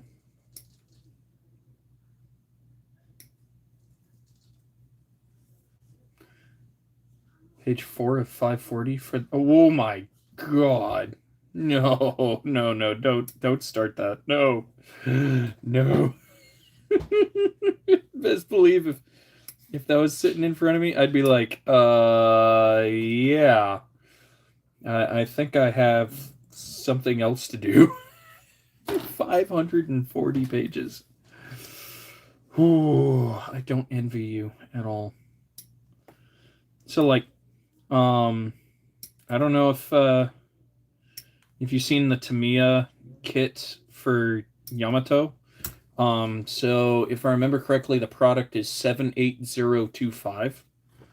It's got something like 1,500 pieces, and it's a plastic model, and it's 1,500 pieces or something like that. It's some outlandishly massive number.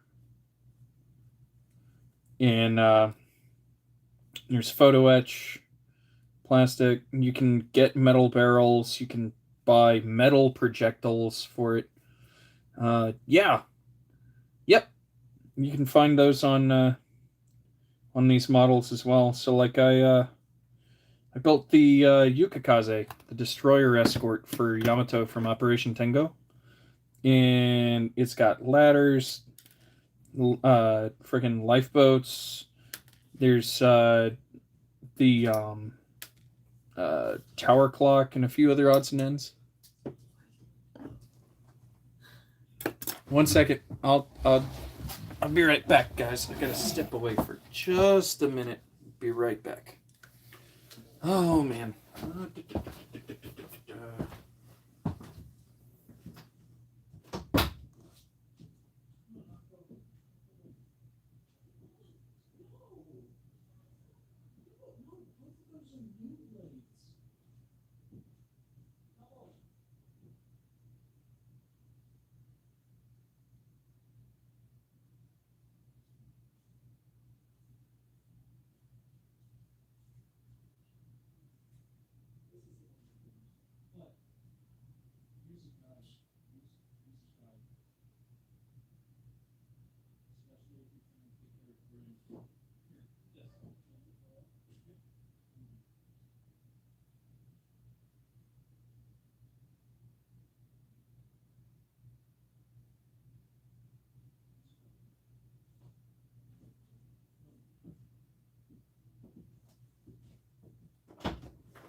Terribly sorry about that.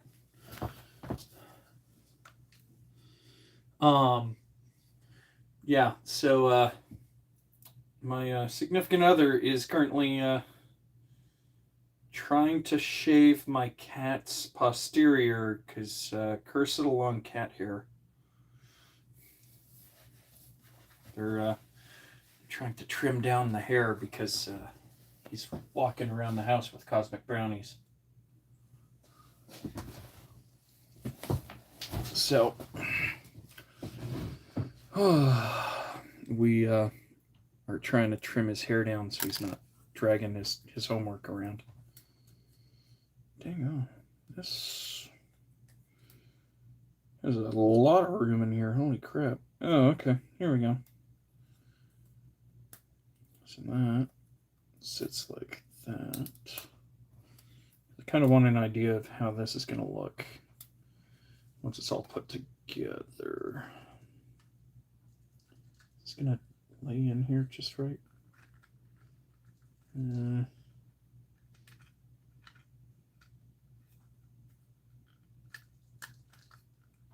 There. Okay, that's a bit better. Yeah, no, she was trying to go with my Norelco one blade, and she's like, "Which one's the old one?" They're like, "Neither of them. Those are new blades." Well, what do we use? I was like, use the barber trimmer thing." "Oh, it's kind of sharp." "Yeah, it's why you put a guard on it, so you don't accidentally cut them." "Oh, that's a good idea." So, oh man.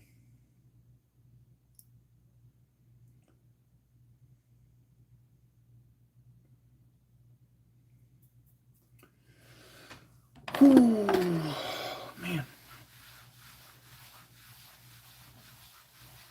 Trying to warm up a little bit. Okay, let's see. I need to get this Dunkelgelb out of the airbrush so I can start the priming process. Welcome back. I had to step away too for a minute. So, I'm terribly sorry for the noise.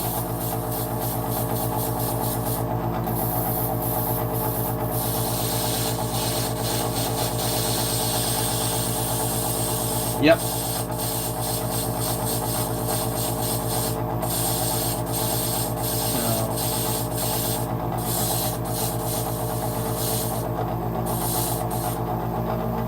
I've got a straight razor as well. It's an Astrale by Soling and Steel. Great razor. But I hardly ever use it. So I'm actually not supposed to be shaving, but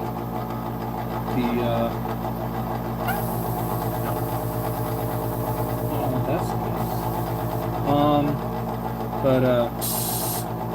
The current administration seems to think that anybody with a shaving profile is just lying, and it's like, no, dude, when I shave, I break out bad. And then they're like, oh, you can get laser hair removal. And I'm like, I don't want laser hair removal. And they're like, you got to figure it out then. You're gonna shave or you're getting a laser. It's like,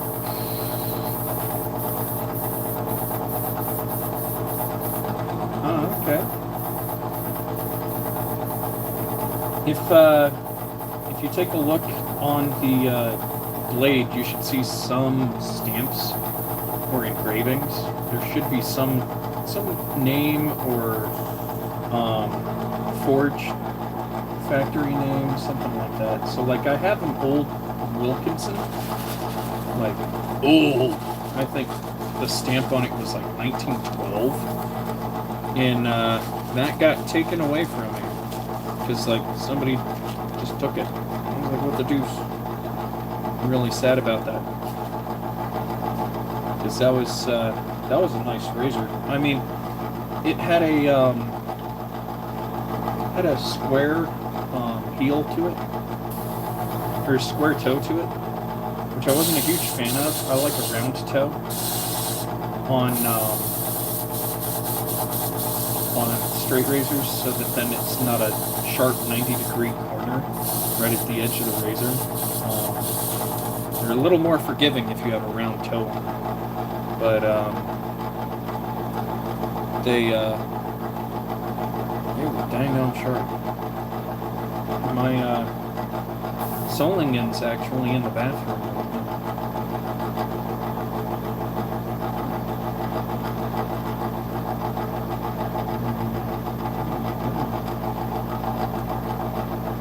needs serious cleaning after this. I think once I'm done with this King Tiger model, my airbrush is getting full teardown cleaning from the ground up. It's not that I neglect it, it's just sometimes I don't clean it as deeply as I want to. Which is kind of understandable considering the turnaround time, my downtime, and everything in between.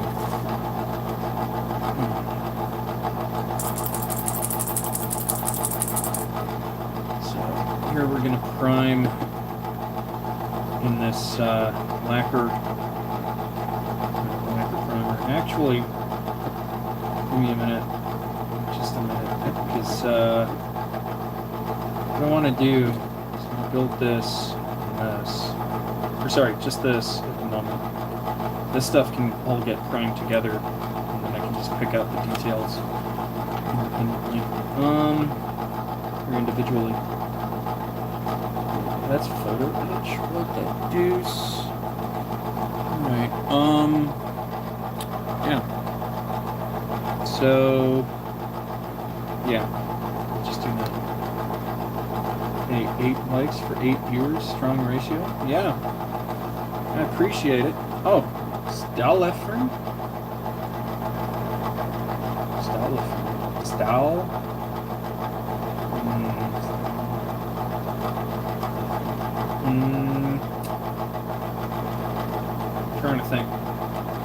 Trying to think of what that would be. I kind of drawing a blank at a moment. Like, I speak some German. I'm not fluent by any stretch of the imagination. But, turn that compressor off so I can hear myself think. No, I got you. But yeah, it's, Stallefern. But altogether, Stallefern. Let's see. 69, 60, 61, 83, 69, 83. Of course, this thing's like all the way here in the corner in the most flimsy spot. I'm pretty sure I'm just going to snap this. Nope, it made it out, but I got a lot of cleaning to do.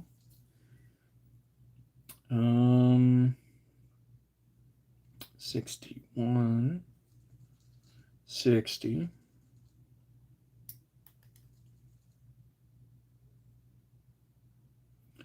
Have you guys been watching the batch fillings?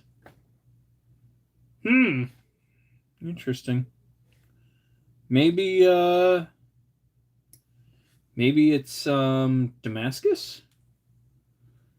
Maybe it's a form of Damascus, like a wire Damascus, where they take like wire shavings and pack it into a crucible and then fire it. I know there's some guys that do that, and they look awesome. So it's like gibberish.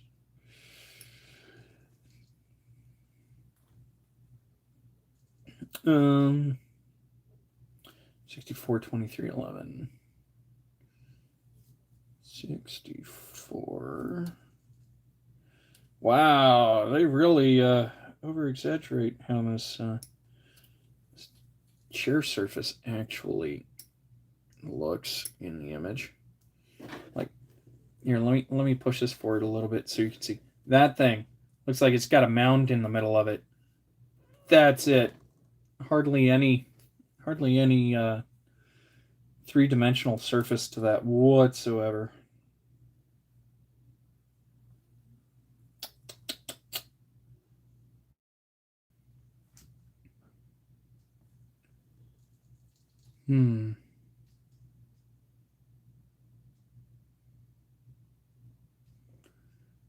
Anyways. Oh, hey. Now we're coming back. Holy cow. Do you guys hear me? Is everything okay? Figured I'd ask and see if you guys are hearing me fine, because I had the whiz wheel for a hot minute. Oh, I think I know what it was. I think somebody was trying to call me.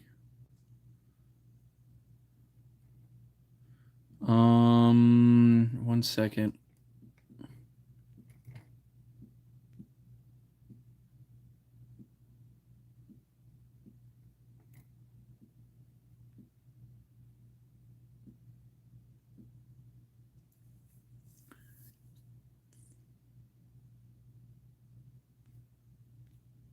All right. Okay, I don't know the stuff. Stream did go kaput. I noticed that because I was like, what's all going on? Because I had a whiz wheel on my tablet, which I'm using to watch, make sure everything's going well, and so I can see the chats, and then whiz wheel on the phone, which also was worrying.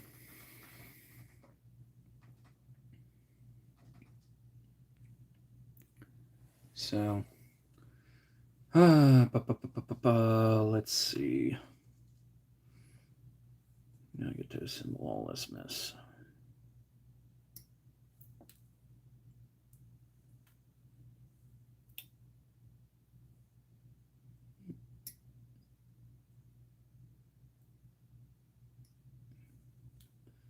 If you guys are looking for a good set of clippers, like side clippers, I recommend, if you have the budget, get some God hands. That's what these are.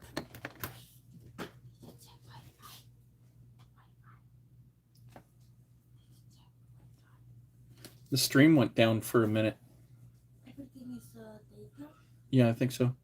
Because Wi-Fi is bad. Oh, okay. Yeah, my stream paused for a hot minute, like it lost connectivity. And the stream went kaput. Grandfather clock dinged. Spooky coincidence. He's probably getting mad because we're trying to speak German. But yeah, if you can't get the God hands, I did find these on Amazon. They're very similar blade design, so it's a one-side blade, and they're sharp. Like, don't get me wrong, these things are sharp, and they're about half the price, quarter the price. So that one goes there, and that one goes there, and that one goes there. 1, 2, 3, 4. Yeah. Okay, we're all accounted for. So I'll show you, like, this is a piece of just junk sprue. Cut's fine. And it's a clean cut. Like, you don't get that plastic stretch. You know how plastic always turns like super white? This thing's barely white. You rub a nail over it, it's back dark. Like, these are fantastic. Holy cow, my thumb looks really grody. Hi, everybody.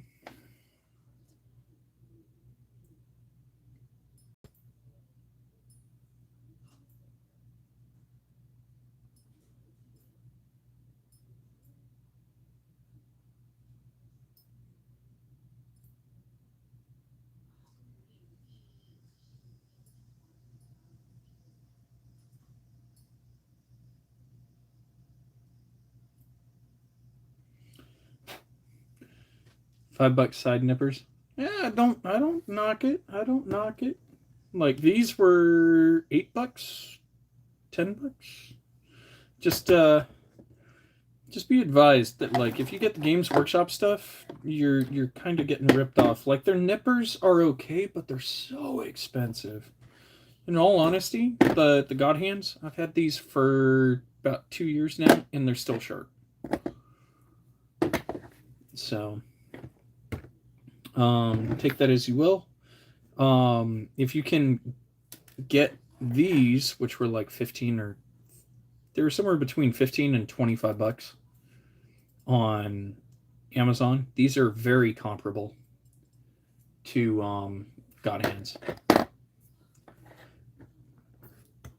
Oh, nice. Hobby Lobby coming in clutch, right? Okay, let's see. Grab the blue. Grab you. Blue on.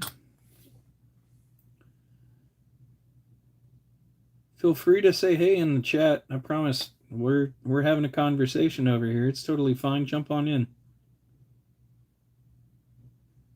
Keep seeing people in and out and in and out. Don't be afraid. We ain't gonna bite you. Could you link both of the nippers you use, just in case someone wants to buy them? Yeah, I can see what I can find, but I might drop stream. So what? How about this? What I'll do is on an upcoming video, maybe this one, if I manage to do all the editing in time and not lose my mind, I could drop links for products that I use. Like they're not affiliate links, so I'm not going to earn anything from it, okay? Just so you know, it's not going to be like I'm making any money off of it, but I want to help everybody in the hobby sphere who wants to know, like, hey, where do you get this? Where do you get that? What's this? How does that work, you know? So I'd be more than happy to share that info. I just won't be getting anything. Dang no. Oh, no. Yeah, it's not like I got a discount code or anything for them. That's what I'm trying to say.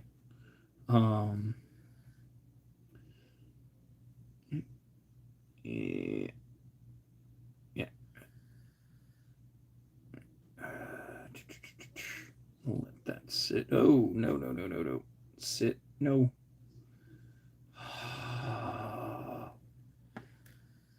Man, this thing's... There we go. And then also, just avoid the Games Workshop hobby knife. The hobby blade is not that great. I don't like it. The handle's really weird. This thing was like $35. It's insane. The Tamiya ones I like more. So I've got two of these. The Tamiya craft tool knives. What's nice is they've got a safety flag. So like, see, it only rolls back and forth. It won't go rolling across the table.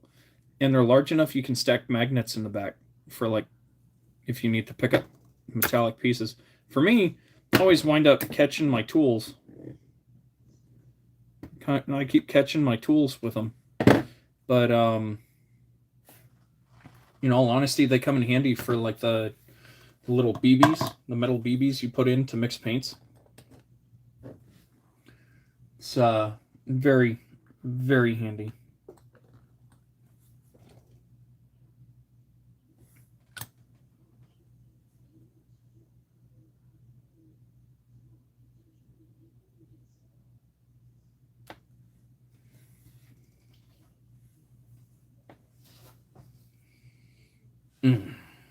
Well, I'm going to take a pause for a second so that then I can reset the recording camera because it just timed out on me.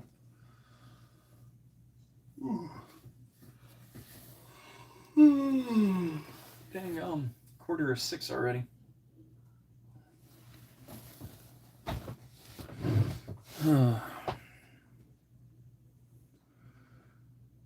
This needs to go like so.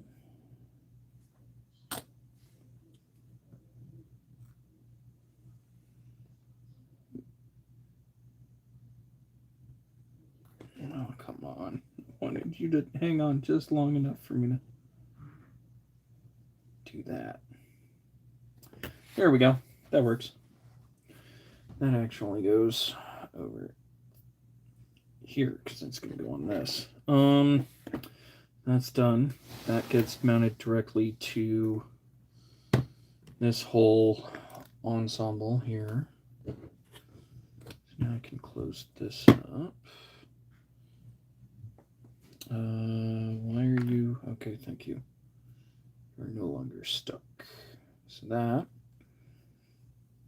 needs painting, that needs painting, that needs painting, that needs painting. Might as well... Or no, actually I won't paint this one just yet until I install it.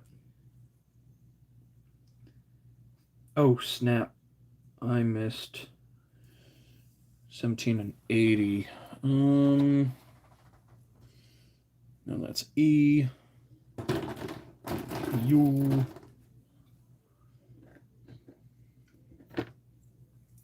So here you go. Demonstration of how sharp these are. I can just clip that right out. And 80. I need to get 70 out as well.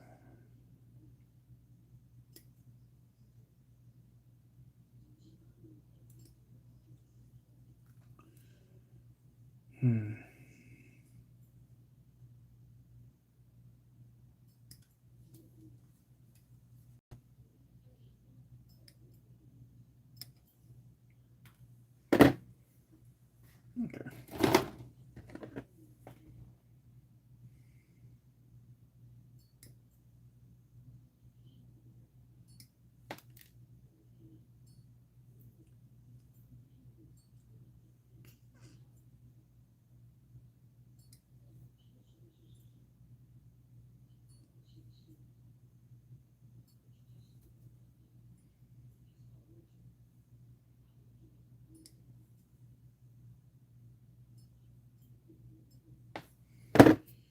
All right.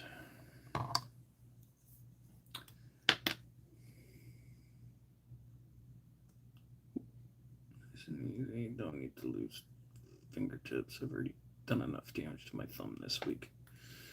There's that. Yeah. Anybody else got any questions? Let's see.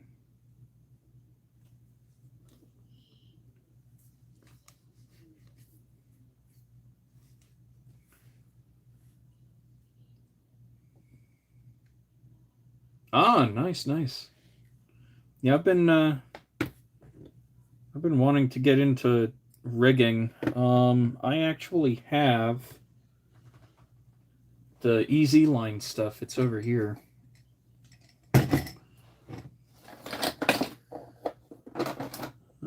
Yeah, here it is. Hanging out in this drawer. Got 2 different spools of it. If I can get this out of here. Here we go. So I got the EZ line, 100 feet of fine, and then I've got heavy. And this stuff's pretty good for that. So I've been told. It's not something I've done yet or had any experience with. I've heard some horror stories of people trying to use regular sewing thread, and I'm like, how? Oh God. Just as you say it. No. So be careful with the sewing thread because a lot of people say that with the humidity, it'll swell and contract. And so it causes some crazy deformations and warping on some models. So just be very careful, I guess, would be my my best advice.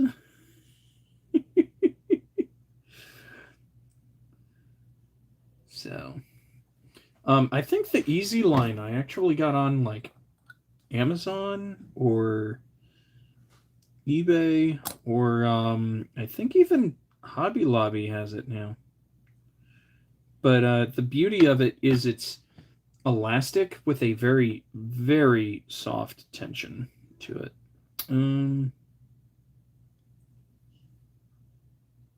Let's see. That'll go there. And this goes there. That can hang out there. This will go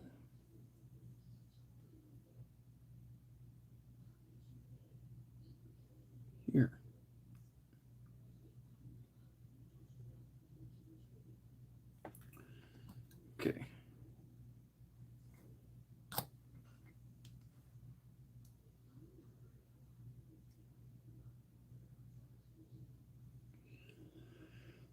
There's that. That wall's on. That needs to get painted. I feel like I'm missing a whole seat here. No. That one goes there. So we should be fine. Okay.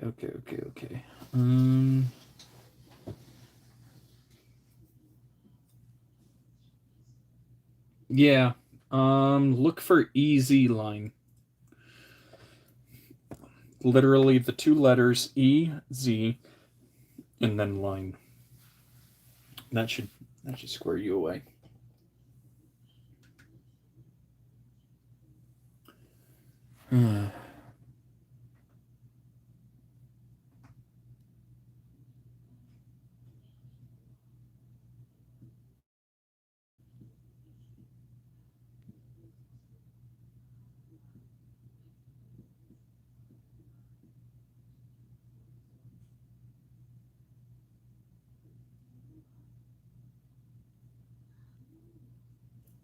Wait a minute. I just saw a notice. Check top comments option. YouTube regularly as it auto switches. Oh no. Oh no. I am so terribly sorry, everybody. I am so terribly sorry. I did not know it auto switched. So far it's just the two of you talking, actually. William and Complex. You guys are the only ones I'm seeing in chat at the moment. That's weird. I'd very much appreciate it if it would show all messages. Let's see now. Settings. All messages. Okay, let's see. Anybody else talking in here? Complex, William, Complex. Derek Myers for a couple seconds was in here. Derek, you still in here, bud?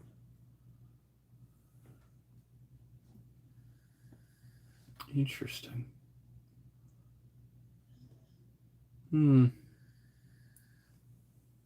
Okay. Just trying to make sure that I'm not accidentally missing people. Doing a test here.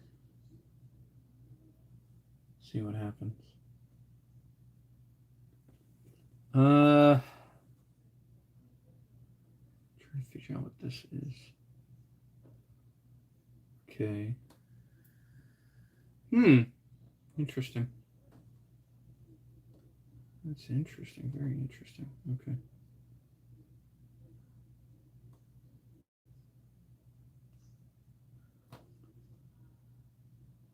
Yes. I'll pay attention to the guidelines. Okay. Cool. Yeah. Terribly sorry about that, everybody.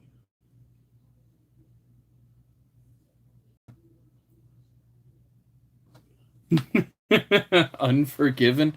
Now you finally show up?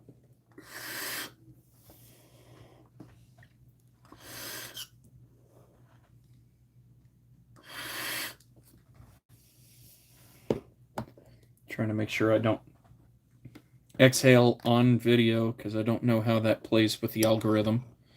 I'm sure the sound is enough to make the algorithm question, but let's see.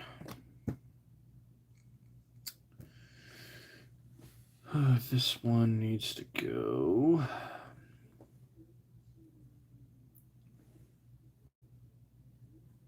here, like so. Okay, that goes there. Dang on, they're asking a lot of that glue joint there. There's not a whole lot of meat on that. How you been, Stallman?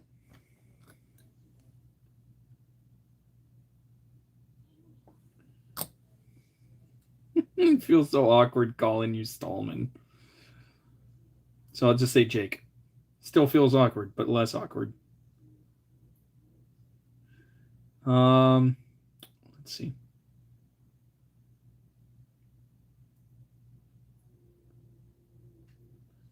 Oh, come on.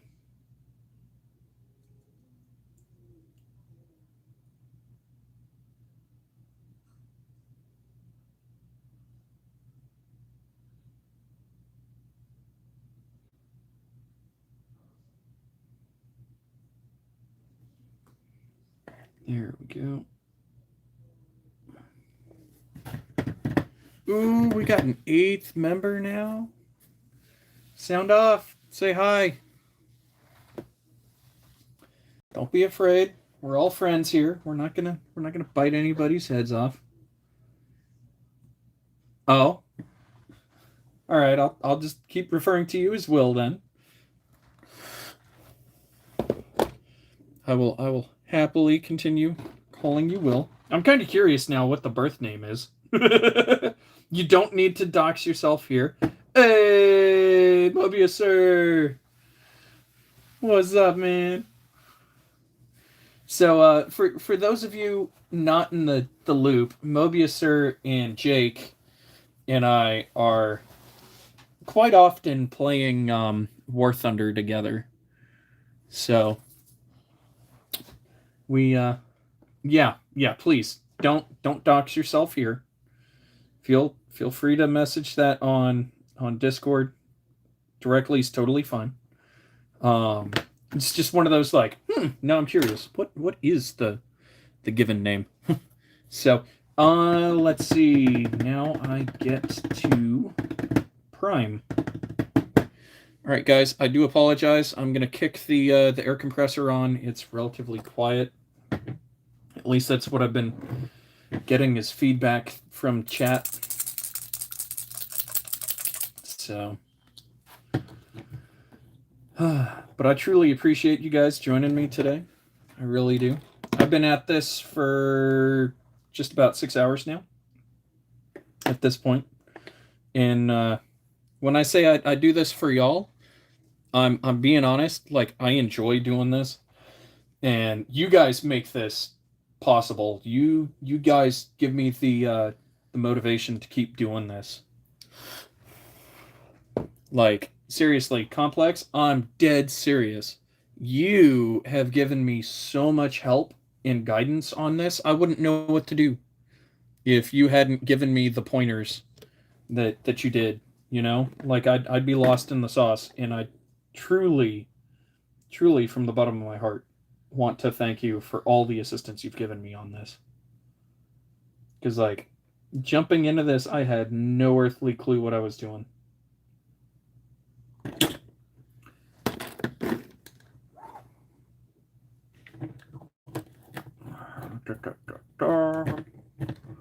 I feel like Popeye every time I have to do that with the airbrush. All right, compressor's going on. There we go. Not too loud, guys. Still doing all right on audio.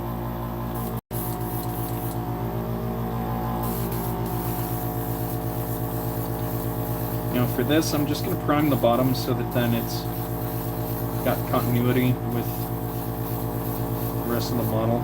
There are some ejector pin imprints on it, but I'm not too terribly worried because, again, that's supposed to be completely hidden, and I'm not too worried at all about that.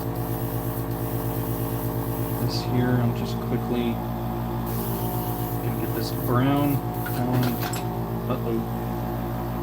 Uh-oh. That's not good. If you guys have any questions, please feel free to reach out in the chat. I'll answer them within reason.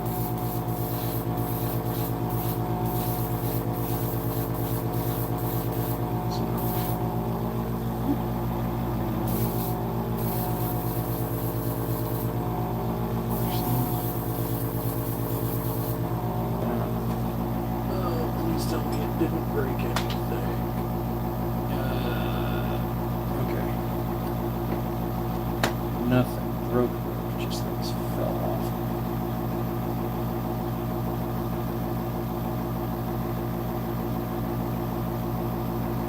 Yeah. Oh yeah. I'll let you know what I think of it. I'll tell you. I'll be honest. I'll tell you if I chuckled or if I was like, what the deuce, or like, yeah, that's not that bad. So, shoot, all these track lights just popped off the side of the turret. The Jake, if you want to see just how ridiculous this turret is looking at the moment for the exterior? Because I know you were looking forward to that. Go ahead and check this out. Dang it! I hate this little handle at the back.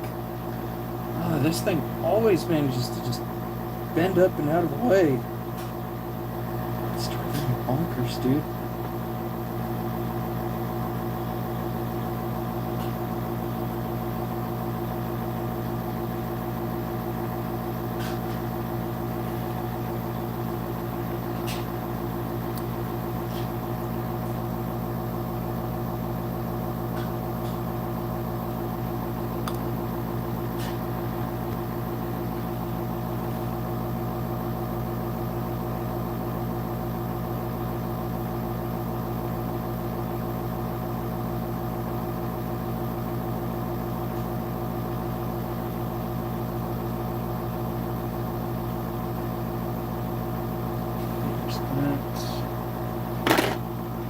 Barrel sits up front, like so. So if you guys wanted an idea, concept of how this is going to look, that's pretty much how that's going to turn out. Let's put that back up there, out of the way. Oh, get back to working this paint scheme out.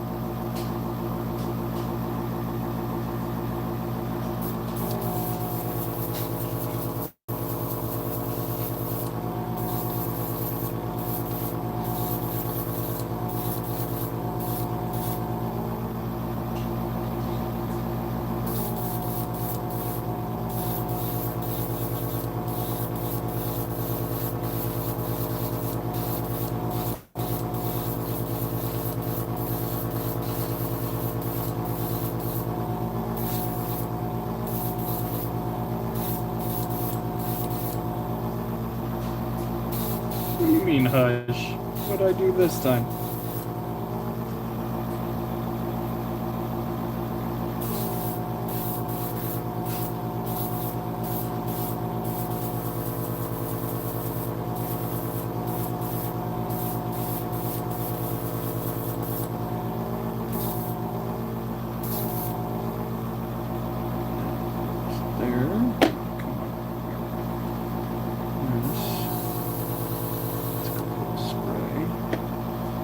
This quick little spray.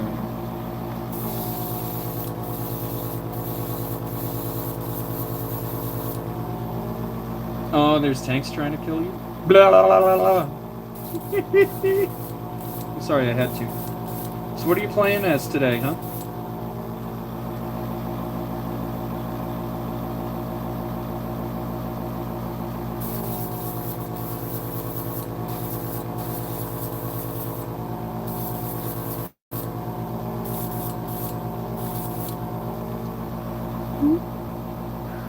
There's that.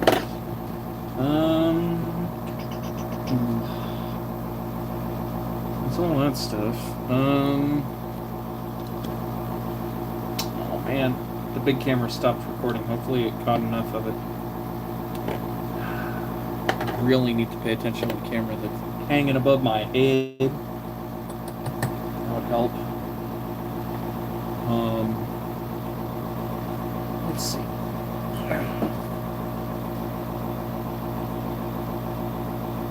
Please? Oh, are you trying to say Panzer? You just said please. Or are you actually saying please be quiet for a minute so you can hear tanks?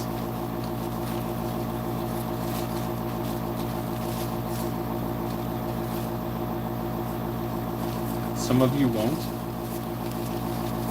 I'm so lost. Did mine go back to top comment? Yeah, it's back to top comment. Dang it. I am sorry, y'all. Hush, there's tanks trying to kill me. As well. Row, but you can't see the comment. If anyone can ask, top comment. Here we go. Yeah, it did it again. Can I call you Bill? Will? Oh. All right. Now I'm starting to see these messages again. telling you on Discord for an hour. Yeah, no, I literally just clicked it like 15 minutes ago. It's been doing that top comment nonsense again. I don't know why, but it keeps cutting it out. Yeah, very nice to speak again. Complex. Let's see what else was said since then. Messaged him on Discord, but clearly he's sort of streaming. Yeah, just a bit. Well, the big problem is Discord is on the phone, which I'm recording off of. Discord on my tablet won't let me log in. So, for me to see Discord on this side, I have to move all the way over.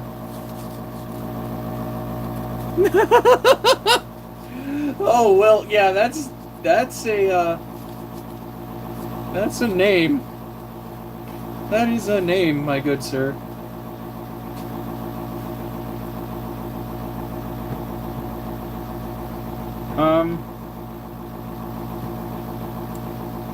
I think the audio is going up and down because my phone is currently pushing at 4G, where my tablet is pushing at 5G.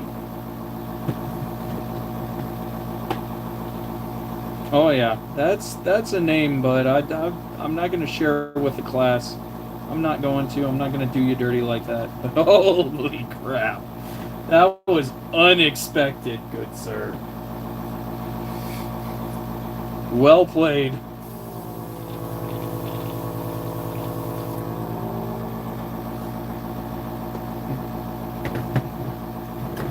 What's up, Yabba?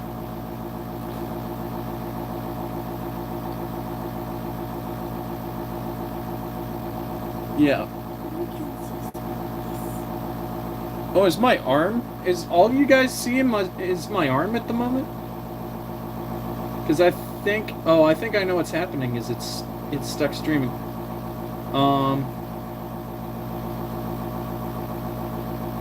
No, I mean Heimlich is still. Let's see. That's what I see. See, look. Put my hand out. Put it away. Sorry, we're trying to source the issue. See. Maybe it's just... Oh, now you're caught up. Okay, cool. Yeah, I'd say Heimlich would have been better than what he hit me up with. But holy cow, that was one heck of a name. That's yeah. Let's see. Yeah, there is very much a couple second delay. It's about, I'd say 5 seconds, 10 seconds. Go ahead and type up, if watching on YouTube, pull down on screen for refresh. Okay, 1 second.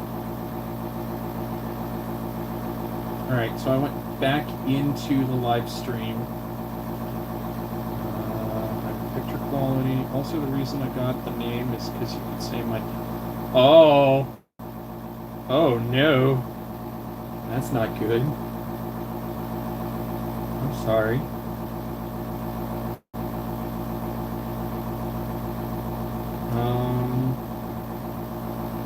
See, no, I want to open the chat further. Come on, you. Oh, this is going to drive me bonkers. Back. Thank you. Settings. All messages. I'm trying to scroll up so I can see what all y'all are saying. If you're watching on YouTube, pull down for refresh. There must be a second delay. Heimlich. Okay, so I think I'm caught up. To y'all. Alright, what's that? Now we're gonna go for that oxide red.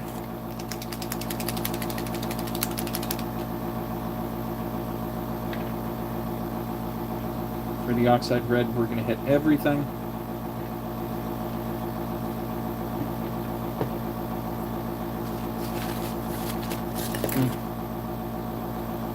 Except for the basket. Well, no, the basket's going to get the oxide red. I was confusing it with a different color at the moment.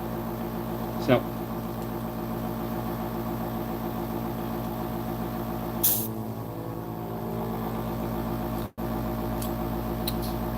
Great.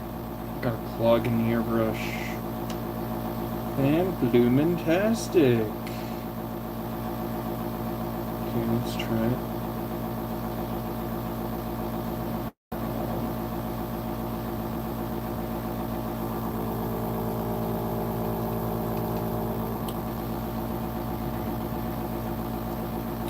Ten views, 10 likes. Thank you, thank you.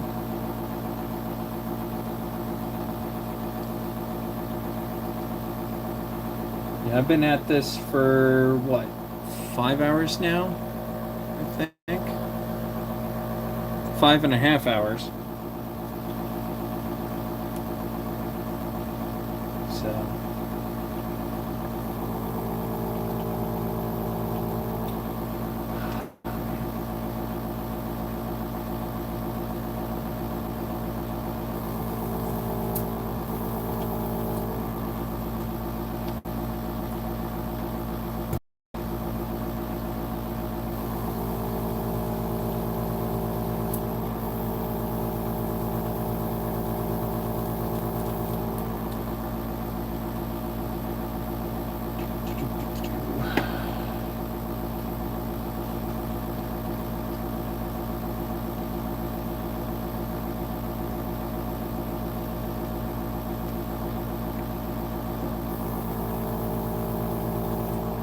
airbrush is fighting right now. It's not very happy with me.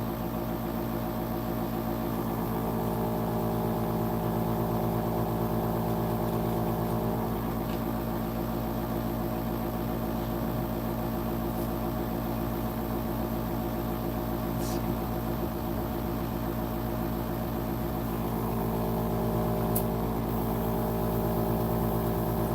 Yeah, something's up with my airbrush. It's fighting.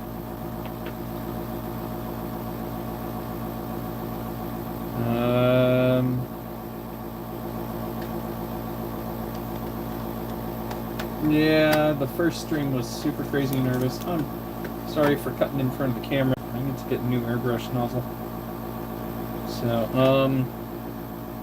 yeah, I was really dang-gum nervous. At this point, I just realized it's sort of like just be natural, be yourself on stream. What, are you cold over there? Ah! She's cold. It's okay. But, yeah, just, play a typical day and just let people in and out as they want to come in and shoot the breeze. So,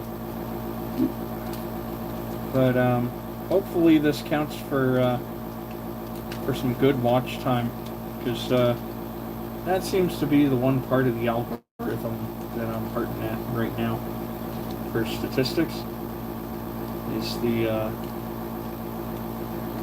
average watch time. Total watch time. So I'm trying to boost that up just a little bit. Yeah, true. More shorts? Yeah. But that doesn't, from what I've seen, it doesn't seem to count towards total watch time of the channel. Because those only count for like 90 days.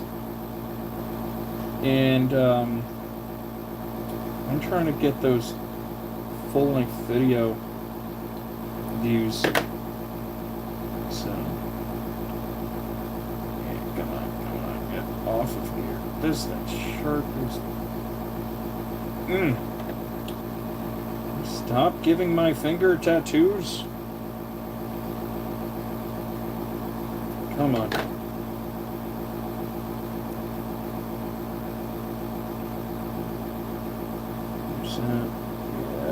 Looks like a hair stuck in the airbrush.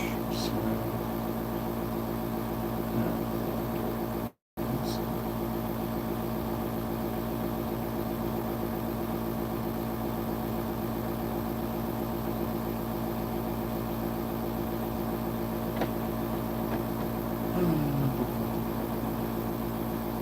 because like right now I think my total watch time is something like 300 hours. It's not bad, but I'd like to try and get some more.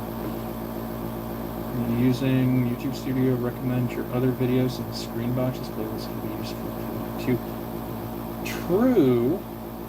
Yeah, at the very end I'm putting in my other videos on like a video card, and whenever I make a reference to them, I put a reference or put a card in on the channel at that point in time, or put a card in on that video, linking them to the video I reference whenever I do that. Yeah, video cards. And then for the outro, I do video cards as well. Like, I've got a video card and the one playlist. Alright, that's a bit better. I'll take it. Let's see. Oh, crap. I gotta turn on the big camera. Forget the big camera.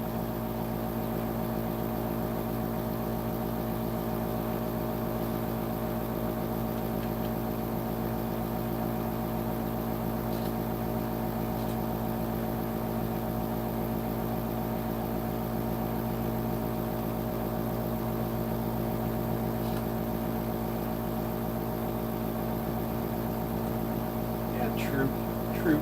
It's very much a time thing. It's like one day at a time. Rome wasn't built in a day, maybe two, but it's still one of those things that I'd like to see my stats go up on. Because I think right now my average view time is something like 3.5 minutes. So.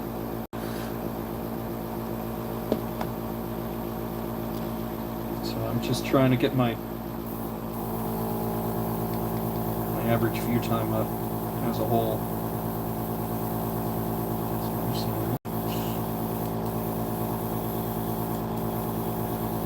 It's all that nice rusty red color. Oh man, I'm off screen for you. This is center for the big camera, so we're gonna do this. Bring you up here. Is that better, guys? I like that. Found it one day.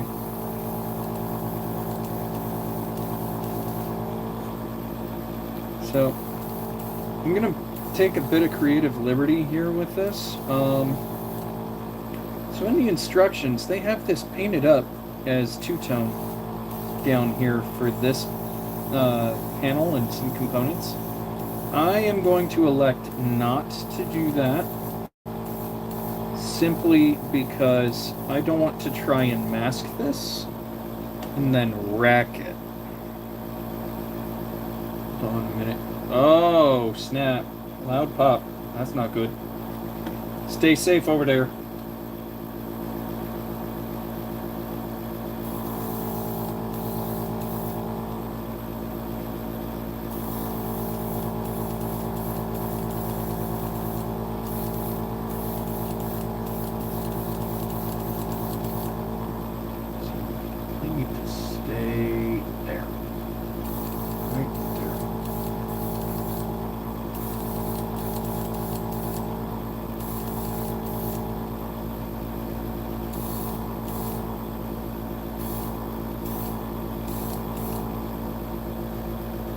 Strong winds, looks like neighbors. Whoa, wow.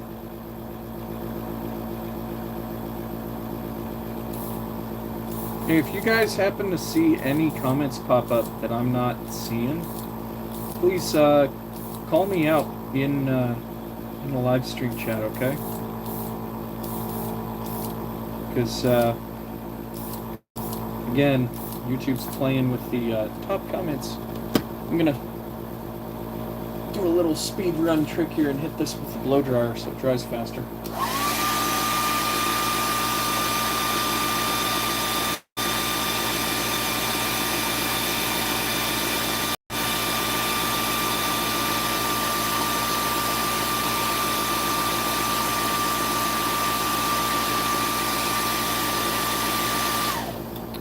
Best believe if my neighbor tried anything like that, he'd be very quickly reminded of the Alamo. Somebody's pinging rifle rounds off my roof.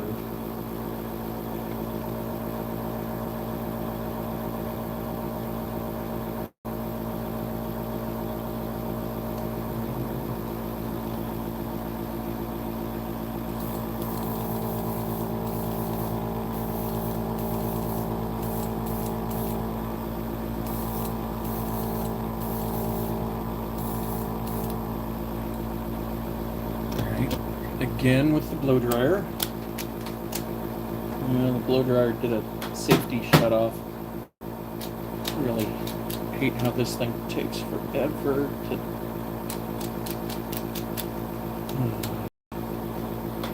Oh, he has episodes? Yeah, okay. I forgive him. I thought he was just like a redneck just popping around because he was like, dang I see a Loch Ness Monster. He's on your roof. Bam. You know?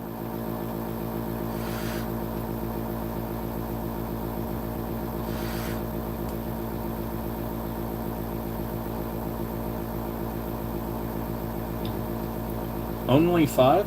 Only 5 what?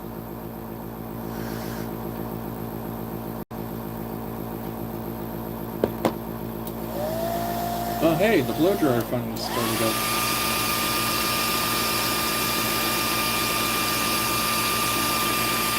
Mysteriously started. Oh, that warmth. That feels nice. Sorry for blowing out y'all's ears. There's that. Go there.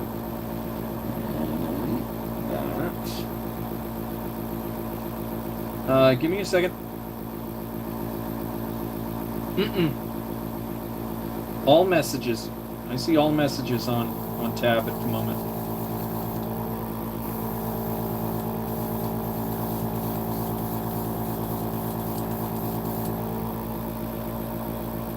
All messages are active. So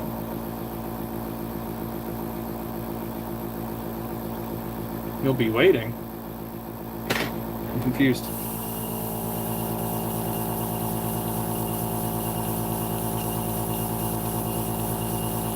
Please clarify so that then I can be part of the story. So I can understand.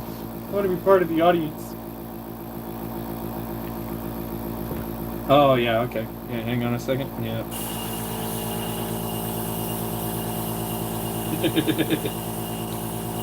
My bad.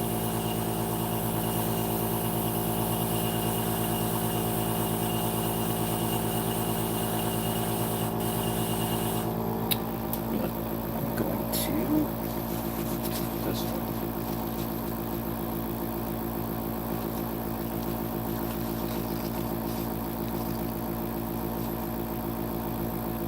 So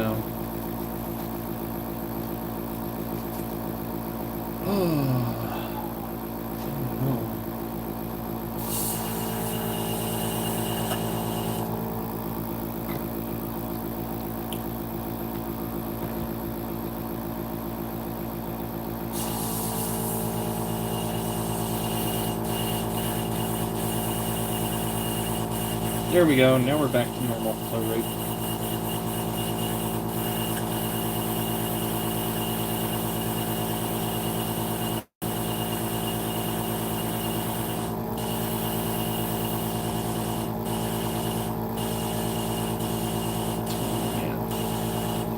Thank you for digging into that complex. I appreciate you. Yeah, I'm hoping the vet that lives next to you manages to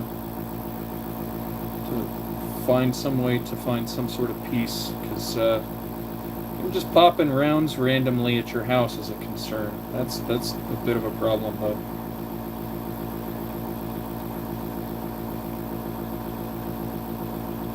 Because I'm the kind of guy that it's like somebody pops rounds my way, I'm reacting to contact and going full send. But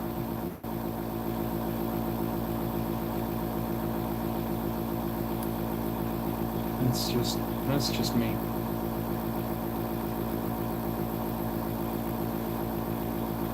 So let's see what's going on here. Alright. Now to do the ivory interior. I had a little pre-mixed bottle. Ah, there it is.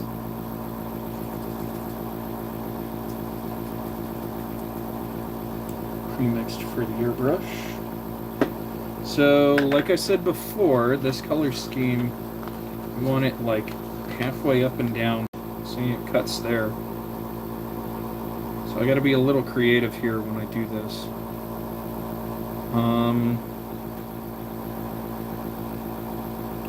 It seems like the cut line is just under that wire. Yep, it is. Give me a second. It's gonna be loud again.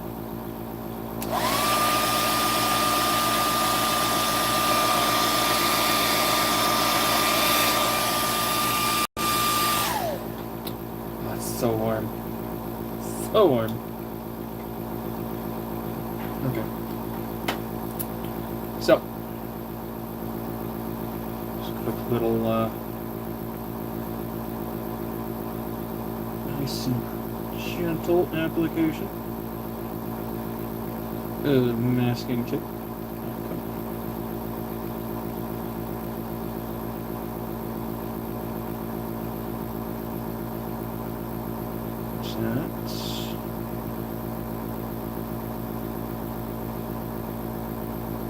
Let go of my finger. Thank you. Oof. And then on this side, I probably won't mask nearly as high up, even though I want to. It's not very feasible here. Do that. A little bit lower. And then let's load up some ivory. Let's get to work with this.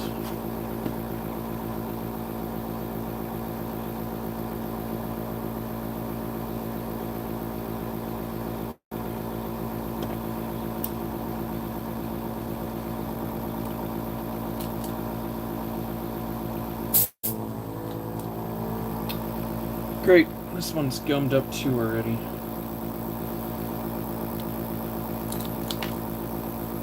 I'm not even getting airflow around the nozzle, so I think I know what's going on. 1 second.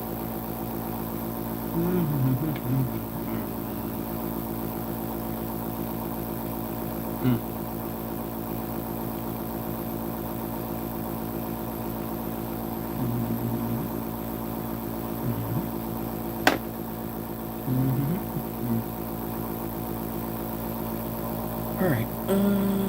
Let's see.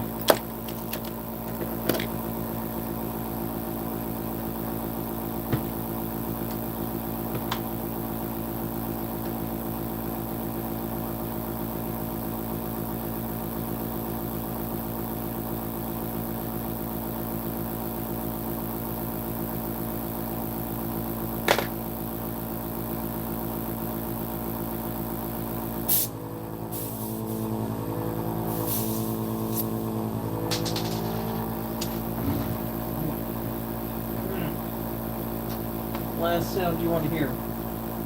The thump. And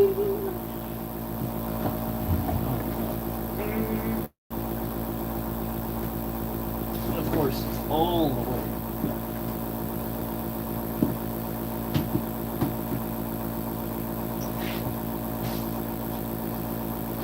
Oh man. 1 second, y'all.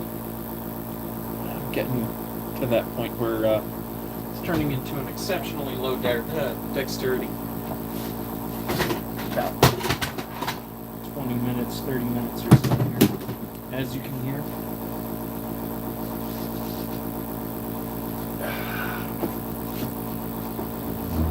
Go get some rest. Yeah, get some sleep, man.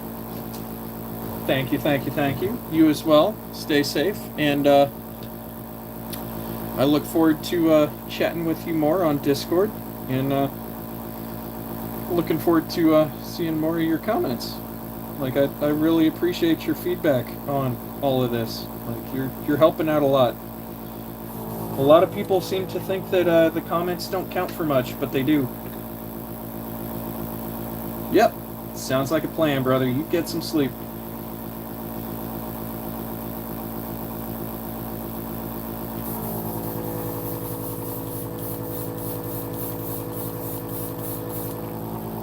Here we go.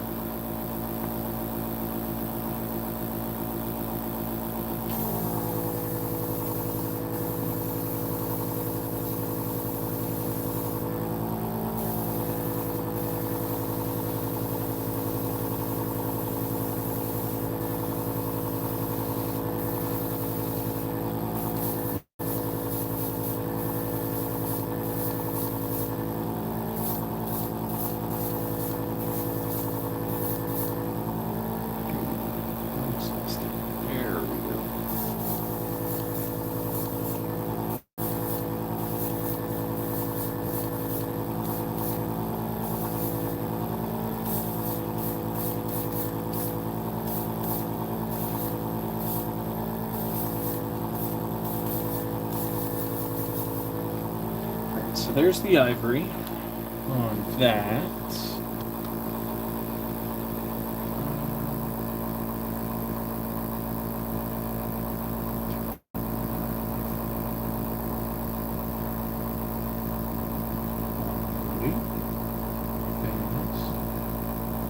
Let's see how it looks at 720, because I'm looking at 144 now, and it looks like I'm watching an old tape from like the 1980s. Yes. So put that there. Let it sit for a minute.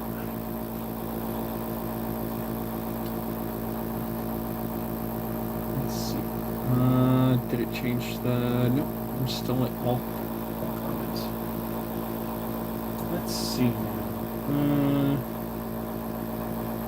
This needs to be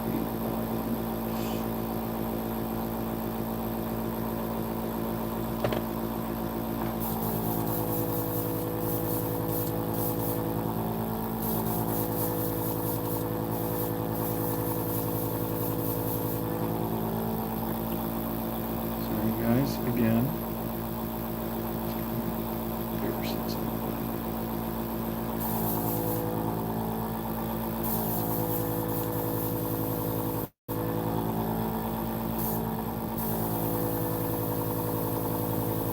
What is it a comment delay or my delay? Like, I'm trying to figure out what's going on. Like, is my response delayed or is your publication being delayed? Where it's like you type it and it takes a minute for it to pop. Let's see.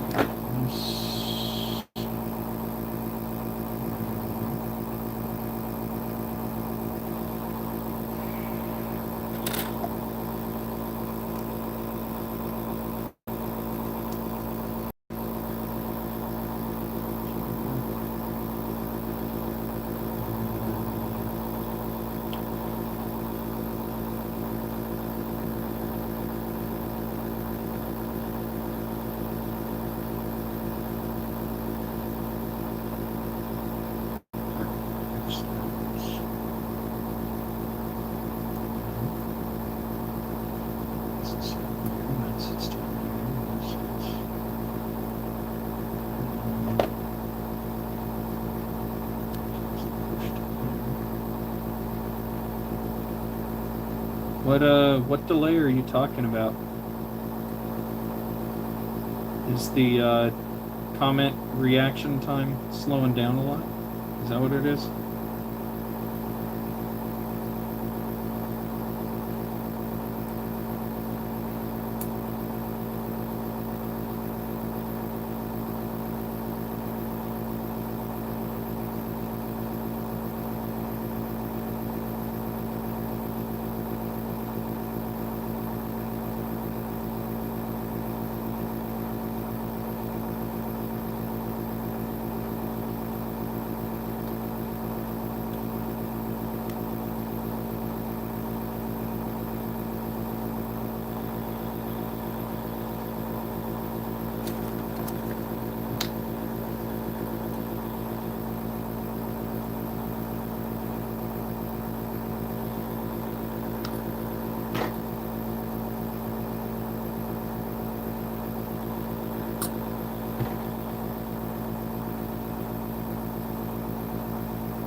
There's that.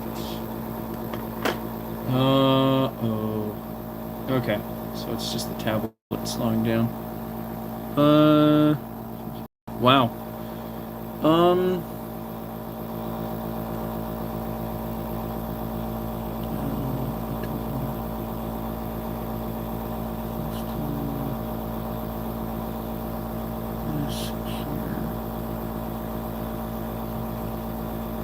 Comment settings. filter all messages. Only 5 hours and delays a lot longer. Still, okay. There's that. This thing needs to get mounted. This. Oh, dang nabbit. Big camera keeps missing. This needs to go.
Yep, that tracks.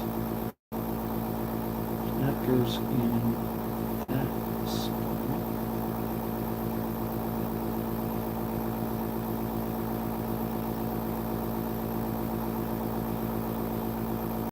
There's that.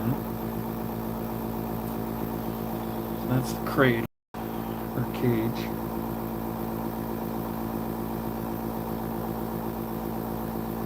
And then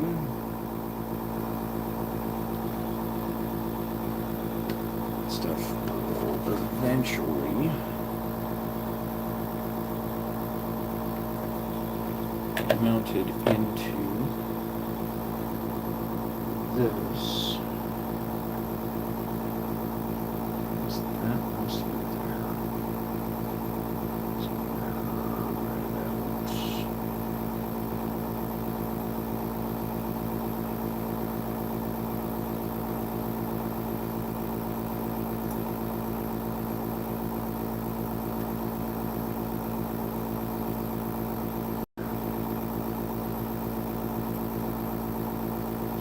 Spread out far enough. Okay.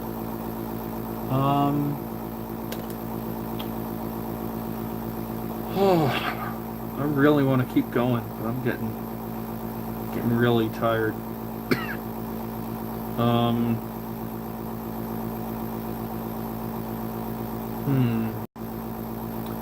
Would you guys be too terribly upset if I call it? My biggest concern is I'm going to start reducing the quality of my work here if I keep pushing this.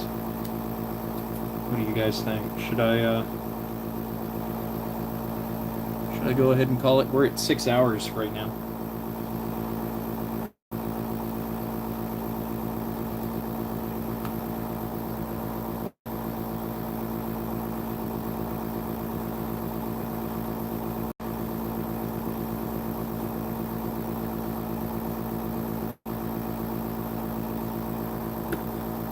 Hello.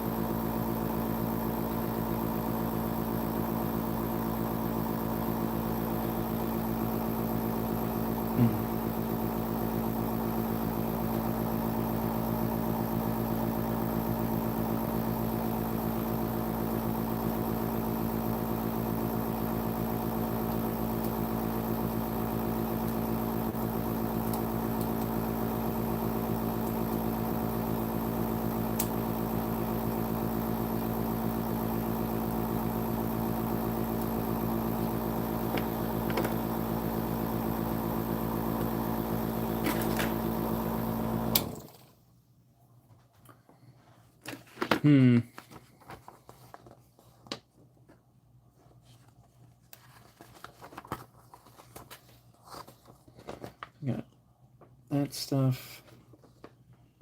Main gun. And then that. So.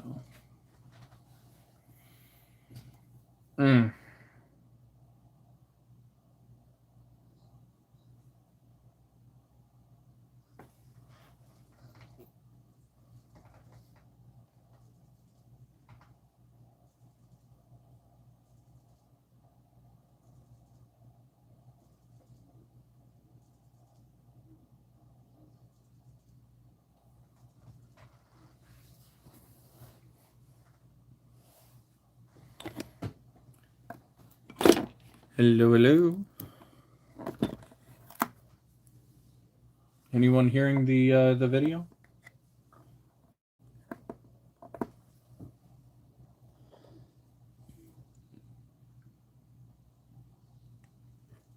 Okay.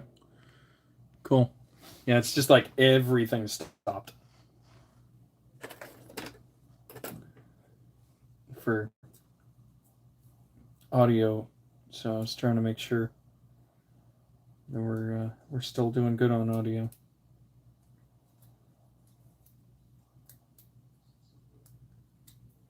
Yeah, true. How's the game going?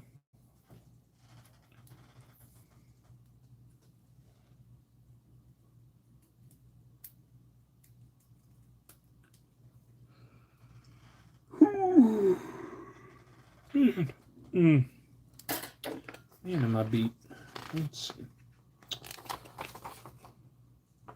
see.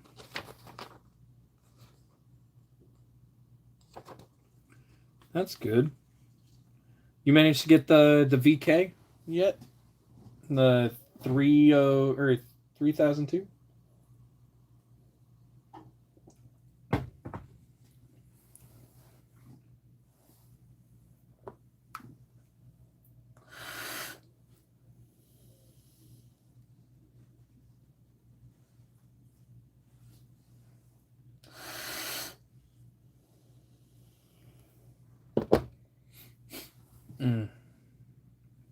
Let's see.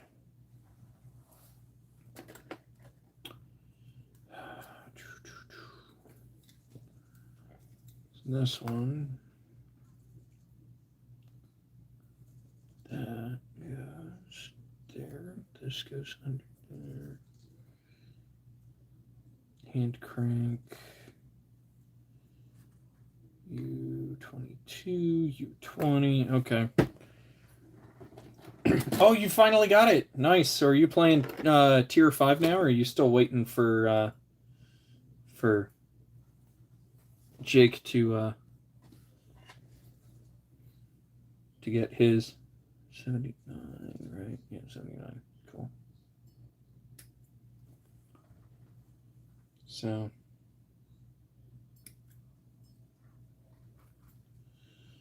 U78.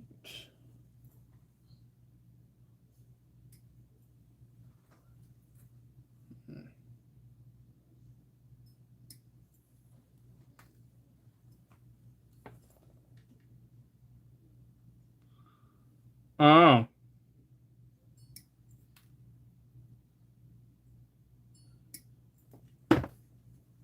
Has Sean hopped on yet, or is he still stuck working?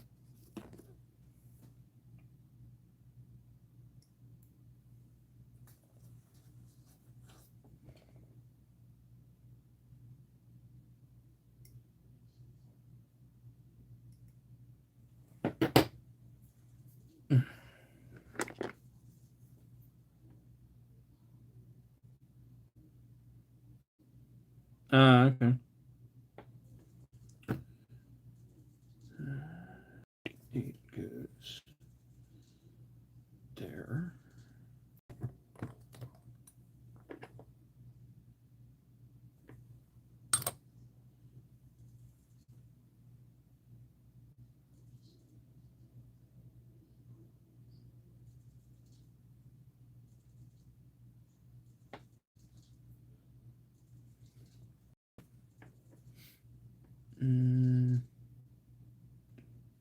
Where's this go? Right. There. Okay, yeah, that's where they want that. All right, cool.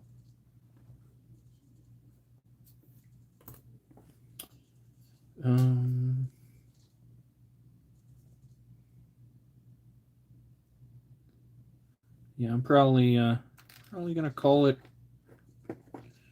for the live stream here in about 20, maybe 30 minutes or so, because I'm getting very drowsy.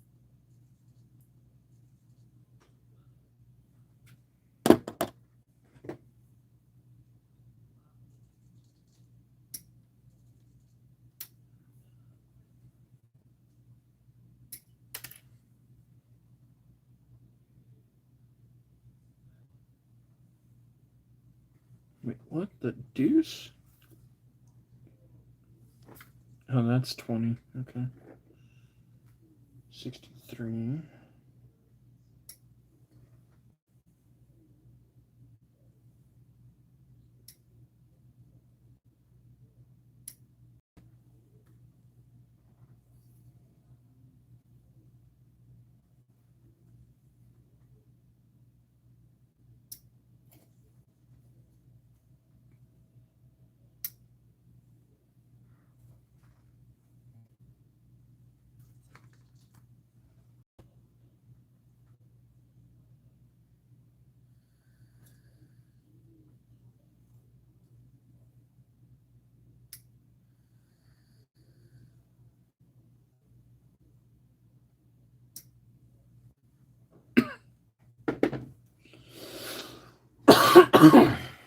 Excuse me.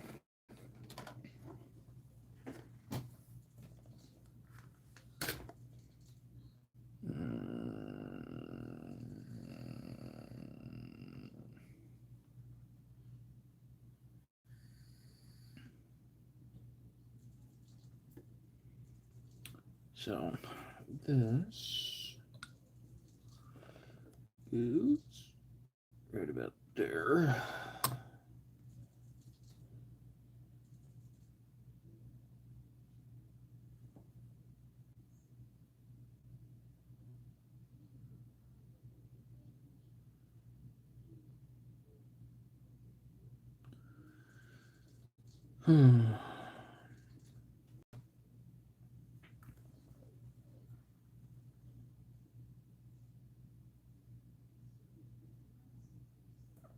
What the deuce?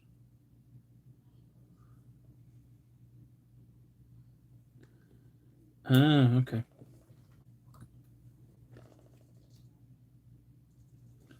That goes there.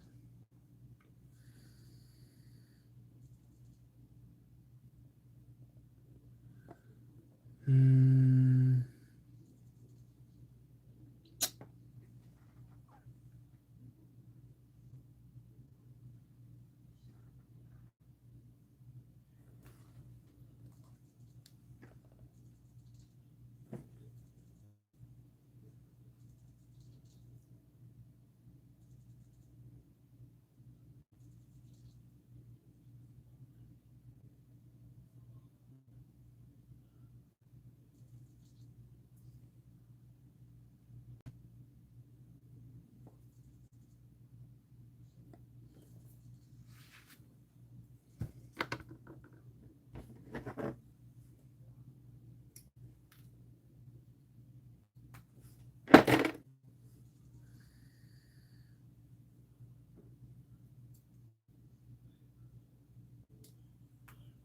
Mm.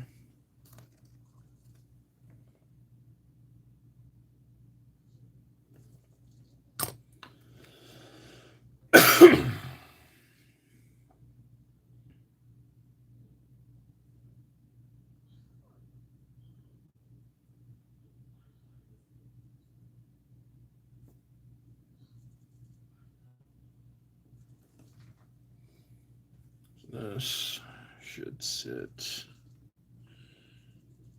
in here like this.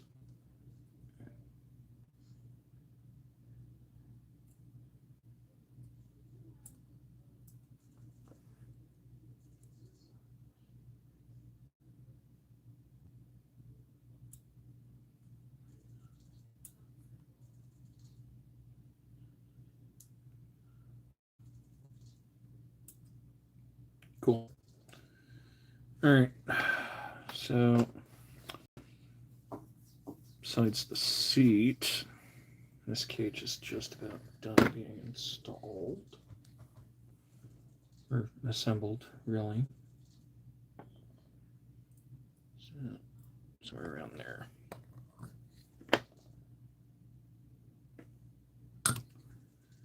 This will go here, and then,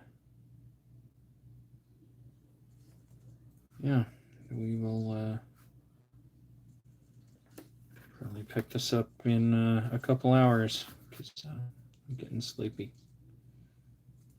So all of this fits in here, like so.